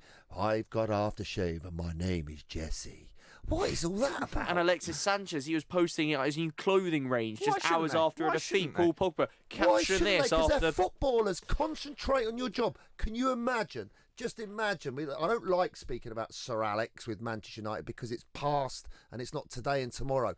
He would know, he'd have seen that and said, son, you're leaving. I ain't having that. You concentrate. And he didn't care who you were. He didn't care who you were. Maybe Eric Cantona, only player he'd ever get away with that. And especially if you're an average player, and Lingard is a kind of a average to good player. He's a good player, but he's not like up there. Roy Keane would have had him up by the scruff of the neck on the quiet round the back of the broom cupboard and said, mate, you get that off of there. You concentrate on being a footballer, and if you don't, when the first tackle in training, you'll be visiting the hospital, and then you can have your aftershave, son. Johnny, it's not they don't have a right to, but it's that first and foremost you are a footballer and there is an element of timing. Yeah, we talked about fine. earlier this week with Dele Alli and his new car. He can't not have a new car, but don't get it delivered the week that you're not part of an England squad because your form is so poor just a year or so after you're scoring a World Cup quarter-final. But without meaning to sound like an upstart, and taking your point, and with respect to Martin and Sir Alex Ferguson and Roy Keane, and again with respect the old guard, the world is changing. And they are now doing all this stuff, and I don't think... It shouldn't, no, Johnny. But why are they mutually exclusive? That doesn't... Because they're performers, Johnny. They're performers. We're sitting here surrounded by this stadium. What is that? The Etihad round behind the back of us. What is there? 60,000 people paying their hard-earned cash each week to go and watch Jesse Lingard be sub. What? But and he's then all over the pictures and Instagram and Twitter and all these other things. Oh, I'm Jesse Lingard. Buy my... Johnny, but that's not it. But the same thing, the world's changing to mean that they can earn this money in the first place, right? So, yes, they have other interests, or people want them to be involved in their interests, if you like, to help their business cause or whatever. But it doesn't mean that they should be spending less time on their football. If anything, they should spend more time on their football because they're actually earning more from the game than anyone ever has before. That's a good point. My question for you is, if the players were still doing this, right? If Pogba was all over Instagram and Jesse Lingard was Instagramming his hotel rooms and all of that malarkey, if they were top of the table and performing in the way that Sir Alex Ferguson had a side performing, would we be having this conversation? Because for me, people are using it as a sideshow. It has nothing to do with the fact they're playing badly, but it is just another stick to beat these kids with. Yes, that's right. And if you're earning that sort of money, you have a right and a role and a responsibility to those clubs.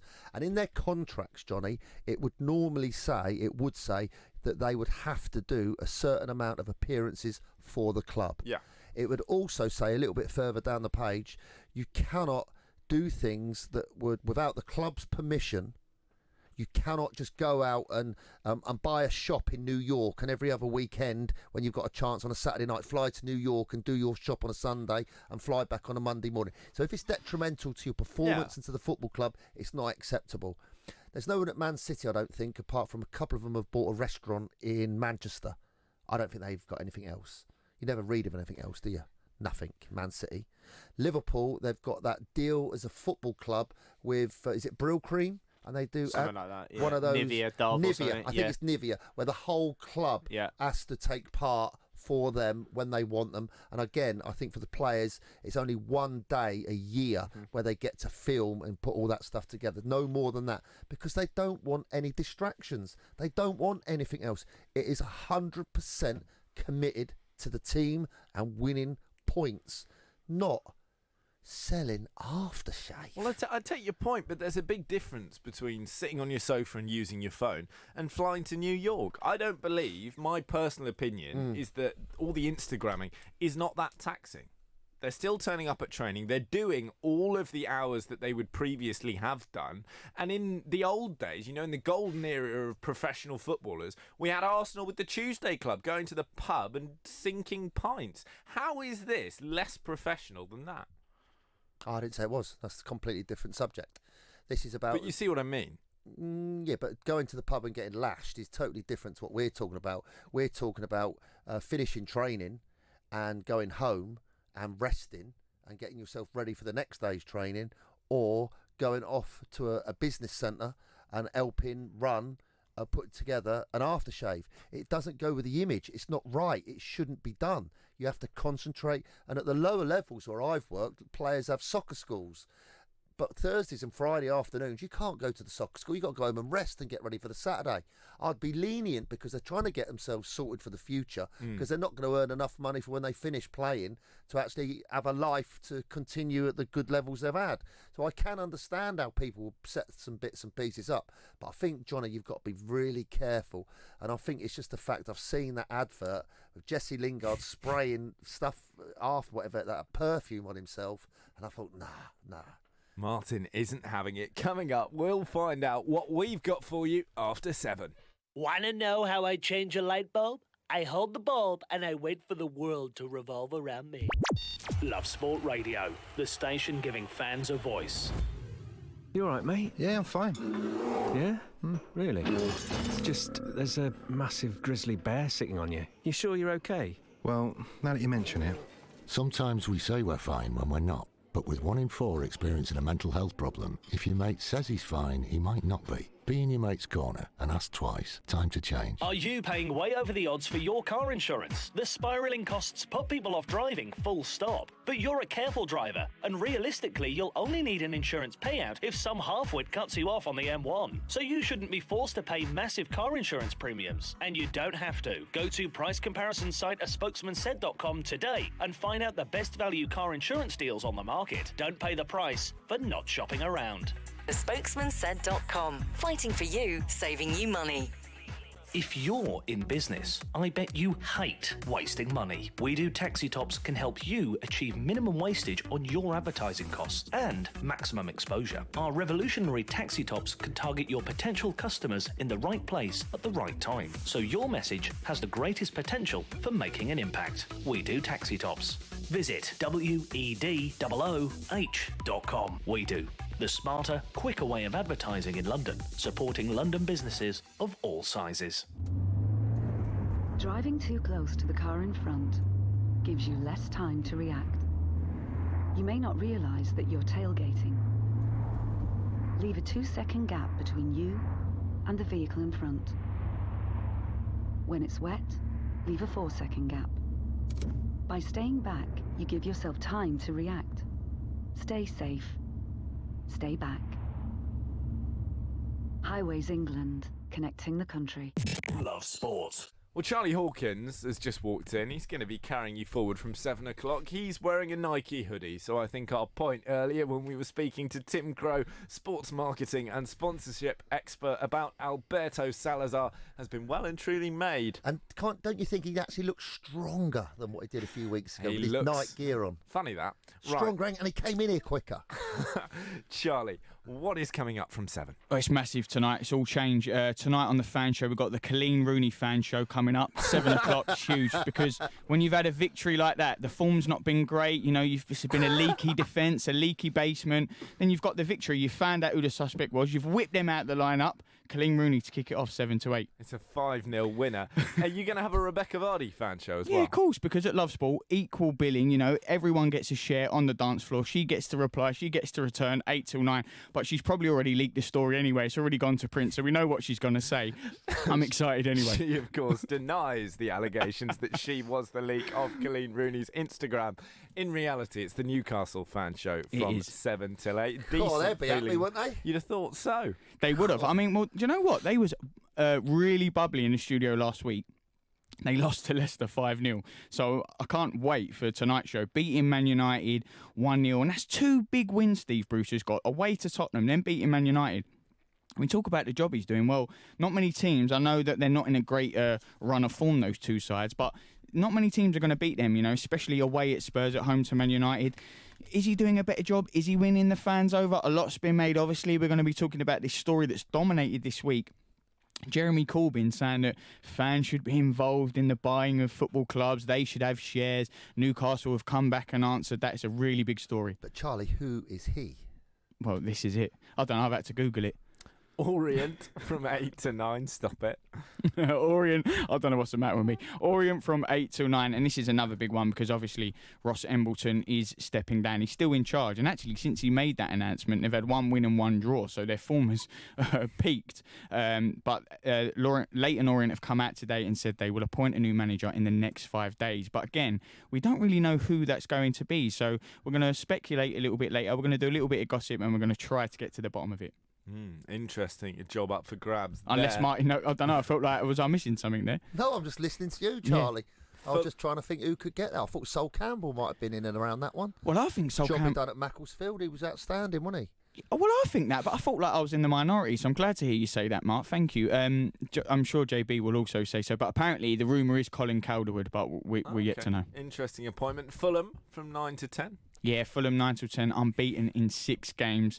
They had those 3 successive draws, then they had back-to-back wins, back to the draws on the weekend. And let's not forget the job Charlton done. They took the lead twice in that game. Really value for money. And Lee Bowyer's got a great point. They just played Leeds, Swansea and Fulham. Got, you know, played really well in all three. Charlton are a force to be reckoned with this year. Fulham need to be winning these games if they're going to win. I'm very worried because JB has smiled throughout all of this. I don't know what's going on.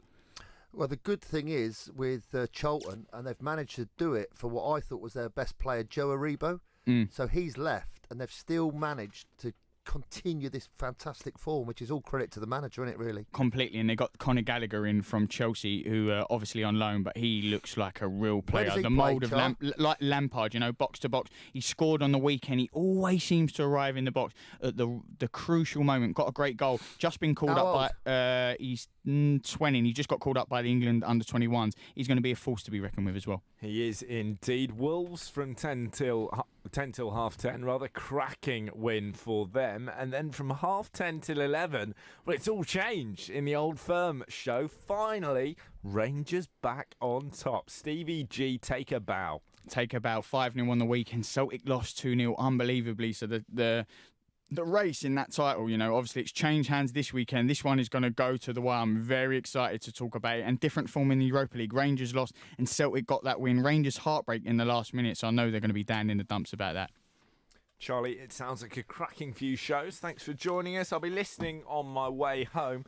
When we're talking Chelsea and we're talking Rangers, Martin, I've got to ask you, Steven Gerrard and or Frank Lampard as England boss one day? Oh, yeah, definitely.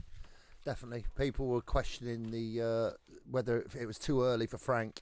There was no way that job's too early for Frank. He's very, very bright. He's a clever person. The experience with some of the top managers, and he worked under Guardiola as well as Mourinho. Embraced all these young players, and what he did at Derby. You can just see the same thing happening now at Chelsea over the next couple of years. Which one's going to take it? With Gerrard winning the league this year for Rangers, and I think they will. I think they'll beat Celtic this time. That centre-forward Morales looks a real danger. For me, it'll be Lampard. Well, Martin, as ever, a true delight to spend 4 hours in your company. Guy, lovely to see you. Stay with us on Love Sport for the fan shows. The Posh Boys are back from 3 tomorrow. And for now, I'm off to look at Colleen's Instagram. This is Love Sport. Get ready for Brexit on the 31st of October. Brexit will bring changes that affect businesses in many ways.